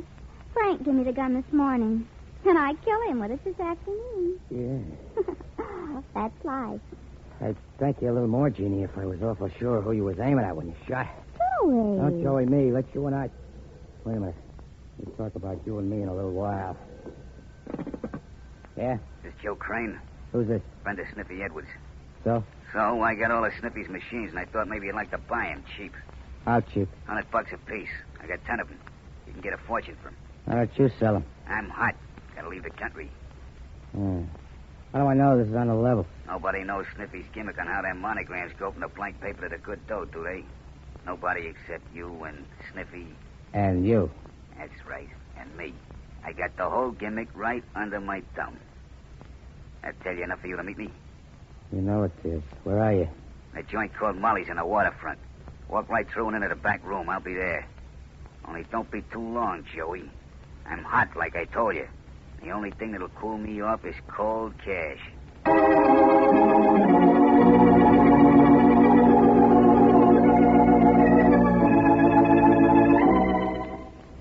Vance, you look like a professional panhandler if I ever saw one. Where did you get such ugly-looking clothes? Bought them, Markham. These overalls, this jacket, this cap, and these shoes cost me $7. Think I got cheated? Well, I don't know now. You've been doing some cheating yourself, I think. Cheating the barber, that is. When did you shave last? Yesterday morning. Pretty bad, eh? Not for what you're trying to do. If you can get what you think you can on Joe Crane, what's the difference how you look? That's exactly... Who is it? That's your cue, Markham. Go out the back door there and don't come in until I call you. Right. Thanks. What's going on in there? I'm coming. Come on in, Crane. Where are the machines? You don't think I keep them here, do you? I ain't sure you keep him anywhere. Then what are you doing here? Look, Bud, you know how Sniffy's monogram gimmick worked. You knew he let me have one of his machines to peddle. What else do you know? That you knocked him off? Oh, so that's the story, huh? Yeah. So long, Bud. Don't take care of yourself. Wait a minute. Well? I'm still hot, and I still need dough, like I said, to get away so I can cool off. And I still got those machines, 10 of them. I'll give you $100 for him. Take it or leave it. I'll take it. Now you give me $1,000 extra for keeping my mouth shut about you shooting Sniffy. Shooting Sniffy? You don't know too much, do you? Sniffy was knifed, dope. Go ahead, talk all you want to. You get the 100 for the machines, and you get moving out of town. I don't think I will. I think you will be doing the moving, Crane, right into jail. Hey, you're no bum. What goes with that talk? Who are you? We've met, Crane. I'm Philo Vance, and you've told me all I wanted to know about you.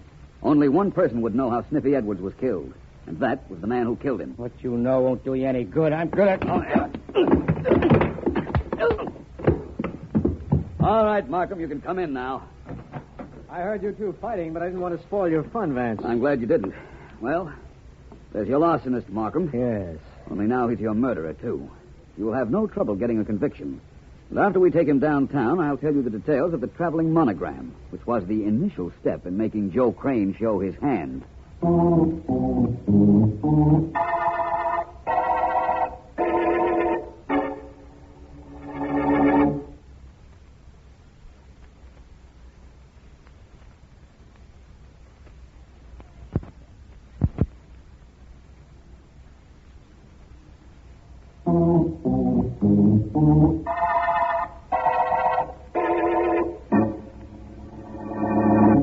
To begin with, Markham, as soon as Crane was convinced that I knew how a monogram on a blank piece of paper could be transferred to a real dollar bill, he had no hesitancy about coming down to the waterfront and talking to me. And in talking to you, Vance, he gave himself away. I know that. And I know we found Frank Lacey's body in the Crane's apartment, so we actually have him for 2 murders. But I don't understand how the device works. I'll show you. Here's the machine Crane used, and some of the paper that comes with it. Yes? Write something on the paper. Here, here's my pen. All right. I'll put down my initials. F, X, M. There we are. Very well. I take the paper. Yes? And slip it into the machine. But before I do, I cover what you wrote with my thumb, so the ink gets on my thumb. The ink gets on... Then I turn the handle of the machine, and out comes a new dollar bill. I take it out of the machine, and as I do, I press my thumb, still with the wet ink on it, on the bill, and your initials are transferred to it. Oh, brother, no, it can't be that simple. Oh, but it was. I see the dollar bill with my initials on it, but I'd never have known how they got there. Oh, really? I would have sworn that dollar bill actually was the blank piece of paper I saw you put in the machine. Well, Markham, the secret of the device was in its simplicity. It certainly was. Well, we don't have to worry about it now. Nor about Sniffy Edwards' murder, nor about any of the people concerned with it. That's right. Let's cart this machine down to the river and throw it overboard. That will be the end of it. The end of it, and thanks to you, the end of the money machine murder case.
I'm going to do it. No. I'm going to kill him, and there's nothing you can do to stop me. Betty, please. There isn't much you and I can do in this world, Letty, for obvious reasons. Well? But one thing I know I can do, and that's kill Whitey Rand. He's no good. He's hurting the sweetest girl in this carnival. I'm not going to let him get away with it. Don't talk about killing like that. Why not? What am I supposed to do? Let Sally be hurt? Oh, no. She's old enough to know what she's doing. No girl is old enough to know what she's doing when a man like Whitey Rand is around. You've seen him operate. You've seen him swindle the suckers in that penny-pitching concession he has. Did you ever see anything so smooth? It still is no reason for you to get into a murder mess, Betty. No? What could happen to me if I killed him? What? I don't know. Of course you don't know. Don't you realize I'm one of the only persons in the world who can commit murder and not be punished? That's no reason for you. No reason. It's all the more reason. I can kill Whitey Rand. I can be caught killing him. I can confess that I killed him. I can tell the police that I planned the crime in advance. Still, they can do nothing to me. Because of me? That's right. Because of you. You would be innocent. Yes. And they can't very well do anything to me without affecting you. That's right. Sister dear, I think this is the first time that being Siamese twins, having been born joined together, is going to do either of us any good.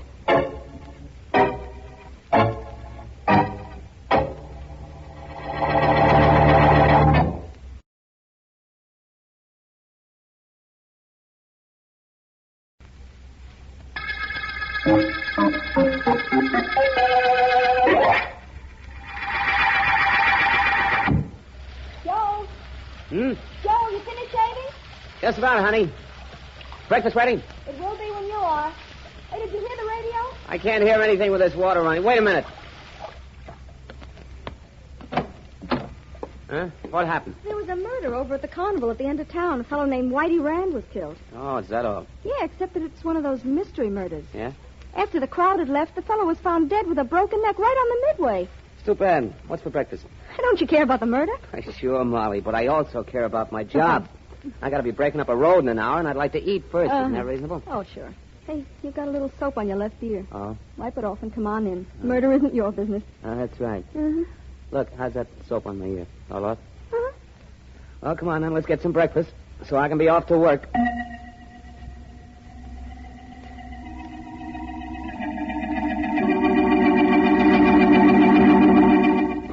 Hey, Joe. Joe! Ah, talk up, Mike. You got a little competition from those pneumatic drills. Right. Hey, where'd you eat lunch, Joe? At the diner on the corner. Why? Did you hear the extra on that Whitey Rand murder? Nope. I didn't know the guy was killed, and my wife told me when I was washing up this morning. What's the extra? The district attorney Markham is letting the carnival stay open till the killer is found. What kind of an extra is that? And that ain't all. The radio said that district attorney Markham called in Philo Vance to help solve the case. You know Philo Vance? I do? You know about him. Everybody does. He's a private investigator, and when it comes to solving murder cases, he's a genius. Well, that's fine. Only I got a steak waiting at home for me when I get through working. Molly cooked it. And, brother, when Molly cooks a steak, you can have your Philo Vance. She's a real genius.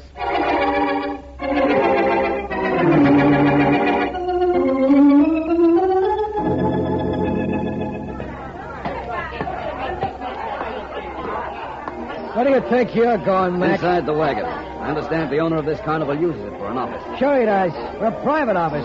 That's why I'm outside, to see it stays private. I'm certain that's the reason. Now, if you'll excuse me, I'll go in and see Mr. Bryce. That's great, only I ain't excusing you. Look, my name is Vance. Philo Vance. I'm going in to see Mr. Bryce. You know, it's a funny thing. You say you're going in, I say you ain't. What do you think's going to happen? Get out of my way. You don't. That's a matter of opinion.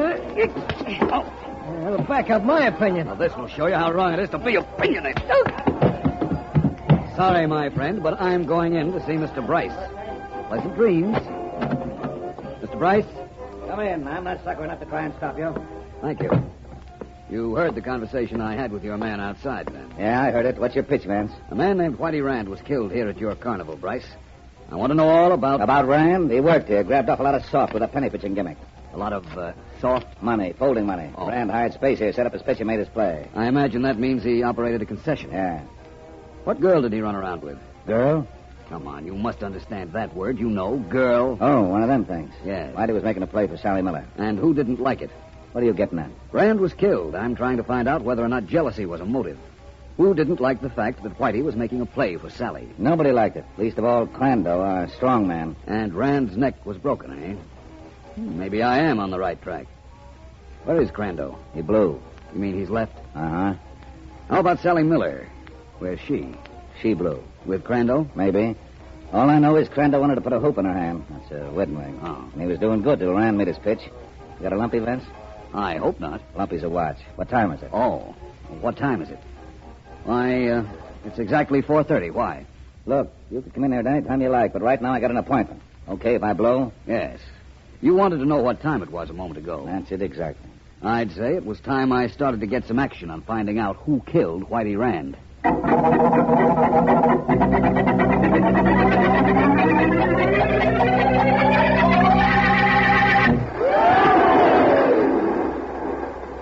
Step right up, ladies and gentlemen. Step right up for a ride on the Whirlaround. For a ride on the Whirlaround. For a ride on the Whirlaround. For a ride on the Whirlaround. For a ride on the Whirlaround. Whirlaround. Freddie. That's the question. What's the matter? Something wrong with the pitch I'm making? Suckers to buy a ticket. Nothing wrong, Freddie. Only why aren't you operating the mechanism? I'll let Johnny do it. He's been begging for a chance. Get back there and let Johnny make this pitch. That mechanism goes bad, we'll have $1 million in lawsuits. Don't you think things are toughen up around here with Whitey Rand being murdered? Well, Johnny's pretty good at running, Mr. Price.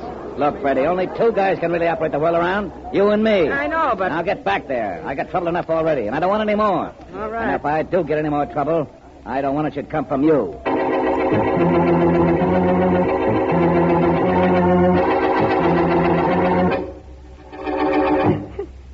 It's very hard for me to understand what you're saying if you continue crying, Miss Miller. I'm sorry, Mr. Markham. I'll try to stop. That's much better. Now tell me, why did you decide to disappear from the carnival? I had to. I knew the police would question me about the murder of Whitey Rand, so I ran away, and then I knew that was the wrong thing, so I came to see you. It was very good that you did. I'm district attorney, not a person you can't trust. Well, Now tell me, what you know of Rand's death? Well, I told you he liked me. Yes, I gathered that much from what you said. And you mentioned a man named Crandall, the carnival strongman. He liked you, too. Crandall ran away with me, but I made him go. You can see him any time you like. He's at the boarding house where we all live. Well, that's fine. Now tell me why you came to me. Mr. Markham, my best friends at the carnival were Betty and Letty. I'm almost afraid to ask who they are. They're Siamese twins. Yes. They both disliked Whitey Rand. They didn't like the idea that he was taking me out after the shows. Oh? Betty told Whitey one night to leave me alone or she'd kill him. That's what I had to tell you. So one of the Siamese twins said that, did she? Now tell me, Miss Miller, they're real Siamese twins? Nothing fake about them? Oh, definitely not. They were born joined together. They come from somewhere in Europe, I think. When Betty threatened Whitey, Letty, her sister, tried to calm her down, but it didn't do any good. Well, this is a fine situation.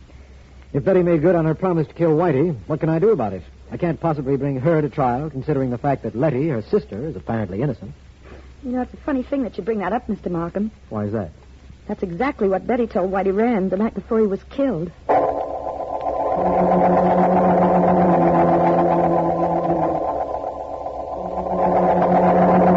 Yes, Markham, I understand about the Siamese twins. Rather confusing, isn't it? Rather. I'd say it was very confusing, Vance. What happens if you prove one of them killed Rand?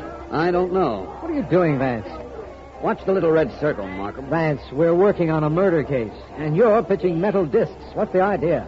This is the concession the late Whitey Rand operated. The idea is to stand here and toss a metal disc the size of a penny so that it goes in the red circle up there. Like this. It didn't go in the circle. It couldn't go in the circle, Markham. Couldn't? You see, the entire board is magnetized with the exception of the circle. No matter how close the disc you throw would come to the circle, the magnetic pull would draw it out of it. And Whitey Rand had a little racket going for him, eh? Sort of, but I don't think that had anything to do with his being killed. You don't? No. Let me see now. We have how many suspects? 3 that I know of. Sally Miller, the girl he was making a play for. Crandall, her strongman boyfriend. And the Siamese twins. Or is that 4? I couldn't say. But our problem at the moment is to narrow down those suspects until we... that fire's over there at the carousel, Vance.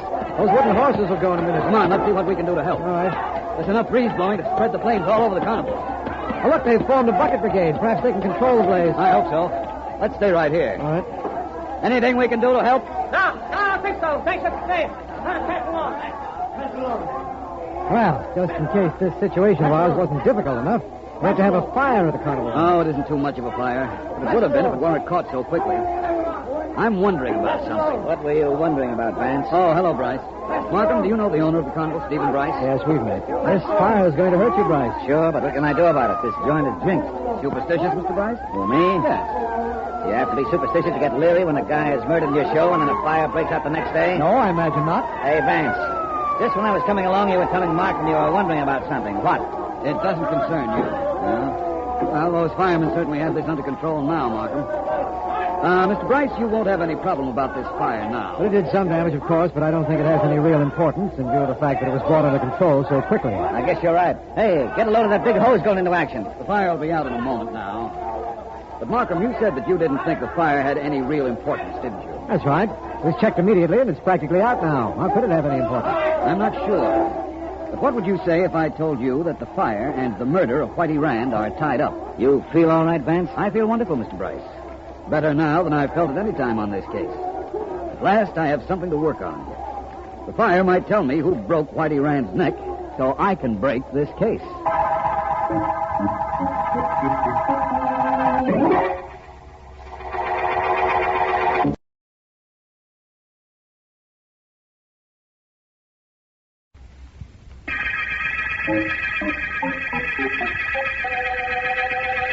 This is District Attorney Markham. The murder case we're working on concerns the death of Whitey Rand, found with his neck broken at Stephen Bryce's outdoor carnival. We have several suspects, none of whom Philo Vance has seen. But a fire at the carnival apparently has given Vance an idea as to who might have killed Rand. What the connection between the fire and the killing is, I don't know. But Vance has had more astounding theories than that and been right. Meanwhile, I've asked Vance to come into my office for a conference. It's quite a problem, you know, Vance. People's necks don't break very easily. I know, Markham, and it was very apparent that Whitey Rand wasn't hit with any kind of an instrument. The medical examiner says there were no marks that would indicate he was slugged. Which gives us a double problem, of course. How was Rand killed, and who killed him? One thing about us, Vance, we don't often get simple things to decipher. For which I am duly thankful. Murder intrigues you, doesn't it? Not exactly. It's like this, Markham. Somebody believes he can figure out a plan which nobody else can trace back. I like to find ways to trace a murder back, of which the most important, of course, is a clue. Which we don't have at the moment. But which we will have, even if I have to manufacture one. That's a new business you're in, clue manufacturing. How do you do that? Well, you take a motivation, Markham, Yes. and you enlarge on it until you're reasonably certain you're right.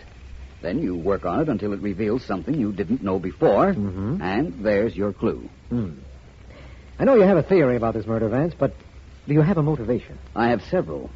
But carnival people are curious people, Markham, and the solution of this mystery might very well be a freak.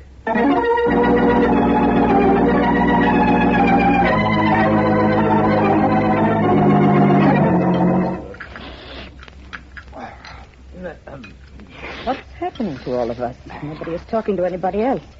Look, everybody, this is a dinner table, not a morgue. We're worried, Betty. If they close the carnival permanently, we have no job. So what, Letty? Look at Jolly Irene. Yeah, she weighs 475 pounds. So if she doesn't eat for a while, it'll do her good. And her husband, Slim, he never eats anyhow. And how about Ajax? Me? Yeah, you're a fire eater. You can always bum a match and have dinner. Hey, what is it, Ajax? Soup too hot, burn my tongue. Well, now that's better. Now we are acting more like ourselves. What have we got to worry about anyhow? We can get jobs. Letty and I can get a job. Everybody hires Siamese twins. Every carnival needs fire eater. Sure. And a fat woman, and a thin man, and a magician, and a strong man, and concession operators. Even Bryce can get another job. Oh, what would the owner of our little company need a job for? That fire yesterday burned down the carousel, but it was insured for plenty. Your sister mean even if it was not insured, he could get job operating Whirlaround. Yeah. I'm not 3 good Whirlaround operators in country. And Bryce was one of best before he took over Carnival. Well, then it is like Betty said. We all can get jobs, so what are we worried about? That's right. Let's do something to cheer ourselves up real good. And I know what we will do that will give us some real laughs. What is that, Letty? What is it people always do when they come to our carnival and they're looking for relaxation? They come over to our tent, look at us, and laugh. Exactly. Let's all of us get some real laughs. Let's go out and look at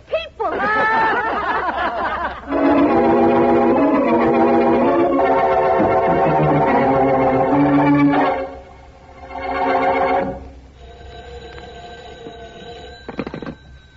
District Attorney Markham speaking. Markham, this is Vance. I'm down at the carnival grounds.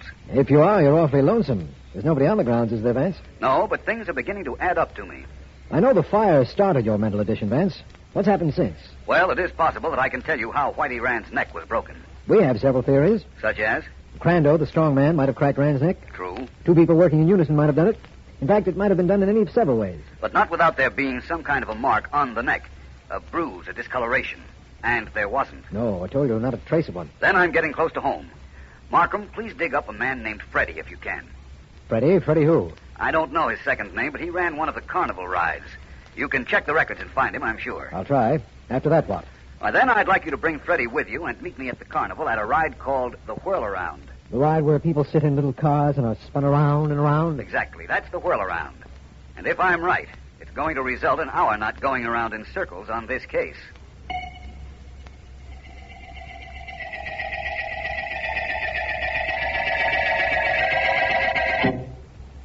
You pull this lever here, Mr. Markham. That starts the cars going round. Go ahead, pull it back. Well, Vance is in one of the cars. I want to see if he's ready for us. Just a second, Freddie. Vance. Start it up, Markham. Here we go.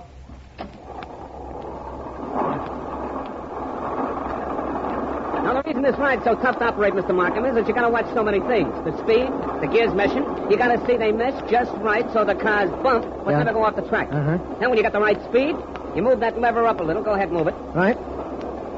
There we are. Now, keep watching them gears every second. You watch it. Oh, Vance. Markham, this is really...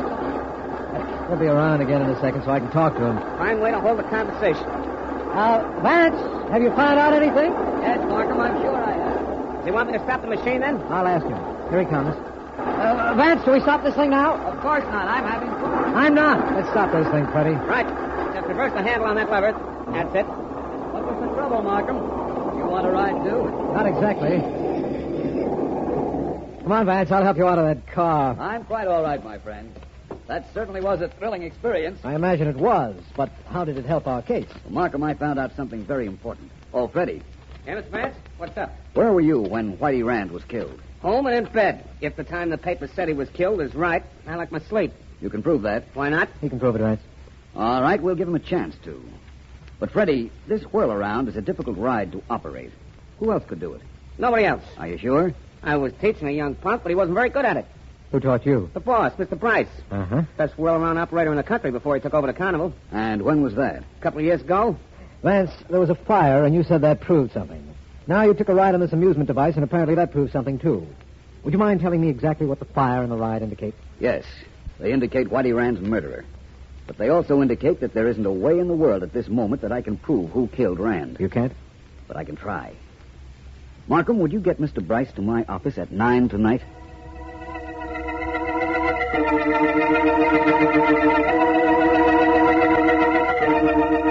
No, Crandall. My sister would do it. She would be glad to do anything that would help you and Sally, but I won't let her. You must do it. Must say you killed Whitey Rand. I'll say it. Sure, I'll say it. They can't do anything to me. I'll claim that I killed him, then nobody will bother you or Sally Crandall. Police question me, they question Sally. They say he killed Rand or I killed Rand. I think they arrest us. They won't if I confess, and that's just what I'm going to do. Betty, you can't. Can't I, though? You just wait and see. Think of the publicity we'll get. One of the Siamese twins is a murderer, but the other is innocent. That's justice in this case. Please do, Miss Betty. Nobody bother you then. And police leave Sally and me alone. Do this for me. I take care of you. All right, Betty, I'll let you do it. But, Crandall. Yeah. Don't take care of us the way maybe you took care of Whitey Rand. Please.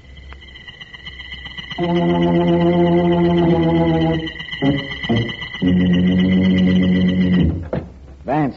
Where are you, Vance? In here at my private office, Mr. Bryce. Please come in. I'm coming in. Tell me why you had the district attorney ask me to come here. Please close the door, will you? What's the idea of keeping your back turned toward me? It's my own idea. And there's no need for it to be a secret any longer. Look at me. What's with you wearing that cotton mask over your nose and mouth? That's the idea I was telling you about. Look over on my desk. What do you see, Mr. Bryce? Now, this is really getting funny. 5 balloons. What are you doing with 5 balloons? I'll show you.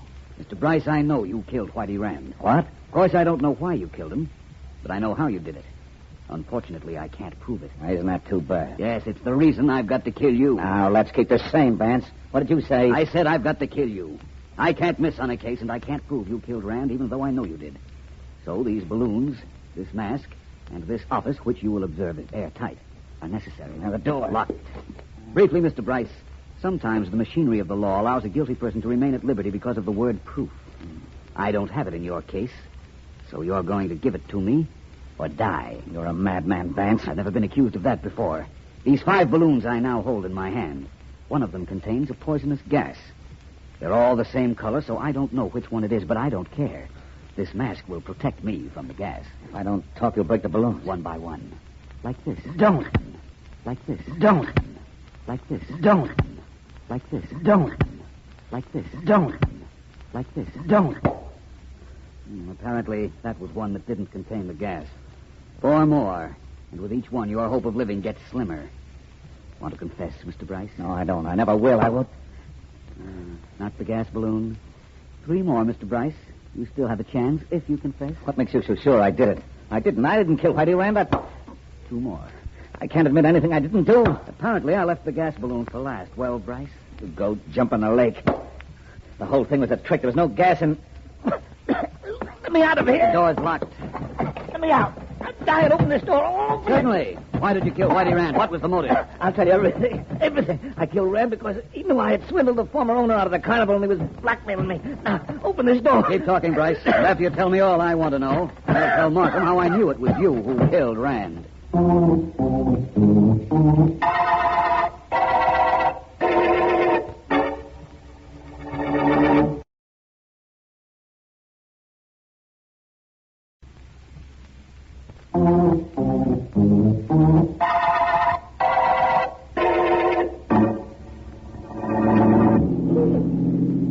Well, Mike, Vance solved the Whitey Rand killing. Now let's get on home. Right. But did you read how he did it? Sure. He made believe he had gas in one of the balloons, and he sold the idea so good, that guy Bryce started coughing and confessing. That didn't take no brains. But figuring out Bryce was the killer did. You see, Vance knew that Rand's neck was busted. There were no marks on him. So he figured that Rand was tied to that whirl-around ride one night after the carnival closed, and the thing spun around so fast that Rand's neck was snapped. I know. And he found out that only 2 guys could operate the whirl-around. Bryce and a kid named Freddie, who had an alibi. Yeah.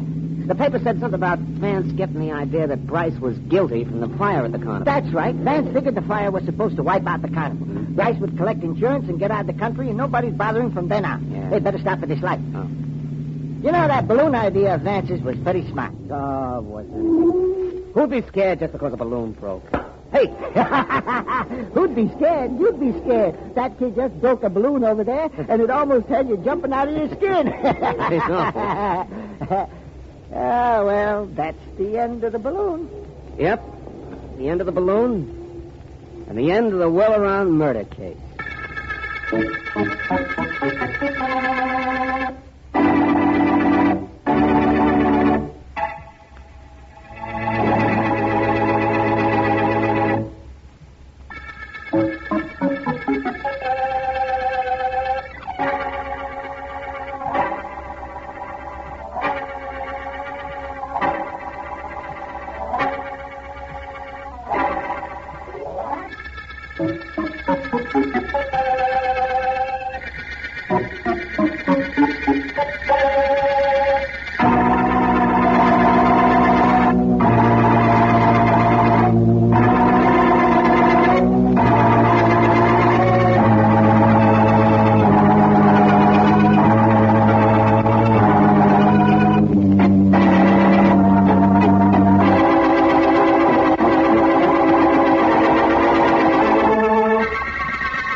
Hello, Markham. Vance, glad you could make it here at my office. I'm very glad you got here just now. What's the big mystery, Markham?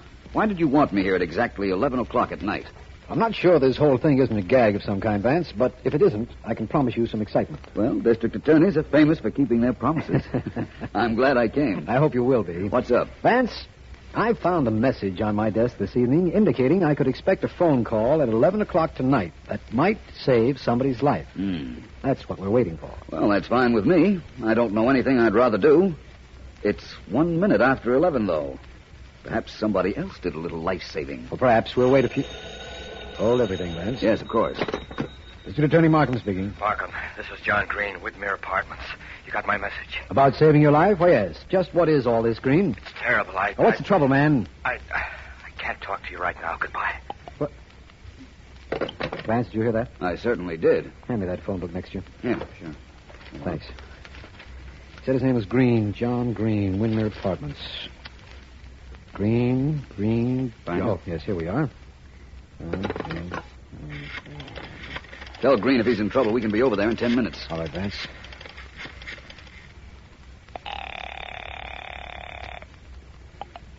Hello. Green, this is Markham again. Now, listen. Philo Vance and I are on the way over there. We'll be at your house in 10 minutes. No, don't come if you try. Green. He doesn't answer, Vance. Let's get over to his place right away. Apparently, somebody shot him while he was talking to you. Markham, you've just eavesdropped on a murder.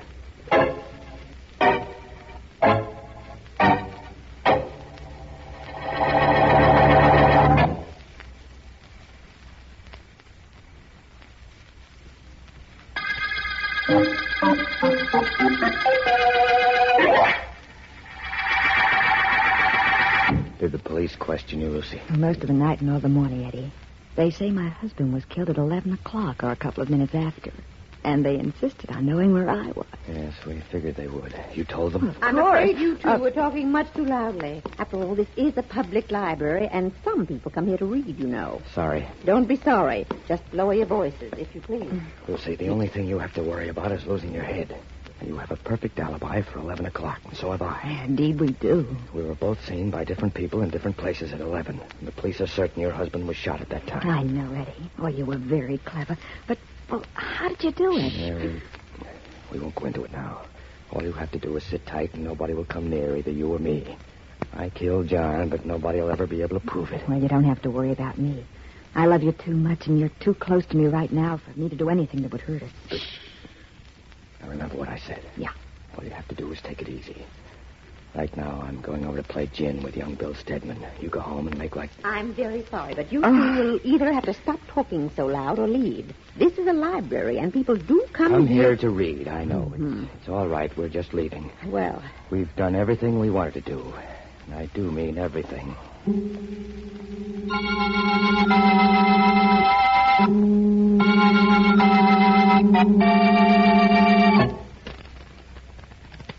You keep shuffling the cards, Bill, and you rub the spots off them. What's your hurry, Eddie? The sooner you deal them out, the sooner we get the game going. Oh, and the sooner you win more of my money, huh? Look, anytime you want to quit, kid, it's okay with me. I'm hooked almost $500. I'll keep playing. Oh, I was just figuring how much you've won from me in the past month. How much? Over $7,000. You can afford it. Yeah? And if you can't, you shouldn't have played. Nobody hit you on the head and made you play gin with me. I wish somebody had hit me on the head before I started. You want that card? 6 of diamonds, no use for it. Take another one. Eddie, how about doubling the stakes? Nothing doing. You get out the way you got in. Anything to give me a break, huh? Anything. Maybe you aren't so smart, friend. Hmm? Maybe I know a way to get some of my money back. What's with that kind of talk? Well, suppose the police knew that you and the wife of the guy who was shot last night, that John Green, were pretty friendly. Don't be a baby. So I know Lucy. I knew the guy, too, didn't I? I rented my apartment from them a year ago. Let's keep this game going. I knock with 3. That's good. 3 queens, 3 sevens, 3 jacks. That's rigged. I have no layoffs. I got 8, 18, 24. Wait a minute. What's the matter? Those other cards you have palmed in your hand. You've been cheating me. Don't be a dope. I have no cards in You my hand. just dropped them on the floor. I saw you, and I'm going to find it. You're out of your head, dope. Stop choking. You stop her out. And if you want to play that way,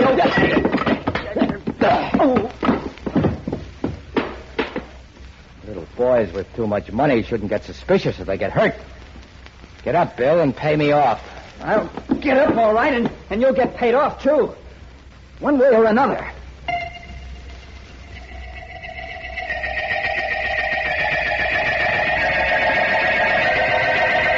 Look, Vance, are you a private investigator, aren't you? Take it easy, Mr. Stedman. As far as I know, I am a private investigator. Good, then do something. I came up to tell you that the police are looking for the man who killed John Green, and I know who it is. So you said, or should I say, shouted. Well, all I can say now is that you're a whole lot overrated, Vance.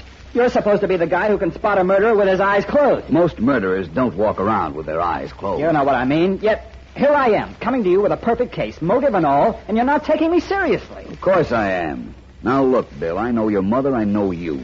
She's spoiled you a little. You had too much money and too little supervision. But don't think you can come up here and order me around. Okay, Vance. Just answer one thing. I told you Edward Lee had a crush on John Green's wife. I told you Lee carried a gun and has a bad reputation. Why don't you investigate him? For a very simple reason. The medical examiner placed the time of Green's death between 10:30 and 11:30. As a matter of fact, District Attorney Markham was talking on the phone to Green at a minute or so after 11 when he heard the shots that killed him. And Edward Lee was with neighbors on his floor, completely legitimate neighbors who say he was with them at 1 minute after 11. Now, are you satisfied? No. Well, the police are. Lee has an absolute alibi. Oh, he has he? Yes. Well, all I can tell you is, if you think he has, then you're not as smart as people think you are, and Eddie Lee is a whole lot smarter.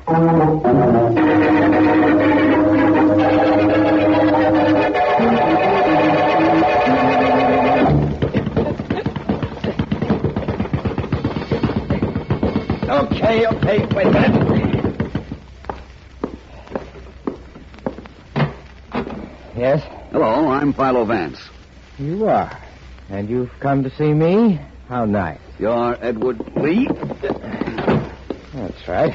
You're the guy who just pushed his way in here. That's right.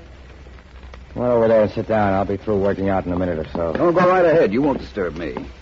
I just have some facts to find out. Like what?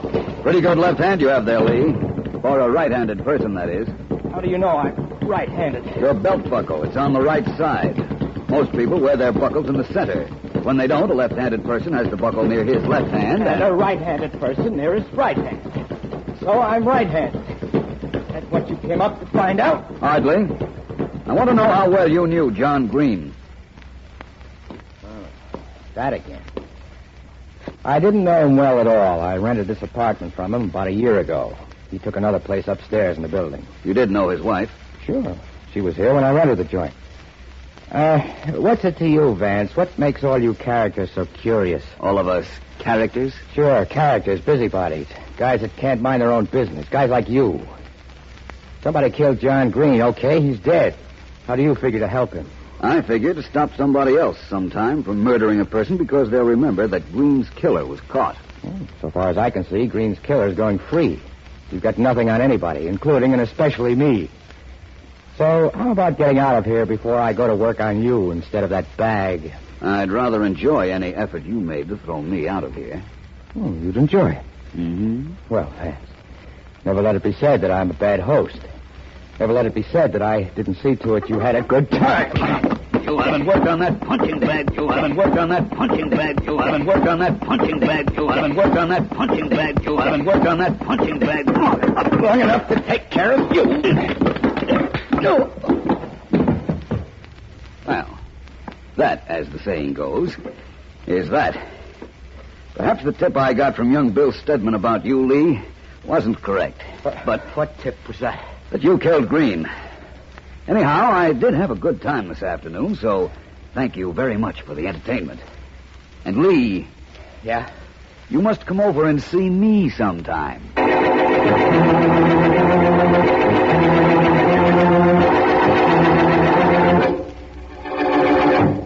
Eddie. Keep your voice down, Lucy. I don't want that librarian to come over here and warn us again. And I do want to talk to you. I'll be careful. Well, what's been happening?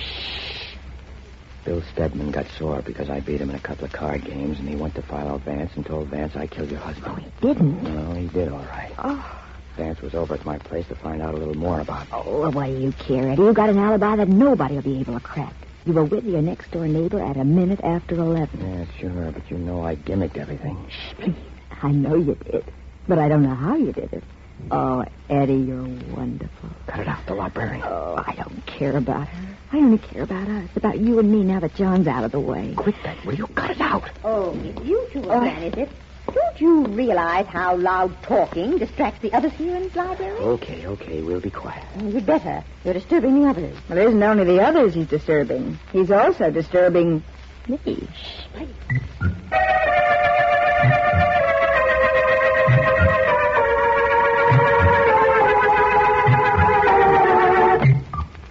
Here you are, Markham. Get your skeleton key back. Right, Vance. Get the light switch, will you? Right. Here we are. This is pretty risky business, Vance, breaking into an apartment. Breaking in, Markham? Yes. We didn't break in. We used a key. Just as Mrs. Green would use a key if she came home right this minute. Besides, who could arrest the district attorney? Vance, it's remarkable how your logic can sound so good, even though both of us know you're ad-libbing. Now that we're here, tell me what we're doing. All right. You've heard of hunches. Yes. Yes, they're the thing a fictional detective always follows when he can't find a clue. Do you have one? No, not at all. This is the spot where I should have one, though, if that logic of mine, which you seem to like, wasn't functioning. Which means? That there's a tie-up between Green's widow and Edward Lee. Lee is very smug and very sure of himself. Mm-hmm. His apartment is 6 floors down, but a visit here might result in our finding something that will connect him with the crime. Well, this is the room where Green's body was found, at the telephone. A gun inches away from his hand, but not the gun that killed him. In other words, when you called him back from your office, he answered the phone while holding a gun on somebody in the room. Vance, is it possible that my call distracted him so that the murderer had a chance to shoot? I'd hate to think that. I don't believe that's what happened. Markham, look through this desk, will you? I'm going into Mrs. Green's room, see what I can find. All right. If you see anything that's even remotely interesting, make it... Oh! Markham, what happened? Markham, are you hurt badly? Oh, where's that phone? Operator? Operator, rush an ambulance to the Windmere Apartments. The district attorney's been shot, and I'm afraid he's badly hurt.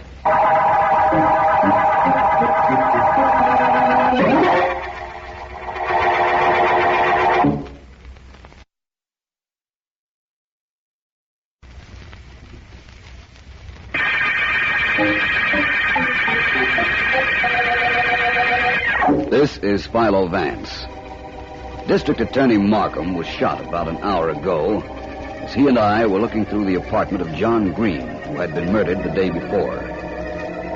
Both of our suspects, Mrs. Green and a man named Edward Lee, have alibis for around 11 o'clock, the time we believe the murder was committed. Markham has been taken to the hospital, and I am about to go into his room now to see how serious...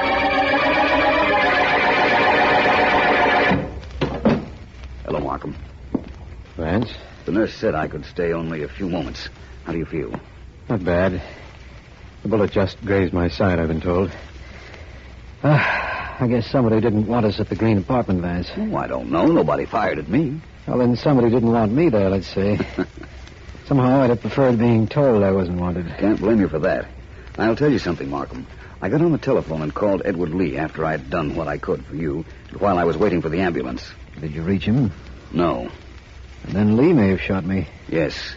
It could have been Mrs. Green, of course, or it might have been somebody else. Someone I've overlooked. Who's that? Bill Stedman. That wealthy young man who came to my office insisting that Edward Lee killed John Green. Oh? Perhaps we've been on the wrong track. Right at the moment, I don't particularly care, Vance. All I care about is getting out of this hospital so we can work together on this case. You just stay here and rest. I'll stay here, of course, until the doctors say I can go, but I don't know how I can rest with a murder unsolved. In that case, Markham, and in view of the fact that we started this investigation together and it must be continued, let's say that you remain here and leave the rest to me.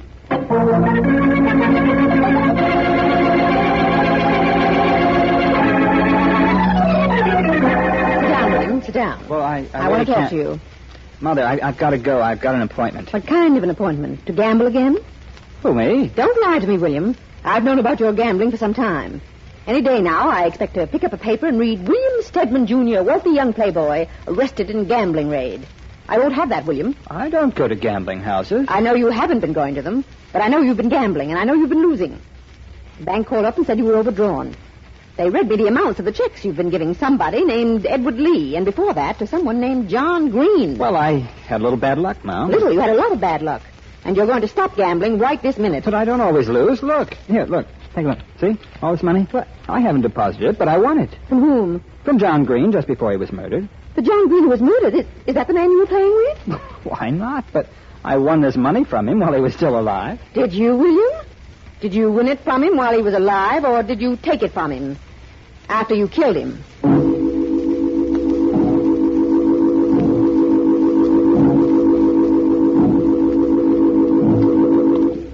Thank you for coming down here to Markham's office with me, Mrs. Green. Well, that's all right. I believe you'll want to be with me when I find out something, if I find it out. Well, what are you looking for? Some indication of who killed your husband, of course. Oh.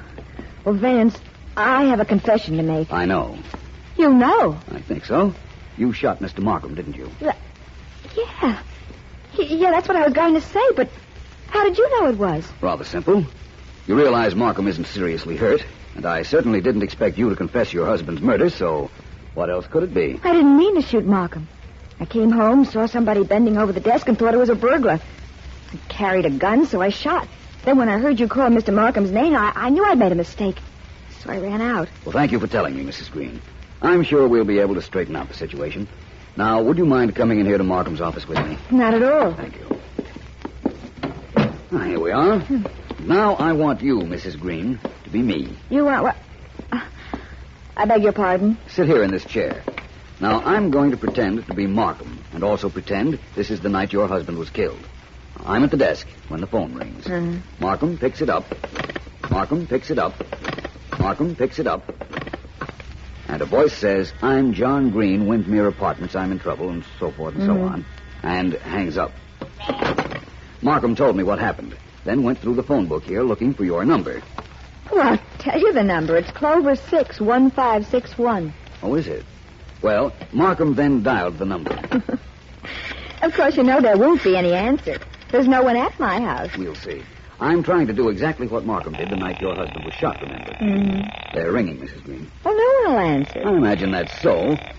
Well... Hello? Hold the phone. What? There's somebody in my house? Well, who could it be? I'll let you know in a moment. Hello, who is this? Donnelly, 23rd Precinct. I'm on duty here. Who's this? Oh, I'm sorry, Donnelly. This is Philo Vance. Please excuse this call. Right. It was a police officer. Oh. But Mrs. Green... Yep. I've just had an idea, a very brilliant idea. Well, if you say so yourself. And you said so yourself. So I did. Yeah. Now, I'm going to see if Mr. Markham is well enough to come over here. And promise him, as a reward, that I know who killed your husband and how his killer could have a perfect alibi.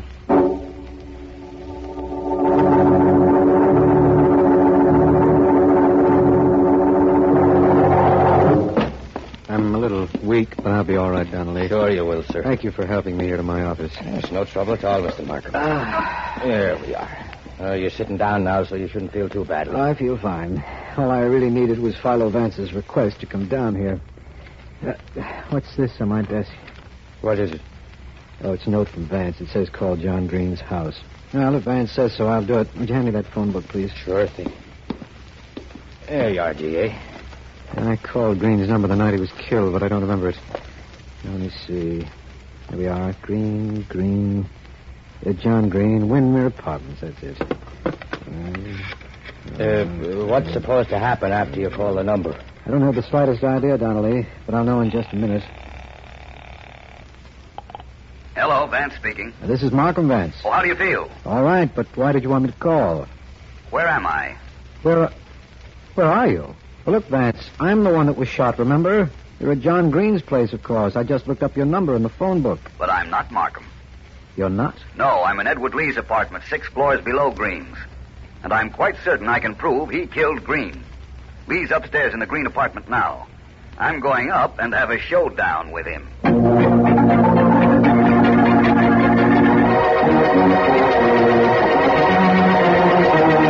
So you see, Lee, that's how you arranged the entire setup. Is that It's right? very apparent to me why you did it, of course. As an alibi for your whereabouts at the time we thought Green was killed. You're pretty smart, Vance. Oh, he told me in Markham's office he was brilliant. He can hit and he can think. That's a tough combination to beat. Thank you. Okay, Vance, I'll tell you the truth. I did kill Green. But, Oh, Eddie... what's the difference, kid? He knows I wouldn't have set up that alibi gimmick if I hadn't killed him. But, Vance, it was self-defense, and I have a witness to prove it, Mrs. Green. Yes, that's right. I'm listening. Well, it was this way. I was up here in Green's apartment. The radio was on. I was dancing with Mrs. Green. Right, Lucy? Oh, yes, it is. You see, Vance? Mm-hmm. Anyhow, I was dancing with Mrs. Green. Her husband came in, saw us, and yanked out a gun. I never even thought about what I was doing. In fact, the whole thing happened so fast, I never even took my hand from around Mrs. Green. Right, Lucy? Right, Eddie. I pulled my gun and shot before he could. That's my story, Vance. It is, eh? That's right. You found Green's gun next to his body, and it's a story that Lucy will back up. It was self-defense. Mm-hmm. Well, I admit I planted the alibi that you broke, that I rigged up that telephone stunt, but I did it because I was scared. You can really start getting scared now, Lee. What? I can break your self-defense story in a minute. Oh, you're right-handed. If you were dancing and you still had your arm around Mrs. Green, how could you pull a gun? With your left hand? Well, that's what I thought. Another thing, that telephone idea of yours took a little time to plant. You had to do that the afternoon of the night you were going to kill Green. And if that's not premeditation, I don't know what is. You're nuts. You're coming with me, both of you. Why, you can't. And then I'm going to explain to Markham just how your telephone gimmick worked.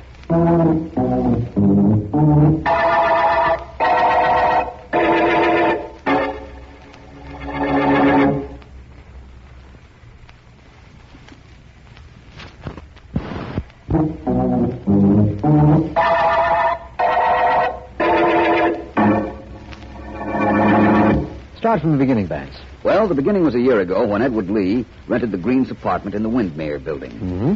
When the Greens lived in the place, they had a telephone, and naturally, the telephone book listed their name and number. Then they moved to another apartment in the same building. What happened to the number? It was changed. The number they had, Edward Lee now has. Uh-huh. If you look up Lee's name in the new phone book, you'll find it has the same phone number as the Greens used to have. I see what happened now. I looked up Green's number after the call came into my office and happened to look it up in the old phone book so that I was really calling the number that now is in Lee's apartment. Exactly. Yeah. Except that you didn't happen to look it up in an old book. What do you mean? Lee was here the afternoon of the murder and left an old book in place of the one in your office. What?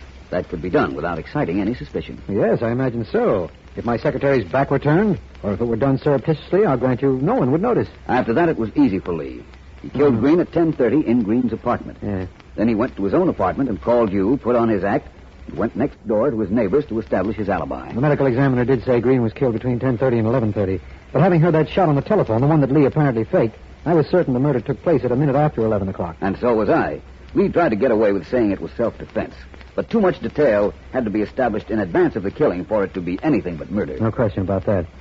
All the things like my being alerted for something to happen at 11 o'clock, the phone call that was cut short abruptly so that I'd call back. Yes, it was all too well planned. Well planned, Markham, but not too well planned, or it might have succeeded. How do you mean? That stunt of using the telephone to establish an alibi was unusual, but it could be figured, and I figured it. You certainly did. Vance, you told me Mrs. Green was the one who fired at me. Did she mean to kill me? I think she was honest about believing there was a burglar in her apartment, and that's why she fired. But she's an accessory to the crime of killing her husband, so you have her on that charge. It seems to me that, thanks to you, Vance, she and Edward Lee have reached the end of their trail. That's fair enough, my friend, inasmuch as we've reached an end, too. The end of the Alibi murder case.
Yep, gets pretty lonely pounding a beat in this neighborhood, Mr. Gorham. Glad to walk a little way with you. Oh, it's just the other way around, officer. Walking home alone at midnight in this section isn't my idea of fun. You know pretty near all the characters around here, don't you? All of them that ever checked into the hotel I clerk at. That is, if you're charitable and can call it a hotel. Ah, poor fellas. I kind of feel sorry for some of them. Yes, some of them. Yes, fellas like Johnny Edwards, Boxcar Charlie, or Billy Duke. Nice boys who just never quite made it. They'll work, only nobody will give them a job. Well, Mr. Gorham, everybody's got their own problems. Yes, indeed. Some guys who... Oh, Look where? Well, over there, behind the ash cans, there's a body lying there. There is? Well, we'll soon see about that. Oh, it's a body, all right. Oh. A body in a full-dress suit. Oh, that is all I need. I won't sleep for a week. All I need. I won't sleep for a week. All I need. I won't sleep for a week. All I need. I won't sleep for a week. All I need. I won't sleep for a week now. I've got to phone in a report on this right away. Yes, hurry. Some swell got himself murdered. But why did he have to do it on my beat? Officer, wait just a minute. For what? I think I know this man. Now, Mr. Gorham, you know a lot of the characters from around here on account of your job, but you think you know this fella in the full-dress suit? I'm positive I know him. Evening clothes or no evening clothes, I know him. He stays at my hotel anytime he has a buck for a room. The dead guy, all dressed up in a full-dress suit, is Boxcar Charlie.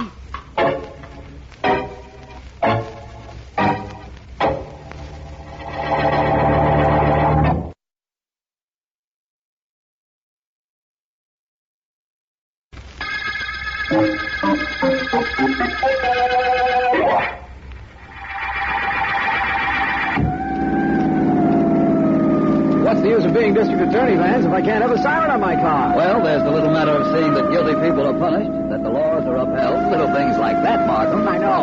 But I think this siren is a throwback to the days when I was a kid and wanted to be a fireman. I wanted to be a streetcar conductor. I'll have to have a bell put in this car for you. Oh, thank you. But there's the spot where they found the body, Vance. Just up the street where the crowd is gathered. Glad I was with you when the call came in. The man definitely identified as a derelict, but wearing full evening dress when he was found murdered. Fascinating power. I thought you'd like it. Now, let's see what we can do about finding out who killed him. After you, Vance. Right. Surprising the crowd that'll gather at any hour of the day or night just to see something unusual. Oh, these people have plenty of time. Excavating work doesn't start for 7 hours or so, and they have to watch something. That's so. Let us through, please. I'm sorry. Come on, Let us through. If you don't mind. What happened? Please, just out of my way, please. Thank you. Hello, officer. I'm District Attorney Markham. Oh, I recognize you, Miss Markham. I'm Riley, 23rd Precinct. I found the body. Yes, I know. I see it hasn't been removed. I'm waiting for the men from the morgue now, Mr. Markham. While we're waiting, is it all right for me to examine the body? Go ahead, Vance. It's all right, Riley. He's Philo Vance. Oh, Vance is it? Go right ahead, Mr. Vance. Thank you. I don't think I'll be more than a few moments. Right, Vance. Officer. Yes, sir? Your report said the dead man lived at a very cheap hotel down in this section. Yet, when you found him, he was wearing evening clothes. And it did, Mr. Markham. And don't ask me to explain it, because I can't. You won't have to, officer, but I think I can. What was that? Vance, you took one look at the body, and you can explain why a down-and-out individual would be wearing a dress suit? Not only that, but I think I have an idea where I can start looking for the killer of our friend Boxcar Charlie. Now, Vance, I've seen you do astounding things, but never anything like this. How could you possibly find a clue so quickly? Charlie was stabbed, but the knife isn't here, so it couldn't be that. It isn't. And I never saw Charlie while he was living, if that's what you're thinking, Markham. I'm not thinking anything at the moment. All right, my friend, let's leave it just that way. Personally, I never saw anything like this. All right. You're pretty smart, Mr. Vance. Thank you. Now I'm going to investigate the clue I found, which will give me an idea of just how smart I am.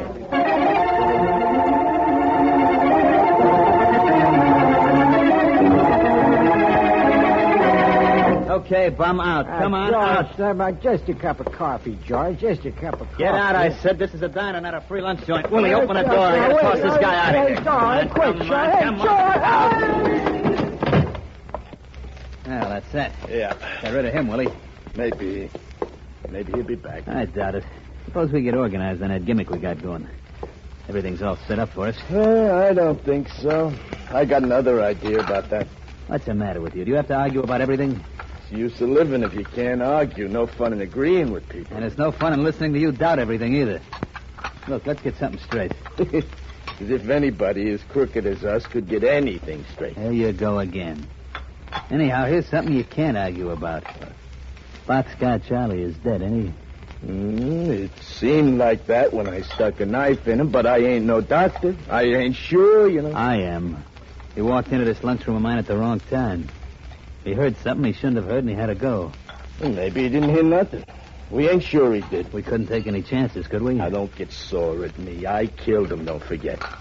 Anybody traces that knife and back to us, we can forget about this place and that big plan we got and everything else. Nobody's going to do that. Don't worry. Yeah? Who's doing the contradicting now? Okay, Georgie. We got rid of the one guy who might interfere with us. We got clear sailing from here in. It's going to be happy days here again for us unless... Now what? Unless somebody gets hep to what we're doing. And then it ain't happy days here again. It's goodbye forever.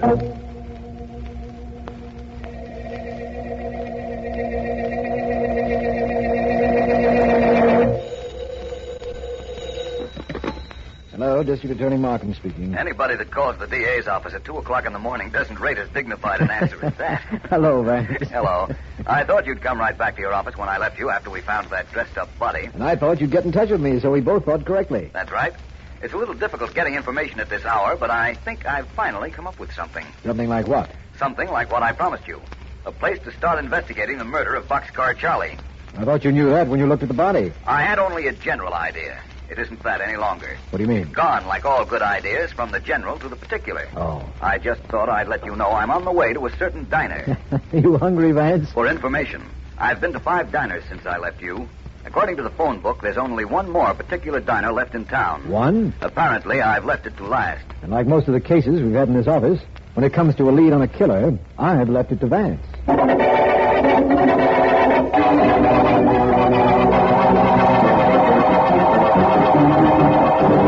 Keep you pretty busy, don't they, Connie? Oh, I don't mind. This mission is part of my life, George. I like helping people. Why not? Oh, and I want to thank you for bringing those sandwiches. The men will appreciate them. I was glad to do it. What's the use of running a coffee shop if you can't give away the food you're not going to sell anyway? How's the big thing coming? Oh, the benefits? Yeah. Better than I had any right to expect. Everybody's helped. They announced it over the radio. The newspaper men have been wonderful, and people are actually buying tickets. Good. Well, then I sold more than $1,000 worth today alone. Why not? It's a good cause. A mission like the one you run here helps people. It helps unfortunate people. Oh, but the others are being very kind. Well, why shouldn't they? Well. After all, what are other people except unfortunate people who got a break? Well, philosophy from a coffee shop owner. Wow. But, George, I never believed it. Anyhow, I've got $3,000 in cash right here in this envelope, and it'll be $10,000 by tomorrow, I hope. All I can say is you're a pretty nice gal, Connie. Personally, I... Oh, here comes the customer, George. Excuse me. Hello, lady. I'm a poor unfortunate. I sure would like a cup of coffee. Maybe if you had something to go with it, I'd like that, too. Well, that's what we're here for. It's rather late, but I just got in a fresh batch of sandwiches, so if you'll sit down... Gee, sure. Thanks. Join me, Bud? No, thanks. Connie, Yes, George. don't you think you ought to put this money in a safe or a bank or something? Oh, not tonight anymore. I haven't got a safe and the banks aren't open. Besides, nobody knows how much there is in this envelope. $3,000 is a lot of dough. Hey, that bum is going for it. Stop him, George. George, stop him. That I will. Give me that Let envelope. go, man. Let go. I'll let go, all right. This. Oh, George. I didn't want to do that, but then you didn't want to lose that $3,000 either, did you, Connie? No, I'll get some water for this poor fellow. Oh, and George, it was good of you to stop him from stealing that money. Nobody touches that money, Connie. You mean nobody but me, of course. Sure. That's exactly what I mean.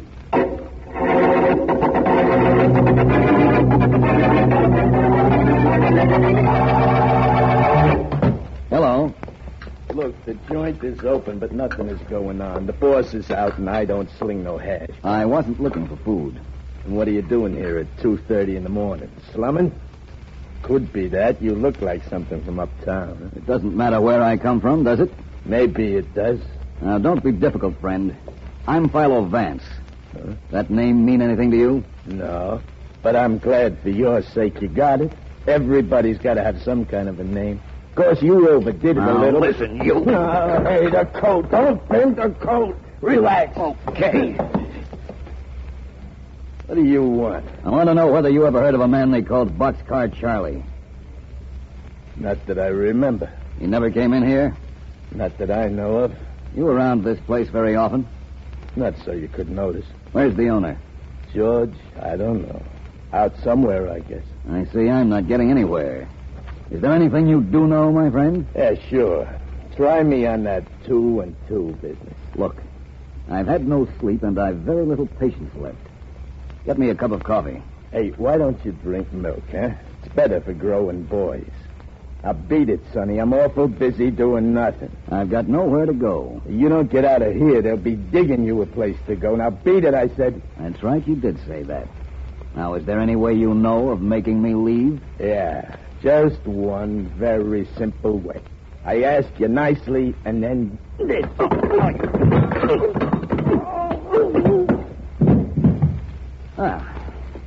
That was better than walking around the reservoir. Gave me some exercise, but very little else. What else did you want? What happened to Willie? Willie is out. You, George? Yeah. What hit him besides you? The truck that just happened to be going through your coffee shop. That's a shortcut, I guess. More trucks go through here. George, I've got some questions to ask you. Isn't that funny? I got no answers. I'll look around for some if you like. Now, don't you be cute. Why should I answer anything you ask? Well, they are. Look at Willie. That a good enough reason? What'd he do, argue with you? Take the other side or whatever you said? He always did that. You shouldn't have got sore. The next time I feel my emotions carry me away, I'll remember to ask your permission. Yeah, do that. George, I'm Philo Vance. I want to know something about a man called Boxcar Charlie. Who? Well, here we go again. George, remember Willie here? Oh, Boxcar Charlie. Why didn't you say so? What do you want to know about him? When did you see him last? Yesterday sometime. Why? He was knifed to death earlier tonight. He was? Yes. Well, ain't that too bad. Why, he didn't have very much to live for, though, did he? What are you, a detective? Not exactly. In that case, if I was you, you know what I'd do? Should I? Yeah. If you're smart, you'd follow your nose right out of here. It's the only way I know of keeping it out of a business that don't concern you.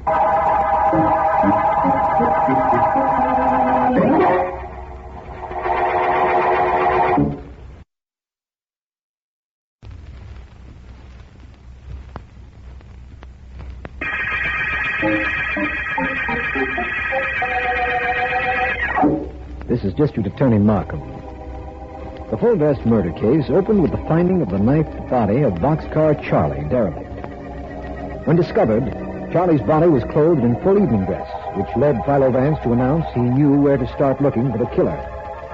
Vance told me that a certain diner would supply a clue. But how he arrived at that, or what happened at the diner when he went there, I have yet to find out. Vance is here, however. Vance, I have a theory about the evening clothes. Have you, Markham? Yes. Boxcar Charlie wasn't a tramp. He was living in the slums for some reason. Actually, he lived a double life and was known by quite another name in society. That would account for his full dress. Yes, it would. Well, then you agree that what I believe is possible. Oh, definitely. Of course, I haven't done any investigation along those lines, but it is possible. If you haven't investigated, it's because you're on an entirely different and chances are a much more logical angle. Well, it is different, I'll tell you that. Will you also tell me what it is, what other reason there could be for a broken-down character to be wearing top hat and tails? No, I will not. Not yet. But I must very shortly. Well, that's something. And, by the way, why must you? Because you'll find out for yourself very shortly. Well, that's interesting news. Tell me what you found out at George's diner, will you, Vance? I think I found out who killed Charlie. Just like that. Yes. I have several reasons for thinking that. One of them being the fact that it was so hard to get information about Charlie from the owner of the diner and his friend Willie. How do you know they knew him? That I've got to keep to myself until I'm sure they did. Remember, I said I only think I know our killers. When I'm sure and when I find why Charlie was killed, I'll let you know. And let you in on how I know.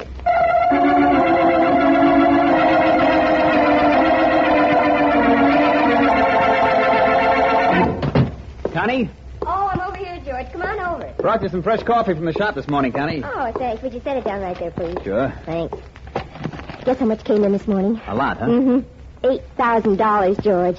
I've got over $11,000 right here. Isn't that wonderful? I'll be able to build a sleeping dormitory and put in a kitchen and...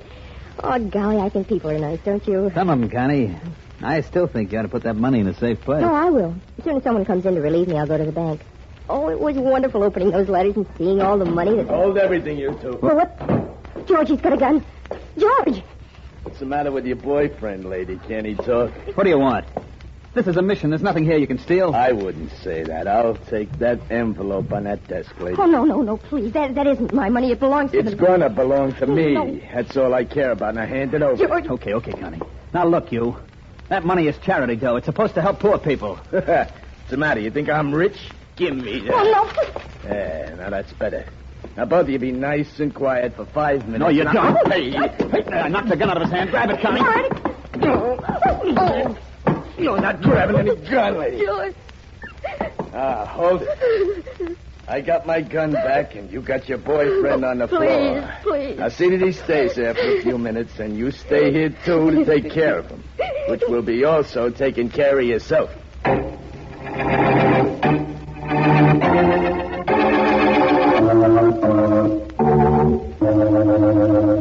Over 10 grand already, Georgie, and I ain't through yet. There'll be over 11,000. I don't think so. Again, he don't think so. Don't you ever agree with anything, Willie? Not if I can help it.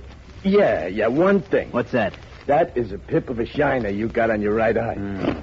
I didn't know I could hit so hard. When I clipped you at the mission, Georgie, I wasn't trying to hurt you. You didn't. I faked getting knocked out, and you know it.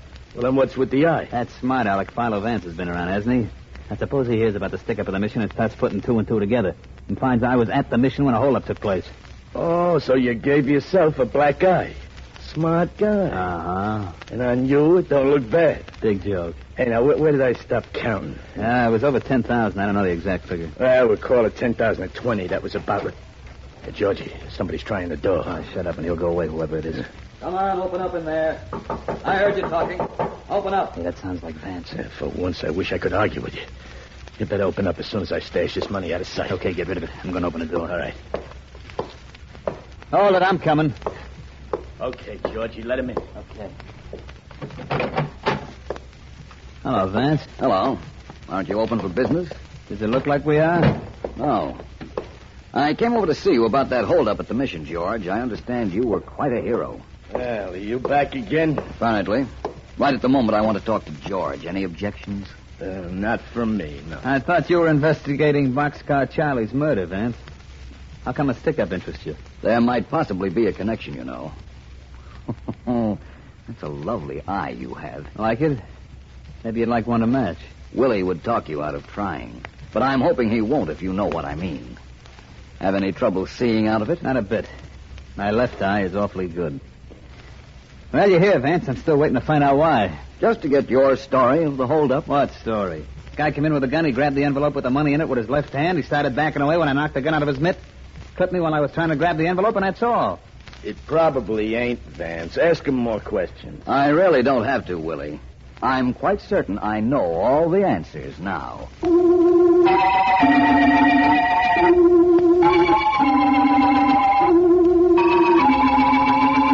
Miss Connie here, and I have been waiting quite a while for you, Vance. Yes, I'm sorry, Markham. My apologies, Miss Connie. quite all right. But I wanted to be very sure of my ground first. And are you now, Mr. Vance? Yes. I know George and Willie killed Boxcar Charlie. I know why they did it. Oh? And I know both of them were in on the plan to rob your mission of the benefit money. We don't have to know very much more than that to make our arrest, Vance. I'm still waiting to find out the reason Boxcar Charlie was dressed in evening clothes, by the way. I'm so glad he was, Markham. It made things so much easier. Not for me. Well, Mr. Vance, if you know who killed Charlie, if you know it was Willie and George, and you know they both robbed me, what are you waiting for? Why don't you let Mr. Markham arrest him so I can get that money? I want you to try and get it without our having to arrest them, Miss Connie. What? You took the word right out of my mouth, Miss Connie. I'm sorry. I didn't mean to be mysterious. What I meant was that if you'll do one thing for me, Miss Connie... Yes? We'll have 2 killers in custody before nightfall.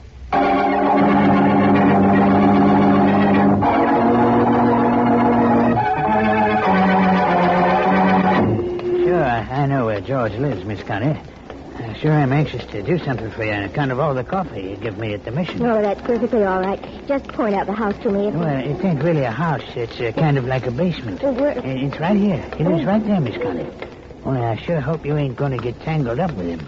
I sure hope you ain't, Miss Connie. I'll be all right. And thank you very much. It's all right. It's sure all right. I'd sure like to come over to the mission sometime. Any time at all.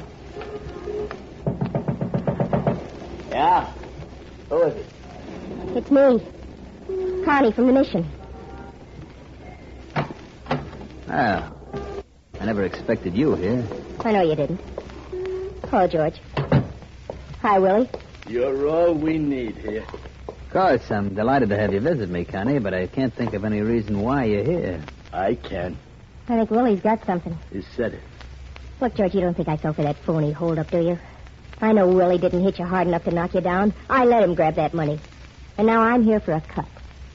Oh. For once, I agree with you, George. I have a little information, boys. Philo Vance knows the whole score, too. And if you don't land, you two characters are cooked. So you're not the big-hearted dame who only lived to pass out coffee to bums, are you, Connie? You want to talk about me or you? All right.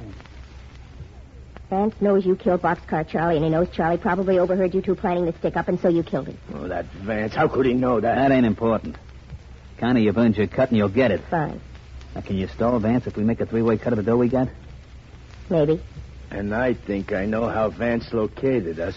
But does he know we faked that holdup, Georgie and me? He sure does. How could he know that? We didn't do anything. That's a matter of opinion. Vance. And District Attorney Markham. Yes. Oh, how well did I do, Mr. Vance? Hey, what is this? Oh. Snapping off the lock on the door so we could get in was excellent, Miss Connie. Hey, that dame was a phony. How do you like that? And these characters heard us admit we killed Charlie. The window, Willie. Let's get out the window. Grab Willie, Markham. One down. How are you doing, Markham? Watch. Well, I'd say you were doing very well. And now, Miss Connie, your money is probably in this place somewhere. I hope so. I think we'll be able to find it and officially close this case. Oh, no, you don't, Vance. No? Why not? First, I want to know how you tracked Boxcar Charlie's murder to George and Willie and how you knew that holdup was fake. All right, Markham. I'll tell you. But let's take George and Willie downtown first. And I'll tell you how I knew second.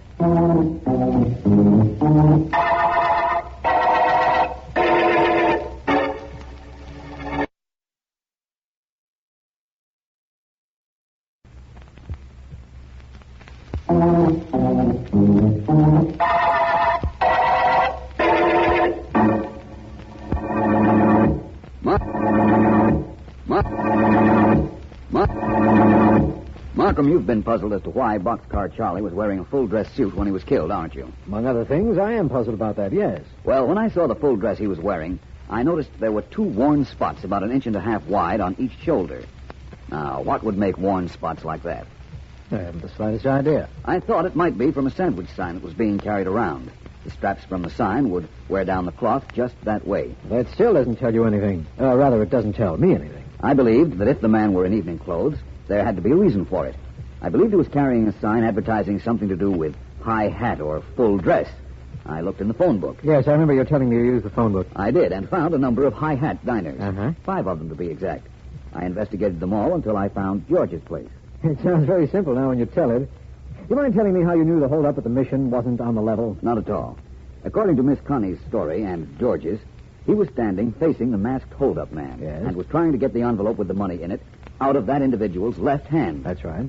Then the holdup character allegedly hit George in the eye and dropped him. That's the story George and Connie told. Certainly, but George's eye made it a lie. You see, in that situation, the holdup man must have hit George in the left eye. Yes. Yet it was George's right eye that was black, an indication that somewhere along the line there was something a little bit spurious. No doubt about that. George probably blackened his own eye to make his story and Connie's corroboration really stand up. Yes. Your theory of why George and Willie killed Charlie has been borne out by their confession, so I guess that's the end of that. The end of them and of the full-dress murder case.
more around the shoulders, Joy boy. Just a little more. You take a shower, you get dressed. Yeah, Pop. Who's that? Phil Terrace. Okay. Who invites who into my dressing room? Never mind. Now beat it, both of you guys. Come on out. Relax, Joey. Pop. Yeah? Out. Now, wait a minute. Nobody throws my manager out of my place. You stick, Pop. I'll see you later, Joey. A couple of things I got to do. So long. Well, Terrace, what is all this? I need you here like I need a hole in the head. Oh, why don't you relax, Joey? Sit down, Clumpy. Sure, Mr. Terrace. Hey, there ain't no chairs. Don't let a little thing like that stop you. Joey, how'd you like to make some money? Big money. Easy money. How would you like me to throw you out on your ear? Look, Terrace, I don't like you. I don't like guys like you. I'm a fighter. I got 2 hands. I got a head. With nothing in it, or you wouldn't be loosening your lid without listening. Look, maybe I didn't make myself plain. I don't like you. I don't like gamblers. The only thing I like to do is fight. But I fight honest. Sure. Now, look, Joey, that's fine. That's all wonderful. Ideals are wonderful things. You keep them. Only keep them in the background where they won't get in the way of your making an easy dollar. Now, you fight tomorrow night. Now, I got a proposition for you. I got one for you. I don't throw any fights for you or anybody else. So get out of here before I bounce you out. Are you getting? Clumpy. Sure, boss. Now? Why not? So you two are gonna get tough. Good. That's just what I've been... Nice work, Clumpy. I done it, Mr. Terrace. Bonged him right on the skull. He'll sleep for a while. That blackjack of yours provides a rather lethal alibi, Clumpy. And how? Too bad you had to slug him. Too bad he wouldn't listen. He's a jerk. I didn't want him to throw any fight. The only thing I wanted was to be sure he was going to try to win tomorrow night.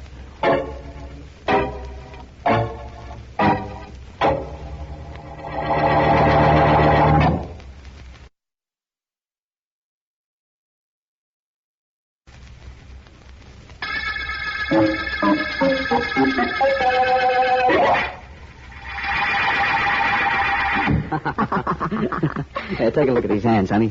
Uh-huh. They ain't very pretty, are they? Oh, they are to me, Joey. You got bum taste, honey. Bum taste in hands, bum taste in boyfriends. What do you want you to look like me? What? Anybody else said that, Joey, I'd brain him. That's my girl. Anybody says anything different than that, I'd brain him, too. Hey, you can't go around braining people just like that, honey. Only one way to make me stop. Oh, that's the way. Well, I got a fight tomorrow night, and I'm keeping you awake, so I think... Hi, kid. Oh, Pop. Hello, Pop. I was just leaving, so it's perfectly all right with me if you want to tuck your little lightweight into bed. In a minute. You better wait a while, honey. Oh, how bad can that be? Hey, what's going on, Pop? Why did you walk out of the dressing room this afternoon when Phil Terrace told you to? That's what's going on, Joey. That's what I want to talk to you about. Well, I'm listening. Terrace didn't want you to throw the bout tomorrow, Joey. No? I'll bet. He didn't. He's got a bundle going on you, same as I have. He's betting you to win. What? So what did he want, then? Wanted to know Joey'd be in there trying. What I think he's doing is building up Joey until I get Joey a big match. Then he's going to want Joey to lay down. Hey, Pop, what kind of business is this? I'm a fighter. When I win, I win. When I lose, it's because some other guy hits harder. Now, let's skip all this talk about throwing fights. I got to get to sleep. Sure, boy, sure. Night, honey. Night, Joey. Make it good tomorrow night. I'll be listening. I'll do my best. Sure. How much dough we got going on this tomorrow night, Pop? The bankroll, Joey, the works. 35 grand at even money. What did I say to you, honey? Did I do my best? That's what my boy said. I'll take it back. For 35 grand, I'll do even better than that.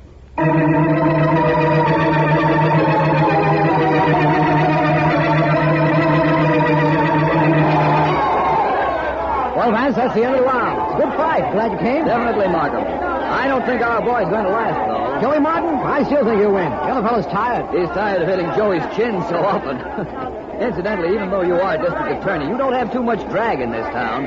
I've been in better seats. The fight was a sellout, and you didn't make up your mind about coming until the last moment. Besides, there wasn't any law against your trying to get the tickets. There most certainly was. A law I wrote and passed myself.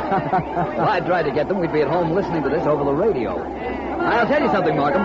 In which event, I'll listen. Thank you. What I was about to say was that the managers really do a good job working over their fighters between rounds. Look at them over there. They're certainly active, all right. Oh, there's a warning buzzer, Vance. 10 seconds to the next round. Yes, I know. A shot, Vance. Keep in the back of the arena. Well, I'm glad of that. I wonder what... Help! Somebody over here at ringside! I think A shot fired in the back of the arena. A man stabbed at ringside. Come on, Vance. Let's find out what this is all about. A long way to the ringside. Excuse me. Pardon me, Ben. Your attention, please, ladies and gentlemen. What's that, Markham? Ladies and gentlemen, please keep your seats until the police arrive. Pop Manning, Joey Martin's manager, has been stabbed to death. Nobody is to leave this arena. Vance, we're fighting in this mystery all in one evening. I suppose you'll start work right now in finding out who killed Pop Manning. I'm going to do twice as much work on that, Markham. I'm going to have to find the two people who were responsible for his death. Two? Yes, Markham, two. Don't you understand why?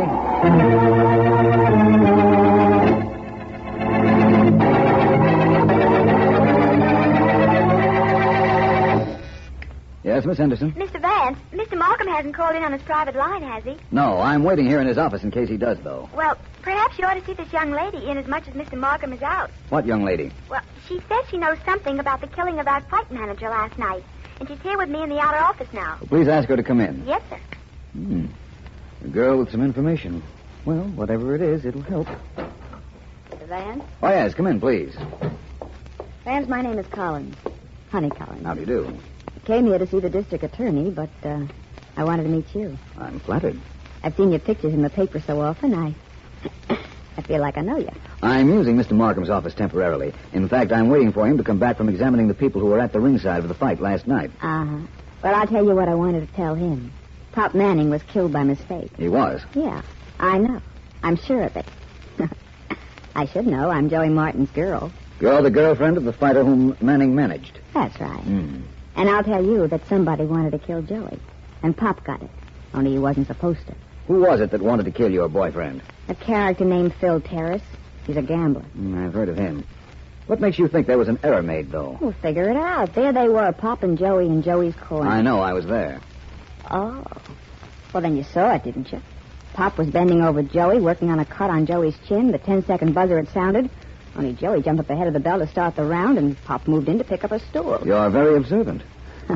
Don't be silly. I wasn't even there. I can't watch Joey when he fights. Joey told me.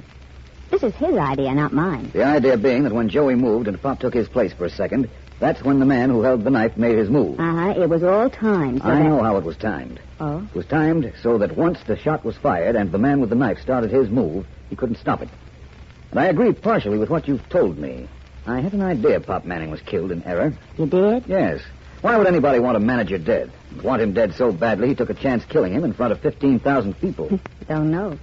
All the things you've pointed out to me, I saw for myself. Then I did right coming here. You most certainly did. In fact, that's the district attorney's private phone. Excuse me just for a moment, will you? Sure. Vance speaking. Markham, Vance. Oh, yes, Markham. We questioned everybody at the ringside. Everybody who had the slightest chance of getting near enough to Pop Manning to put a knife in him. And? Everybody swears he was aware of what the man next to him was doing at every moment between the time the shot was fired and the body was discovered. And nobody moved toward the ring. Which they'd have to do in order to stab Manning, unless the knife was thrown. It wasn't. The murderer held it. And there are no fingerprints on it. Markham, was a man named Phil Terrace at the ringside? Yes, he was. I questioned him myself. And the man next to him, too. According to that man, Terrace didn't move. Well, perhaps that man works for Terrace, Markham, and is alibying him. That is possible, of course. I've let him go, but I know where I can pick him up. Well, let me do that, please. All right. And, Markham. Yes? There's a very charming young lady in your office who has a very good theory about Manning's death. What's that? Well, she seems to think that Manning was killed in error by somebody who wanted Joey Martin, the fighter, out of the way. One of those prize fight gambler things that didn't work out? It might be. That's why I asked if you questioned Phil Terrace. I see. Markham, from the look of things, if he killed Manning, by mistake or intention, he did it in a way I can't figure out. Which means what? That he isn't only a gambler, he's a magician.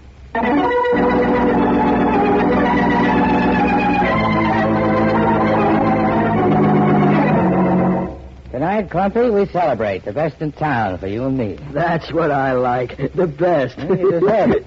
You were wonderful when the district attorney was questioning you. I didn't tell him nothing. And you know why? Because I don't know nothing. I've heard rumors of that, Clumpy. No kidding. Yeah. I'm really getting around, ain't I? You know, somebody's at the door, Mr. Terrace. Apparently. I'll go see who it is. I won't be long, and then we'll make plans for tonight. For the best. For the best in town. That's right. Yes? Hello, I'm Philo Vance. No kidding. What does that make me? The man I want to see, I think. That's right. What do you want here, Vance? I'll tell you first what I didn't want. I didn't want the door closed in my face. That's the reason I pushed my way in. Okay, you're in. You want to see me? You're Terrace? Yes. I want to see you. Who's the ape? He's Clumpy. He doesn't count. Hey, I do so. 1, 2, 3. I see what you mean, Terrace. Let's skip Clumpy for a minute. I came here to find out if you bet the fight last night. You don't know much about gambling, do you, Vance? The fight was declared no contest when Pop Manning was murdered. How much did you have on the fight? And whom did you have it on? Well, I guess you can check this around town, so I'll tell you the truth.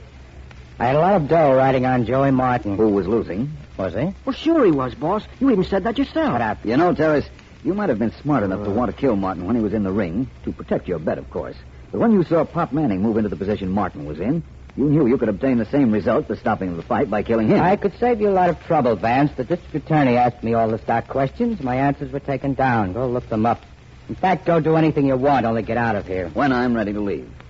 Show him that he's ready now, Clumpy. That's one invitation I'll accept. Now,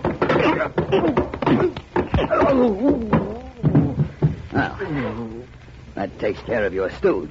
Terrace, you next? No, thank you. I just like to watch fights. And bet on them.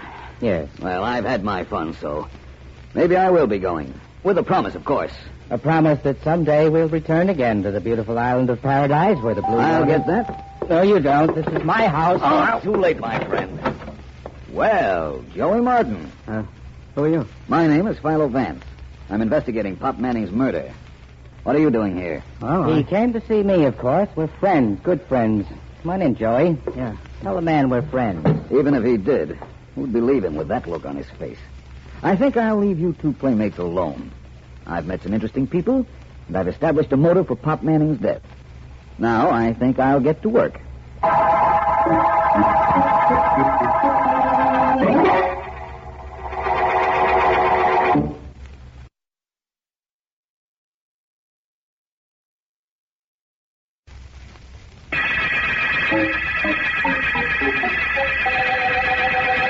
This is District Attorney Markham. The prize ring murder case began when Pop Manning, fight manager, was stabbed while in the ring taking care of his fighter, Joey Martin. Philo Vance has established that Manning might have been killed by accident, with Martin the real intended victim. He's also contacted a gambler named Phil Terrace, who had a lot of money bet on Martin to win the fight, a fight which he was losing, incidentally. Vance has just come into my office with a story of his encounter with Terrace. Look, Vance, I understand all about your meeting with that gambler Terrace, but I'd like to go back to the fight for a moment. Well, they're not going to restage it just for you, my friend. You know what I mean. When we were at the fight, and I said we'd have to look for the man responsible for Pop Manning's death, you said we'd have to look for two people responsible. Now, why two people? What happened just before the stabbing, Markham? What happened? Well, a shot was fired, but nobody was hurt. But everybody's attention was distracted from the ring momentarily. Sufficient time for the killer to stab Manning. Yes, I suppose so. Therefore, the shot was planned, and planned for a certain time. Whoever fired it was working with the actual murderer and is an accessory to the crime. Simple, isn't it? It is now. You'll be interested in knowing that I'm getting to believe your theory that Manning's murder wasn't intended. I am interested, but it isn't my theory. It belongs to that Collins girl, Honey Collins, Joey Martin's friend. Oh, yes. But it has logic, believe me. I do. I'll give you all the facts we have so you can go on from here if you like. Are there any you haven't told me? Well, I'm not sure, but this much I do know. It was very warm in the arena, as you know. And nobody, man or woman, wore gloves. Yet, there were no fingerprints found on the knife. A handkerchief around the knife handle would keep prints off. But you can't wind a handkerchief around a knife, step up and stab somebody without being seen or without the movement being noticed, granting that everybody was looking toward the back of the arena where the shot came from. I've already indicated to you that Terrace had an employee alongside of him who could have lied. Yes, but I have the feeling that you're holding something back. Really? Why, Markham, I'm surprised at you. Oh, I'm sorry. I know you don't intend to withhold Don't anything. apologize, my friend. As a matter of fact, I am holding something back. Something that I hope will break this case. You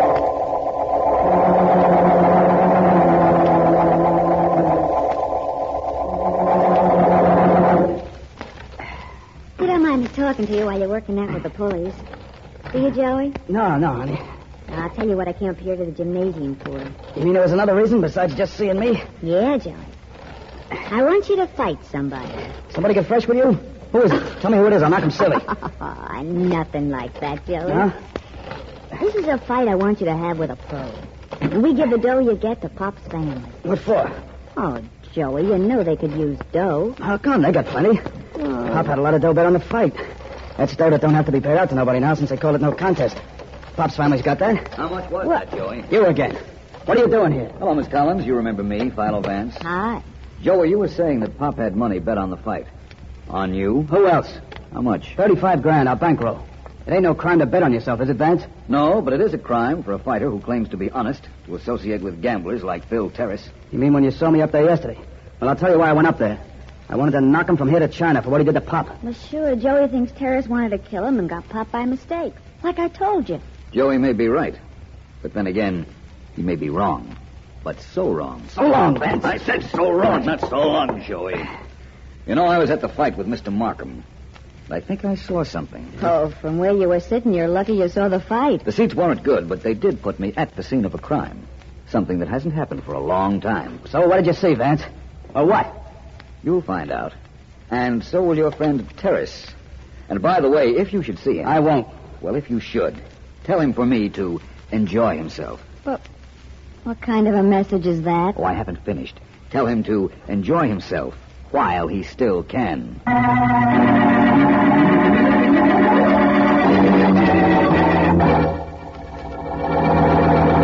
Everything's working wonderfully, Markham. All right, if you say so. Where are you now? I'm calling you from a phone booth. I left Joey Martin and his girlfriend about an hour ago after giving them a message for Phil Terrace. I beg your pardon. I'm afraid I heard what you said. What do they have to do with Terrace? That remains to be seen. I indicated to them that I had something on the gambler. Hey, what the... Vance, are you there? Vance, what's going on? No, it's all right, Markham. Somebody just opened the door of this phone booth and slugged me. But it didn't take. I'm glad it didn't. Any idea who it was? Yes, it was that stooge of Terrace, a fellow named Clumpy. You know what this means, don't you, Markham? I think so. It means that apparently Terrace got your message.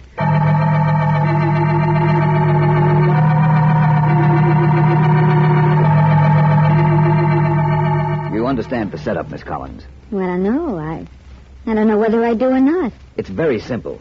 You get Joey and go to see Phil Terrace. Uh-huh. Have Joey say that he's ready to do business with Terrace. Get Terrace to make him an offer. Well, I understand that part of it.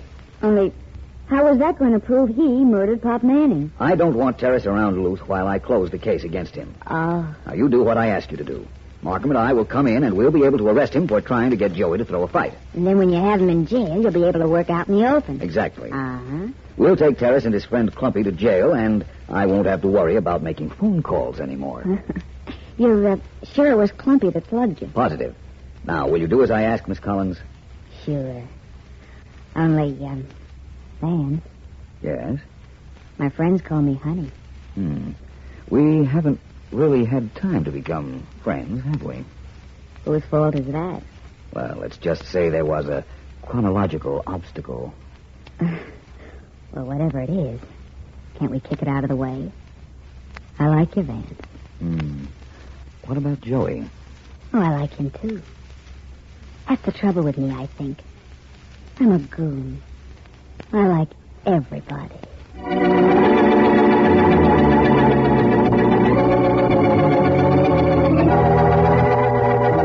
Just like Honey said, Terrace. Yeah? We could use $50,000 in cash. Sure you could. You can make that easy by betting against me in my next fight, and I take a dive, so you're a cinch. I don't know, Joey. 50,000 is a lot of money. Not when you figure to make $100,000. How do I know you won't cross me? Leave that to me. He won't cross you, Mr. Terrace. Not when he gets 50,000 for not winning, he won't. The only thing is I want the dough in advance. I want to bet it on the other guy. Oh, you do? I just had an idea. Suppose I bet it for you. Then in order to collect your bet, you've got to lay down. Explain that to me, Honey. It's all right, Joey. Mr. Terrace, instead of giving you the $50,000 before the fight like you want, bets it for you. It's the same as you making the bet. And it's okay. Well, what's good enough for Honey is good enough for me. It's a deal, then. The fight is a week from Friday. I'm going to give you $50,000. I'm going to bet that much for you, I mean. And you're going to blow the fight. Agreed? Shake. Okay, Mr. Markham, Mr. Vance, you can come in now. Hey, what is this? The old double cross? That's right, Terrace. Martin and Miss Collins agreed to help us trap you. It was Vance's idea, and it was a good one. I don't think you will. Well, quite a right hand you have there, Joey. Yeah? Thanks. Knocking out Terrace does mean we'll have to carry him to headquarters, but that won't be too difficult. And when you've got him there, it'll be a cinch to prove he killed Pop Manning while trying to knife Joey.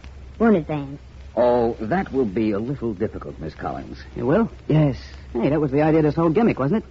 So it would give you time to get evidence or something against Terrace? I can't very well prove he killed Pop Manning, Joey, when actually you did. What? You and Miss Collins. Hey, Vance, you blowing your lid? Without knowing why Vance said that, I'm still willing to bet it's right. Well, I'm gonna... I wouldn't, Martin, and if you don't believe me, believe this gun I'm holding. All right. You made me believe you thought terrorists killed Pop. Now you say it's us. Oh, how can you prove a stupid thing like that? What reason could you find for us doing it? I have the motive and I have the proof. And as soon as Mr. Markham takes you and Joey and, of course, our friend on the floor down to headquarters, I'll be only too glad to explain how I knew you and Joey killed Pop, how you did it, and why you did it.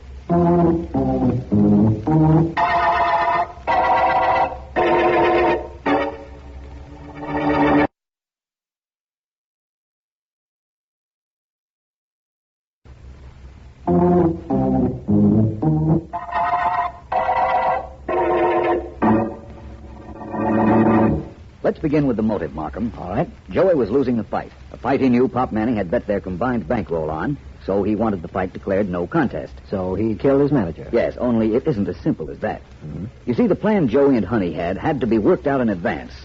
And there was the detail of the knife to be handled. Maybe you'd better just tell me what happened. All right. Joey thought he might lose the fight, so he arranged with Honey to fire a blank cartridge at a certain time if he were losing. Uh-huh. She did. And he had a chance to stab Pop Manning and push the body back into the ringside customers while everybody was looking toward the back of the arena. Honey's confession indicates that's what she did. But how did the knife get into the ring? I think Joey will tell you he asked Pop to have a knife put in the water bucket. Made up some reason like wanting to be protected in case Phil Terrace tried to get to him. Anything at all. Oh, I see. Now you want to know how I knew Terrace wasn't involved in the killing. And how you knew Honey was, but that can wait. Well, let's take Terrace first. All right. When you told me that the man alongside of him swore Terrace hadn't moved toward the ring when the shot was fired, I pointed out that that man could have been an accomplice of the gamblers. And he was. A fellow they call Clumpy. But how about the man on the other side of Terrace, Markham? He wasn't an accomplice, was he? No, he was a sports writer. Come to think of it, Vance, if Terrace had moved, he'd have told me. I'm sure he would have. And now to our friend Honey. She tried to cover herself by insisting to me at one time in this case that she had never seen Joey fight and had never been in an arena. Yet she knew where you and I were seated at the fight, Markham. That's right. She told me in your office that she recognized me from my pictures. And later in the gymnasium, she indicated that we couldn't have seen much from the bad seats we had. And when she knew where we were seated, you knew she must have been there. Must have been there, spotted us, but proceeded with her plan regardless. Yes. Anyhow, once I knew she was lying, I knew what the reason must be.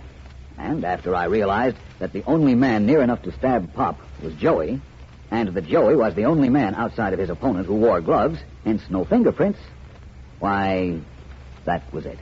So it was. Of course, that fellow Clumpy attacked you in the phone booth because you had knocked him out in front of his boss, and he wanted to regain face. And I framed the situation involving Phil Terrace because he belongs behind bars. And to keep Honey and Joey from suspecting they were suspects in Pop's murder. Yes, I know. And, well, there you are. Yes. You know where we are, don't you, Vance? I think so. We're at the end of the prize ring murder case.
Hey, Danny. You'll never be a sailor, Joey. Why not? Sailors don't say hey, they say ahoy. Okay, so I ain't a sailor. I'm just a deckhand on a ferry boat anyhow, so who cares if I ain't nautical? What's the matter, Joey? Lonesome down there on deck? Oh, me? Yeah. How can I be lonesome? It's 3 a.m. There ain't a soul on board except you and me and the captain. But why should I be lonesome? I got life preservers to talk to. There's a couple of chains that ain't doing nothing either. I'm having a wonderful day. Hey. What's the matter, Joey? Danny, quick. Come down here on deck fast. Okay, I'm coming. How do you like that? You sound like you just stumbled on $1 million. What's the matter? Holy mackerel. That's a body, Danny. A dead body. I looked when you was coming down. Guess you wanted something to happen on this run, Joey. But you certainly didn't want this. Oh, no more than that guy wanted it. Hey, I wonder how it got here. When's the last time you passed this part of deck? Why, I ain't been here at all tonight till just now. And it could have been for hours. What do you see, Danny? What? Nothing we didn't know. He's dead. Probably been shot. Oh, we got a report to give the cops when we pull in. Hey, he's wearing a double-breasted blue suit. That's brand new, I'd say, wouldn't you, Danny? Yeah. And his black shoes are new, too. And that shirt and that blue tie. All brand new. Yeah. Now, what would anybody expecting to be killed wear a brand new outfit for? Maybe he wasn't expecting to be killed. Well, maybe. Hey, take a look at those socks he's wearing. What's the matter, Danny? The stiff got you so you forgot your talk? You said, hey. You meant ahoy, didn't you? What's the difference? His corpse is wearing brown woolen socks, Argyle socks. The kind your wife knits for you if she can knit, which mine can't. So what? So he's wearing brown Argyle socks. So you don't wear brown socks with a blue suit? Oh, he wasn't a dude. What do you figure? Me? Yeah, you. Not figuring anything. That's for the homicide department. The district attorney and the DA's friend, Philo Vance, to do.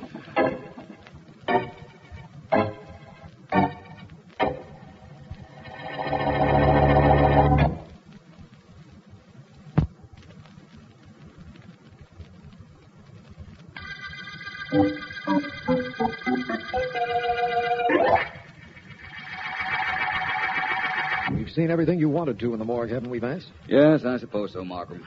Let's get out of here. All right. We've examined the body and the man's clothes, Vance. What do you make of the situation? I'm not sure yet. I believe the man was killed by somebody who thought we could never identify his victim, though. In other words, the suit, the shoes, the tie, and the shirt were purchased so that the original clothes belonging to the dead man could be destroyed. And identification by that means made impossible. Now, what about the socks, Vance? Could be the murderer forgot to buy new socks, and that the ones the victim was wearing were his own. That's fine. That gives us a lot to go on. It gives us a great deal. Hmm? For instance, I'll tell you this. The dead man habitually wore tweeds, Scotch grain shoes, woolen ties. And I think I know where to pick up his trail. Vance, you're making all of this up. Nobody has been reported missing in this town that even remotely resembles the individual you described. I think the murderer knew nobody would report his victim missing. Here we go again. Certainly looks that way, doesn't it? Let me understand something. Yes? You've built the clothes the dead man wore, the tweeds, the woolen tie, merely from the fact that he wore woolen socks. Now, let me point out But I that... didn't mark them. You didn't? No. Did you notice the tie clasp that was on the blue silk tie he was wearing? Yes. And except for the fact that it was about to slip off the tie, I noticed nothing unusual about it. It's an ordinary clip. Could be bought in any of 1,000 stores. But it was about to slip off the silk tie. Now, what does that mean? That the victim almost lost his tie clasp. How do I know what it means? I think it means that the dead man usually wore woolen ties. They spread the clasp. Consequently, it couldn't hold a silk tie securely. Oh, I see. I'll grant you a combination of woolen tie and woolen socks would mean tweeds and possibly Scotch grain shoes. But what's your clue to his identity? Did you look on the inside of the socks, Markham? No. I did. And I found something on the inside of the socks that will take me directly to the inside of this case.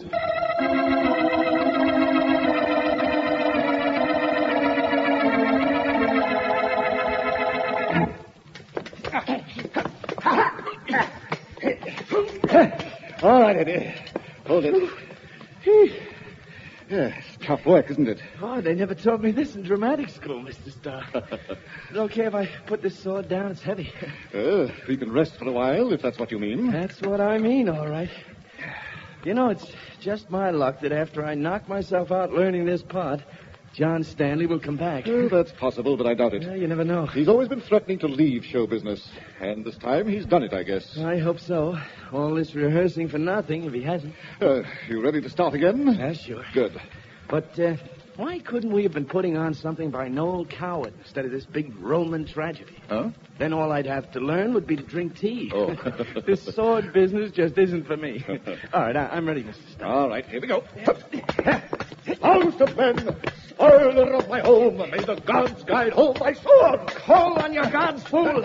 It is on my arm that you... Oh, go on, Eddie. What's the matter? Do you forget your lines? What's all that noise out at the stage door?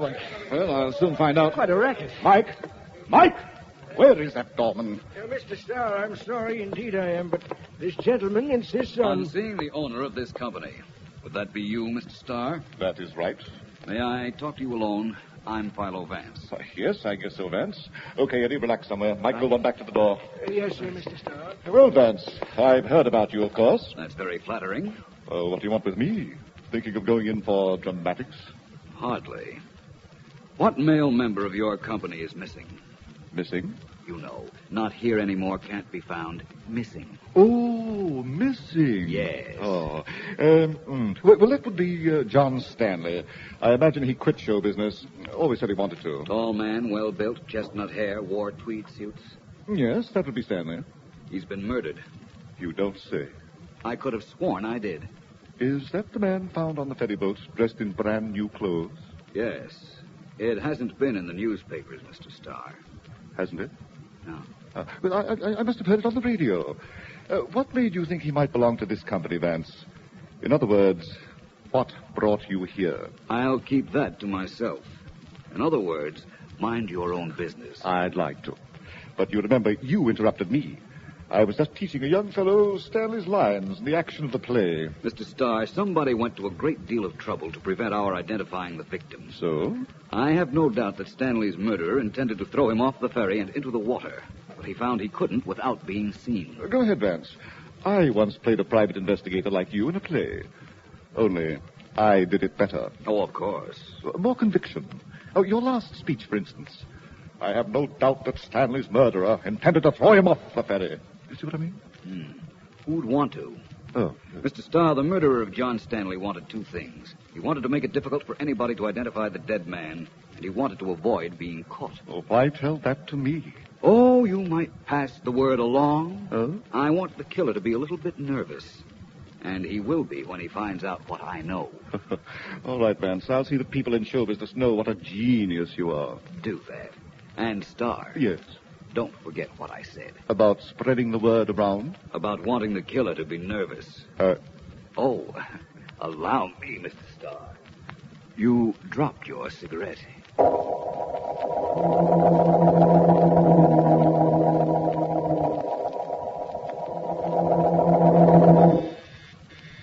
Coming. Hello, Mr. Vance. I'm Lila Martin. That's my stage name. May I come in? Thank you. Thank you very much. So kind of you. Don't you sit down, Miss... Martin, that's my stage name, Lila Martin. I'd like to sit here on this red chair, may I? Oh, bye. Thank you. Thank you very much. You're wondering who I am and why I'm here, aren't you, Mr. Well, Vance? yes, Do you mind if I knit? I always knit, even when I talk. I talk much better when I knit. You'd be surprised how much better. It would take quite a shock to surprise me more than I am at this you moment. mustn't mind me. I'm Lila Martin. That's my your stage stage name, yes. Yes. Why did you come here, Miss Martin? From where? Here to my apartment. I'm Philo Vance. Oh, you how came nice. here, don't you remember? Oh, so I did. Oh, no, I'm afraid I must be going. Thank you. Wait a moment. Don't scream at me, Mr. Vance. I came to do you a favor.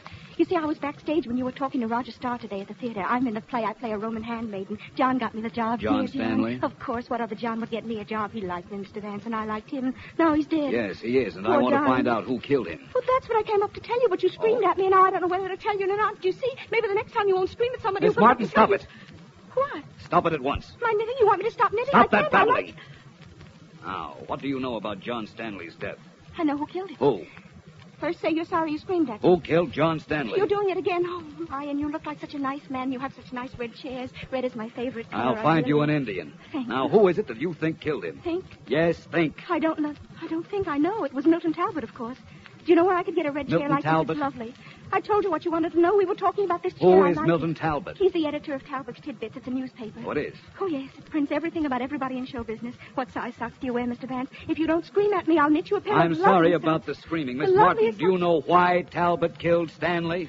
I don't know everything, Mr. Vance, only that Talbot did it. Because they had a great big quarrel, and Talbot said he was going to do What it. was the quarrel about? Money? What do men generally quarrel about? Money, you know. Money or women? Of course. What was the connection between Talbot and... Wait a minute. Huh? I know that paper he puts out. He runs a lot of scandal which performers can keep out of print if they take an advertisement in his paper. You still haven't told me what size socks you wear. So How the can I dead knit man you a and pair? Talbot had an argument, eh? Perhaps Mr. Stanley found out something about the blackmailing publisher of Talbot's Tidbits. You look like about a size 9, I'd say. Thank you for coming here, Miss Martin. Oh? I'm going to see Mr. Talbot. I'm going to find out if he took time out from putting items in his paper to put a bullet in John Stanley's heart.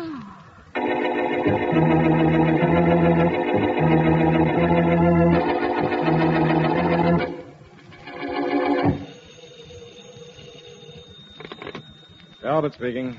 This is Dolores Williams. You called me. Oh, yes, I did. Well, I just wondered. Let me see now, Miss Williams. You have a film contract, haven't you? Why, yes. I leave for the coast in a month. Maybe. What do you mean, maybe? Let me read you a story I'm publishing in the next issue of my paper. Well, now, Dolores Williams has been signed by Acme Studio for the mother role in their new production, So High the Tide. yes. Acme believes Miss Williams is the typical American mother and will start an extensive campaign on her when she arrives in California next month. Oh, that's very nice of you to print that, Mr. Talbot. The second paragraph is much nicer. Well, that's... For me. Oh, It says, wonder if Acme knows that Miss Williams is really Mrs. Bessie Doyle, who deserted her husband and 3 children when they were infants and is still wanted on a charge of shoplifting in her native city. how did you find out about that? It's my business to find out things, Miss Williams. Now, it's very possible my paper would be so crowded by advertisements that the second paragraph doesn't get in. Well, I haven't any money. And isn't this blackmail? Is it? Well, it certainly is. What have I asked you for? Oh, nothing. How much is a full-page ad? I don't know if I want an ad from you. Oh, please, Mr. Talbot, I'll get the money somewhere. You've got to take it. Wait a minute, Miss Please. Williams. Who are you?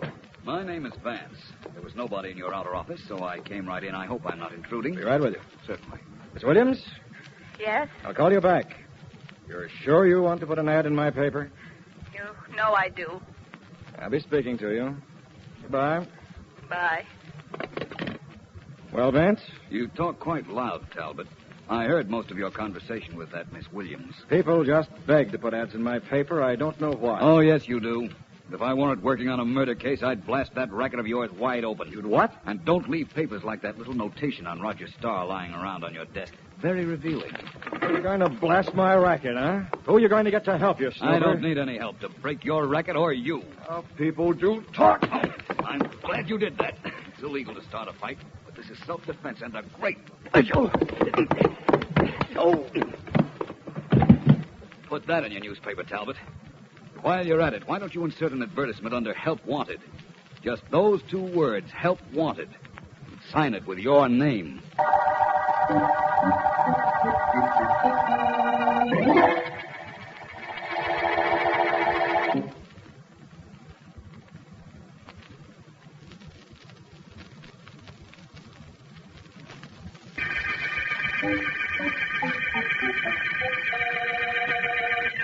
This is District Attorney Markham. The Argyle murder case opened with the finding of the body of a man dressed in brand new clothing, with the exception of a pair of Argyle socks. Vance, with only this meager clue to work on, has identified the body and has managed to interview 3 people. Roger Starr, owner and featured performer in the theater company, Lila Martin, an actress, and Milton Talbot, publisher of a theatrical newspaper. Vance is now in my office, and we'll discuss...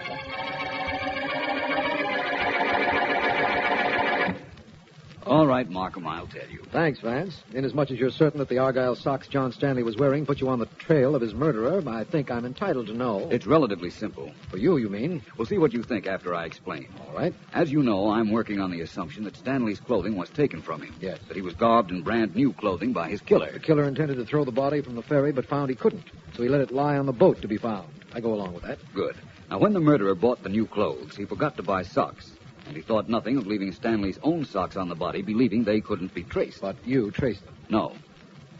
What do you mean, no? You told me the socks sent you to the theater where that Roger Starr company was rehearsing a Roman play. That I did, but it wasn't the socks themselves. It wasn't? It was a smear of makeup I found inside the socks. Makeup inside a pair of socks? Yes. What would makeup be doing inside a pair of socks? My answer to that seemed logical. If the dead man were an actor, and if he were appearing in a play that called for bare legs, like a Greek or Roman drama, he'd have makeup on his legs. Oh. There was only one such drama in town, Roger Starr's production. You went there and found John Stanley was missing. I see now. I'm glad. And there's something I'd like to see.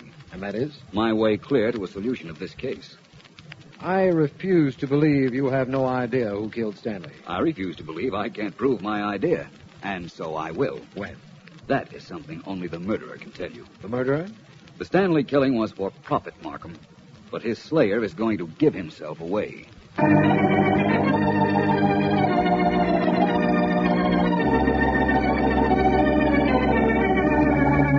I'm glad you sent for me, Mr. Talbot. John always talked about you, and I wanted to meet you. And isn't it funny that now that he's dead, here I am in your office? You don't mind if I knit? I always don't knit. mind if love you do to. anything, provided you stop talking. Oh, I've got to talk. If a person has something to say, a person has to talk. Else how would anybody know what it is she has to say? I used to hear you and John talking all the time. All right.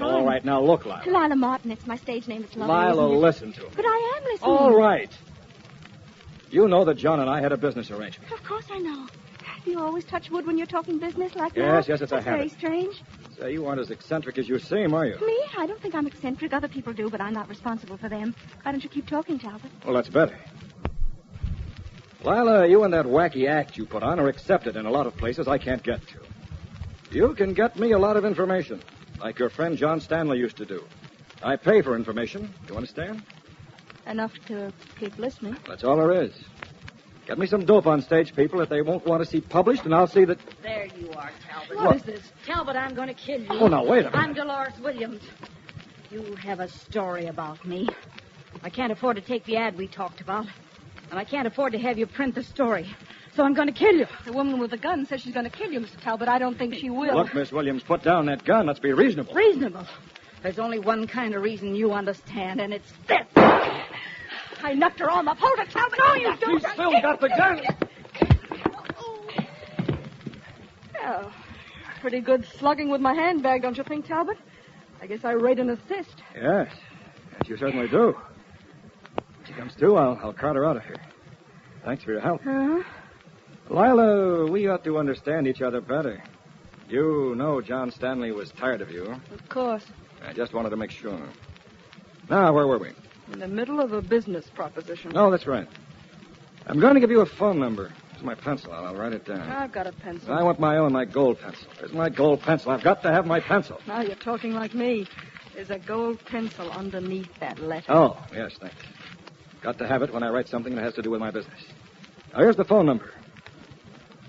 987. Use it when you hear anything I can print. Okay. And tell me something. When are you faking? When you're talking normally like now, or when you're babbling? To tell you the truth, Talbot, I've been doing that babbling act so long, I don't know which is the real me.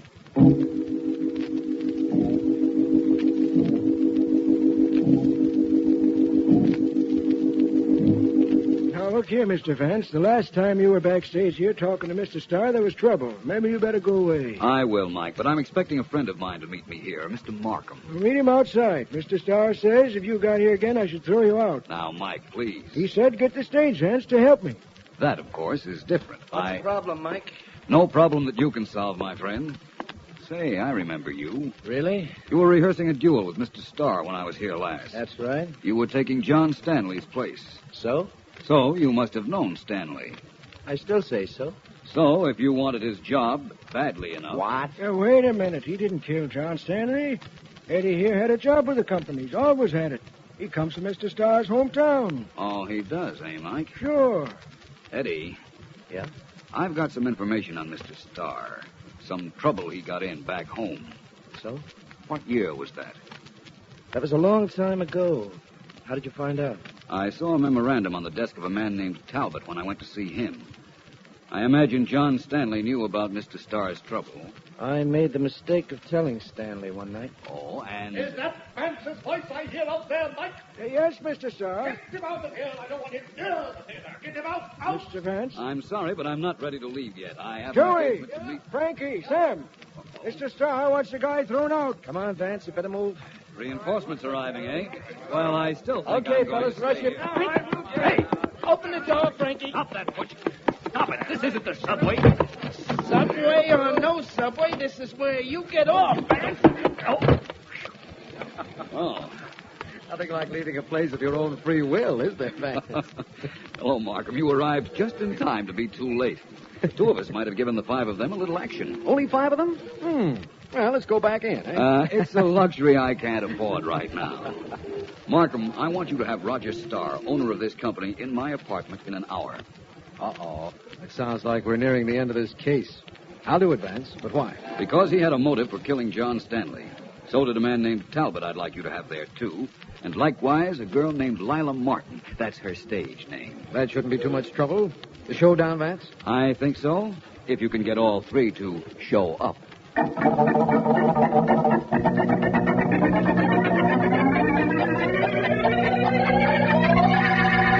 While we're waiting for Mr. Vance to get here, I think I'll sit in the same chair I sat in when I was here before, the red one. All right with you, Mr. Starr? Certainly, Lila. Well, then get up. You're sitting in it. I want to knit. I always knit when I'm sitting around. It has Cut nothing else that to out, do. I love Lila. it. Losing your temper, Talbot. Just my patience, Markham. What's the big idea of getting us 3 here? I'm sure Vance will explain everything now that he is here. About time. Mr. Vance, if you'll only tell me what size socks you wear, I'll Vance, gladly what's knit you a going on lovely here? pair of I'm socks. sorry I kept you waiting. I had to stop at a stationery store.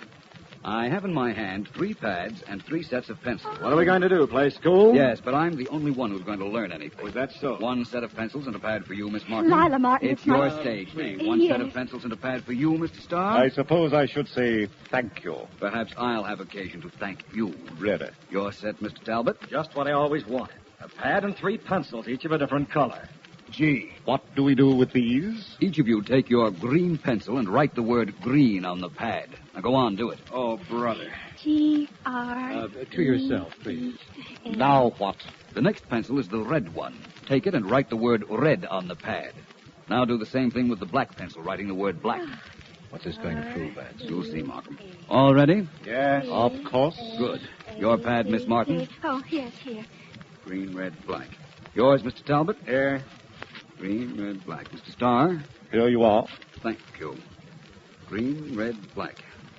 Take a look at these 3 slips, Markham. I am looking. Everyone seemed to write what you told them to. Except Mr. Starr. Well, what's going on here? I wrote green, red, black, didn't I? Certainly, but you used the wrong pencil. Blup. You used the black pencil to write green and reversed the other 2 also. Oh, that's terrible, isn't it? What's it supposed to prove? Nothing very much. Just that you killed John Stanley.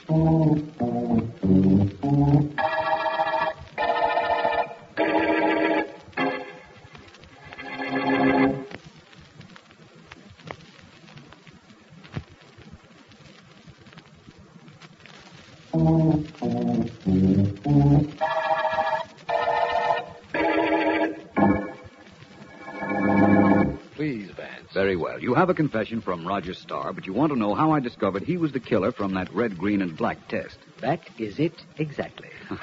Well, let's go back to the Argyle socks, Mark. All right. The brown Argyle socks that were on the legs of the dead John Stanley. I'm back to them. I told you that the killer, in reclothing the body, had forgotten to buy socks. Yes. A simple error of which he thought nothing. But he left the corpse wearing a blue outfit, suit and tie, and brown socks with black shoes. I'm beginning to understand that. You're beginning to understand correctly, too. Good. Roger Starr saw nothing wrong in leaving Stanley's own socks on the body because he didn't know they were brown. Uh-huh. He was colorblind, as my test proved. You knew the murderer had to be colorblind, or he'd never have left so obvious a clue that the dead body had been reclothed. Exactly. When Starr couldn't tell what color pencil he had in his hand, I knew he was colorblind. I knew his motive, of course. Desire to keep John Stanley from selling information about his past to Talbot. He didn't know Stanley had already told the blackmailing editor. Against whom I have already prepared an indictment. Good. Well, it'll be the end of this blackmailing paper, believe me, Vance. Just as this is the end of the Argyle murder case, Markham.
Sit down, please, Vance. Sit down and be prepared for the most ridiculous situation you ever heard. Well, Markham, that takes in a lot of territory. As a private investigator, you've encountered a lot of weird murders, I know. As a district attorney, so have I. I'm well aware of that. What's so completely fantastic about this one? Let me give you a rundown on it. All right. First of all, you've heard of John Williams. Racket leader, gunman, shot dead last night. Yes. I read about it on the way down here. You only read part of it, believe me. Williams had a three-way deal with two other operators, Sam Foster and Whitey Morrow. They had a working arrangement, but as I understand it, they split last month. Nothing too fantastic about the situation yet, Markham. Wait. It's reasonable to believe, as we do, that either Sam Foster or Whitey Morrow killed Williams. The motive is obvious. Markham, please. All right. I just wanted to bring you up to date on the background. Now, listen. Mm-hmm. Williams lived in a house in the country. Yes? You know how it rained all day yesterday? Certainly I know. I just had my car washed. Always rains immediately afterward. I have the same thing happen when I wear a suit that's just been pressed. But let's get back to Williams. His house in the country was surrounded, completely surrounded, mind you, by a sea of mud. Williams was shot inside the house. There was no way for the killer to get in except by going through the mud, and there were no footprints. Vance. How did I know? Yes. That would be fantastic, and you assured me this case was. Yes. How do you know the killer didn't arrive and leave before the rain? Your guessing was good, Vance, but not complete. Williams had a housekeeper. She was home when the shop that killed him was fired. She came downstairs, but saw nobody, put on the yard lights, and immediately noticed no footprints. And there were no convenient trees, if that's what you're thinking. She might have killed Williams. Or she might be lying. I doubt it. No, Vance, she isn't our killer. Whoever it is, Sam Foster or Whitey Morrow, has figured out a murder that we can't possibly tie to him. Because there isn't a way in the world it could have been done.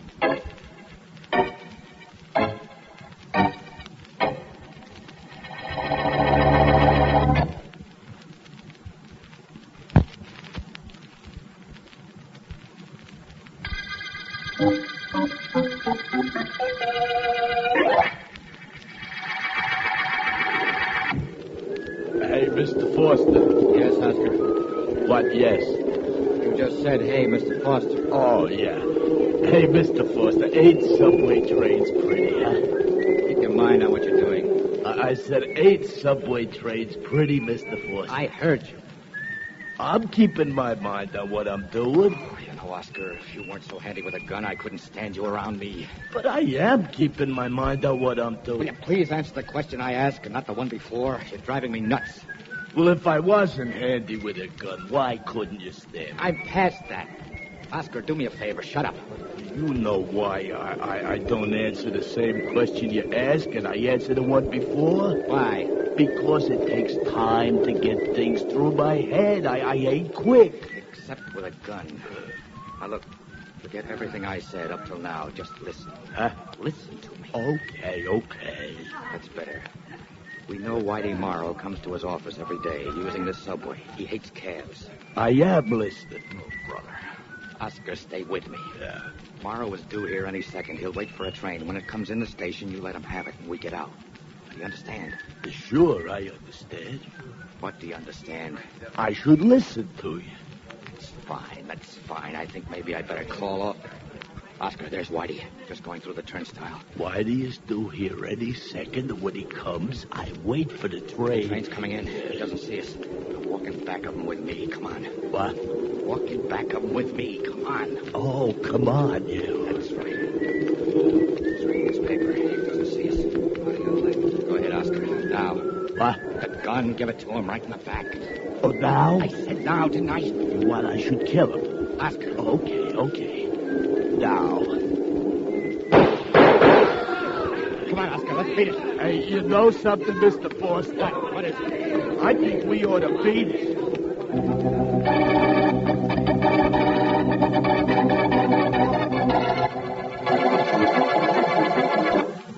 Whitey Morrow's in pretty bad shape, Mr. Vance. There were 3 bullets in him, but he's lived up until now, although I don't know how. Pretty tough character, eh, Doctor? He certainly is. Only in a little while we'll be saying he certainly was. He doesn't have a chance. Does he know that? I've told him, the police have told him. He's pretty hard to convince. It's about the last thing a man wants to admit, isn't it? I suppose so. Anyhow, you can go in. You're working on this case, Vance? Only if it ties up with the murder of a man named John Williams, Doctor. Williams was killed under completely impossible circumstances. Oh? Williams and Whitey Morrow inside were 2/3 of a crime syndicate. It wouldn't be strange if the other third, Sam Foster, killed Williams and almost got Morrow in the subway. Anyhow, that's what I want to find out. Call me if I can help. I will, Doctor.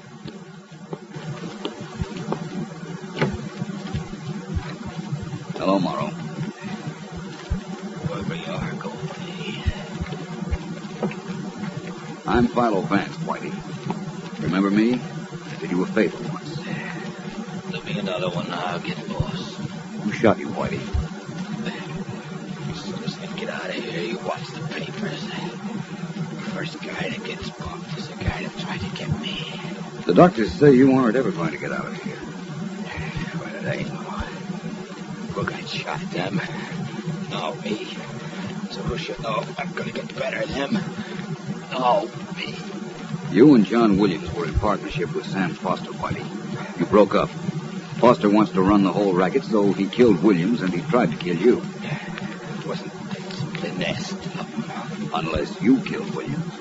Me. Johnny and me were friends.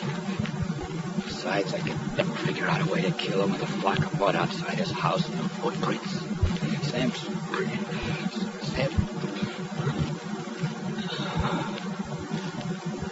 Whitey. Whitey. Dr. Manders. Dr. Manders. Yes, Vance, I'm coming. What is it? Take a look at the patient, Doctor.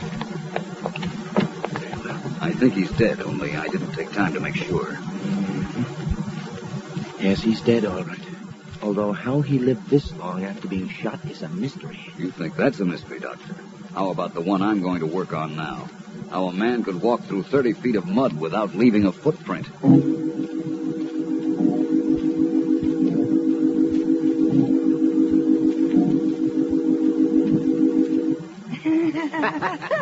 Oh, Sam, you're priceless. Sure. Did you ever hear the one about...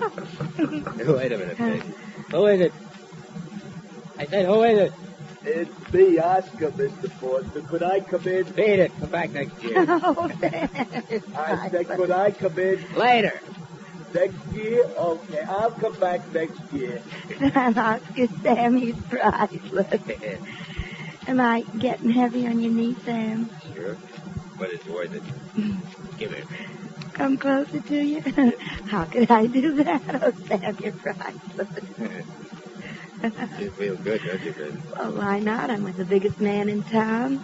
That makes me the biggest gal in town, don't it? All depends on how you look at it. You're glad Johnny Williams is out of the way. Almost as glad as you are. He did give you a rough deal. But you had nothing against Whitey Morrow. No, I kind of liked him. He had a lot of funny jokes. Honestly, told me when I nearly died laughing at him. He was priceless. You read about how Johnny Williams died, sure. Read about it? Oh, sure, I read about it. Can't figure it out, but I read about it. You aren't the only one can't figure it, Julie. Johnny Williams ain't the only one I read about either, Sam. I read about a fellow named Philo Vance, they say, is working on the case. Good. I like to see a fellow have a job. Oh, you're smarter than that, Sam. You know Vance has got plenty on the ball. Sure, but he's got nothing on me. He's good enough for now, but you know how your stooge Oscar talks. He thinks so slow. He's always one sentence behind what you ask him. Sure. What about it? Well, Vance, I hear, is just the opposite. He's thinking one move ahead of you all the time. The guy's priceless to have. I wouldn't think of trying to buy him off, baby. He's kind of scareless, too. I wasn't thinking of trying to scare him off. He isn't deathless, is he, honey?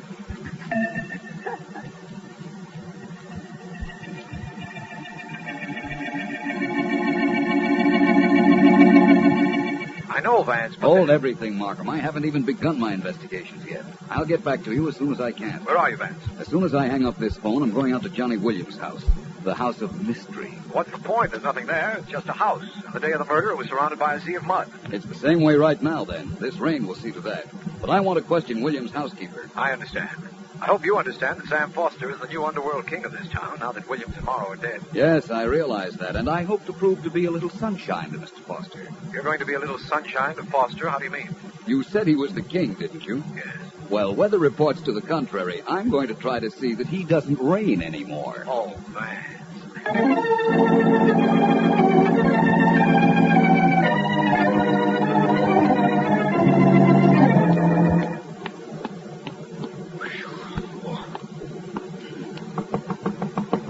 Hello in there. Anybody home? I could have sworn. Hello. Well? I said hello. My name is Philo Vance. You're Johnny Williams' housekeeper? Yes. It's rather chilly out here and more than a little wet. May I come in? If you like. Thank you. Oh. To keep in character, I'm surprised you don't have an Angora cat on your shoulder. I hate cats. May I ask your name? Mrs. Stewart. What do you want here, Vance? Mrs. Stewart, I'd like you to understand something. Well? Police are convinced that Mr. Williams was killed by somebody who came into this house and left it without leaving any footprints, even though this house is surrounded by mud. And you're not convinced? That's right. Before I knocked at the door, I tried to think of how I could possibly get from the road to the porch, distance of about 30 feet, without leaving any prints. And? My footprints are in the mud. It can't be done. And inasmuch as it can't be done, my theory is that Mr. Williams was killed by somebody in this house. I was in the house when the shots were fired. That's what I meant. That I shot him? Why not? You had opportunity. You had a motive, and you might very possibly have had a motive. Duck down on the floor. Did you get hit? No. Thank you for the warning. Never mind that. Let's find whoever it is that fired at us. You stay here. Where are you going? Out through the door. The shots came from the front window. The killer may be outside. I'm going outside to see. There are floodlights that light up the entire yard. Wait a minute. There. If you're going out, I'm going with you. Very well, but stay in back of me. I don't see anybody. What else don't you see? What? What else don't you see? I don't understand what you mean. How many sets of footprints do you see in the ground, Vance? How many? Yes. Why, there's only one set leading to the house. Those are mine. You were with me when someone broke the glass in the window and fired. You must have seen a figure on the porch, or you couldn't have warned me. Yes. That's the situation you said was impossible. The same situation that occurred when Mr. Williams died. You still think it's impossible, Vance?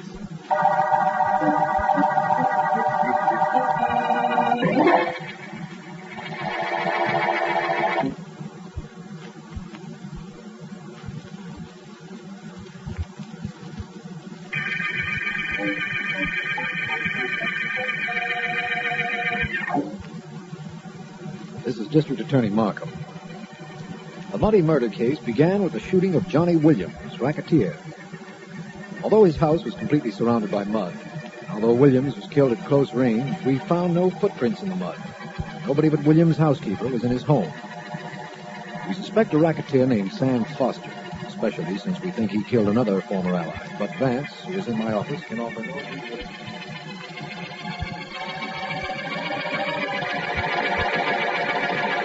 That's the story, Markham. I was in the house, saw a figure on the porch, was there when the shots were fired, so I know somebody crossed 30 feet of mud without leaving any footprints. That settles it, then, doesn't it?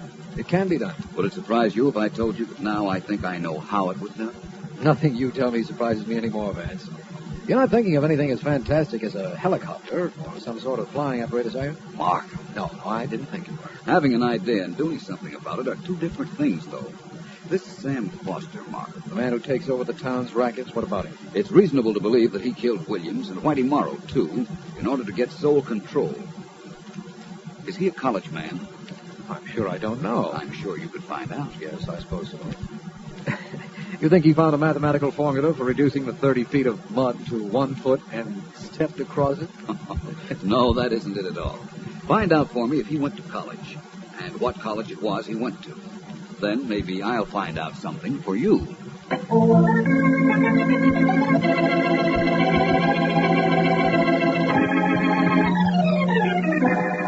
You know what I don't understand, Julie girl? I don't understand why you don't like me. What are you talking about, Oscar? Just don't understand it, that's all. I'm big, I'm an important guy, I'm Mr. Foster's right-hand man. That's true.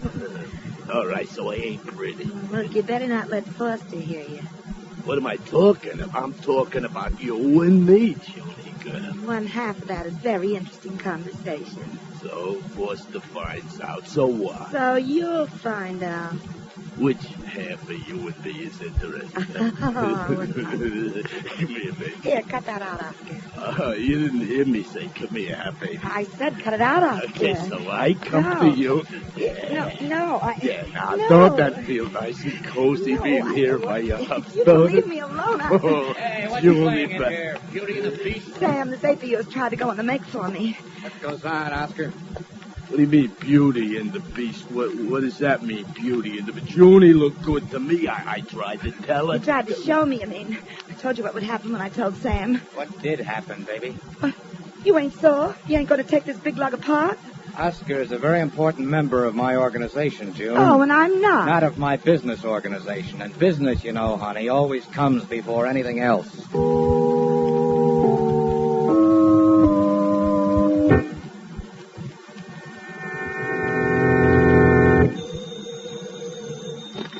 Hello, Vance speaking.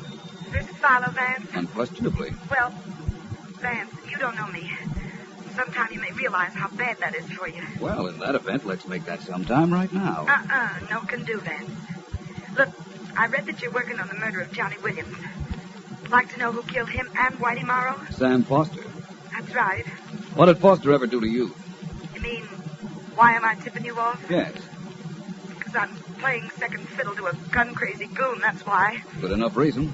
You can prove that Foster killed Williams and Morrow? He killed Williams, and he had that gun-crazy goon I was telling you about kill Morrow. How was Williams killed with all that mud surrounding his house? Search me. That would hardly clarify the situation. Well, You mean you don't know? That's right. I don't know everything. What you've told me, miss, is what the police and I already suspect. Can you prove what you're saying? What's the matter? Ain't my word good enough? It is for me, but a jury is unreasonable. It likes to have proof. Yeah, I suppose But you're right. perhaps I can get that proof. The district attorney found out for me that Foster went to State College. Now, you tell me where Sam Foster and his friend can be found. Ray Dahl Apartments. They got a suite. You go there, Vance, and see that they get a headache.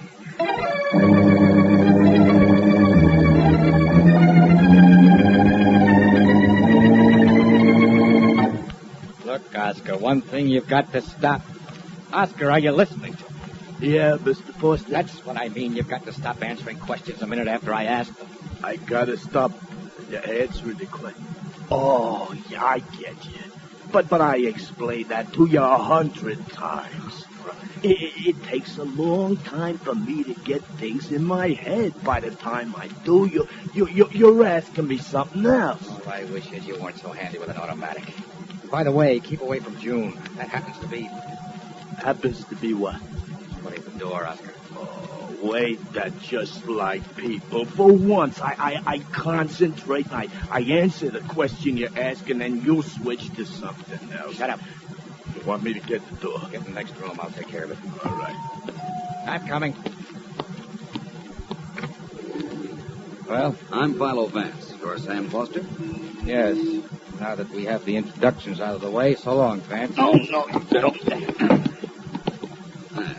Congratulations, strong man. You pushed open the door. What are you going to do for an encore? Twist an iron bar around your arm? Foster, there are a lot of things in the world I hate, and you represent most of them. Murder, smugness, disregard of other people. Oscar. Oh, Oscar. Calling for help already, Foster? Nothing like being prepared. Only this help of mine takes a little time to understand things. Oscar. Did you call me Mr. Foster? Yes, he Oscar. does look a little like an ape. Wait until he realizes what you just said, Vance. You'll be the one who needs help. I look like a what? You look like... Vance, why don't you be a nice guy and get out of here? Legs are nice things to walk around on. You shouldn't want yours broken. I don't see anybody here that's capable of giving me even a little exercise. Oscar, go to work on him. What is it I look like a... Go to work on this guy. Make him sorry he talks so much. Now. Oh, go to work on him. Why didn't you say we was having a party? Get you a drink. We'll feel more at home. Okay, Oscar, this is it. The things the guy says. What am I supposed to do? Roll over and play the... Took him a little while to realize he was not cold, eh, Foster? Apparently. You handled yourself pretty good, Vance. You mean pretty well, don't you, Foster? They never taught you to say pretty good at State University, did they? What about me in State? Nothing much. I'm just waiting for one little bit of information. And the 4 years you spent at State will seem nothing to the years that the State has reserved for you.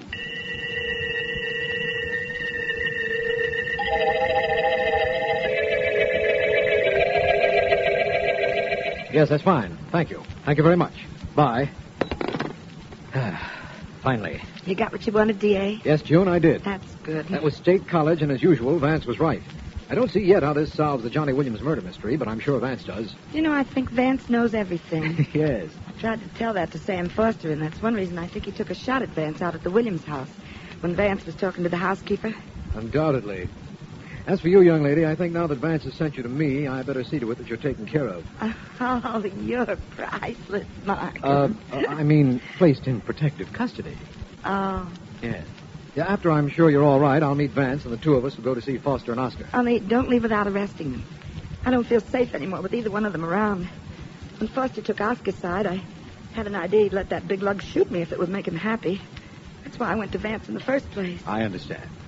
Everything will be all right for you, June, after Vance and I visit your former friends. It'll be all right for you and annoying to a couple of men who are all wrong.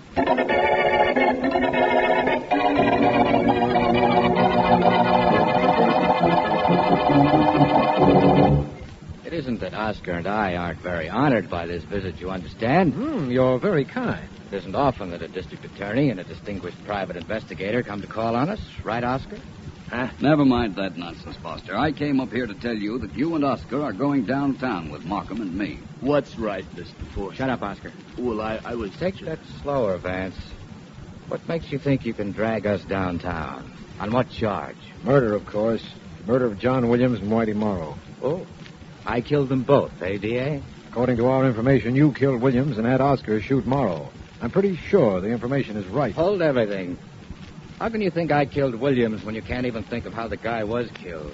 You know somebody was in his house, but there were no footprints leading to and from that house. That's perfectly right, Foster. There weren't any because Williams' killer didn't walk through the mud. Oh, he flew through it, huh? Put on wings and flew over it. You're pretty close. But what's more important, so am I. Remember I asked you about State when I was here last? So? Mr. Markham called State. Found out some very valuable information in regard to your athletic activities in school. These guys know too much. Let's get them, Oscar. Okay with me. This is very much. Okay, me. Markham, look out. That Oscar's going for a gun. He's going to get it. I've got Oh! This is gun. Hurry up. Two down, Vance. I'm sorry I had to shoot that Oscar, but it was either him or me, and I'm selfish that way. I don't blame you one bit, Markham. He's still alive and still able to stand trial, I think.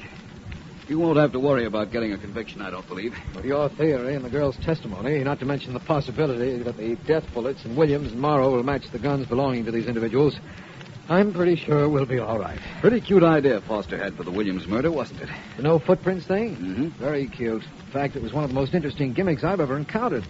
Let's talk about it as soon as we take these two characters down to headquarters.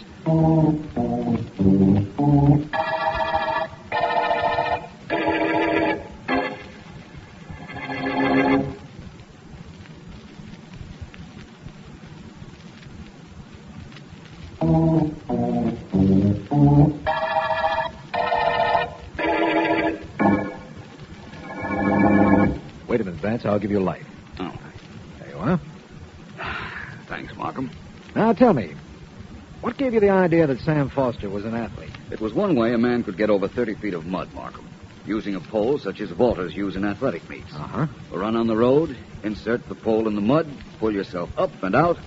You could land on Williams' porch without leaving any tracks. As soon as State told us that Foster had been a pole vaulter, I knew what your theory was. And he knew that he was finished as soon as we brought up the fact that we did know. Yes. And Markham, I'm very happy about the whole thing. It really had me confused for quite a while. He undoubtedly followed me to the Williams place and tried to kill me when I was there questioning the housekeeper. Uh-huh. Although I thought for a minute it was she he was after. It doesn't matter now. So far as any killings or would-be killings are concerned, Foster and Oscar are finished. And you know, Markham, so is the muddy murder case.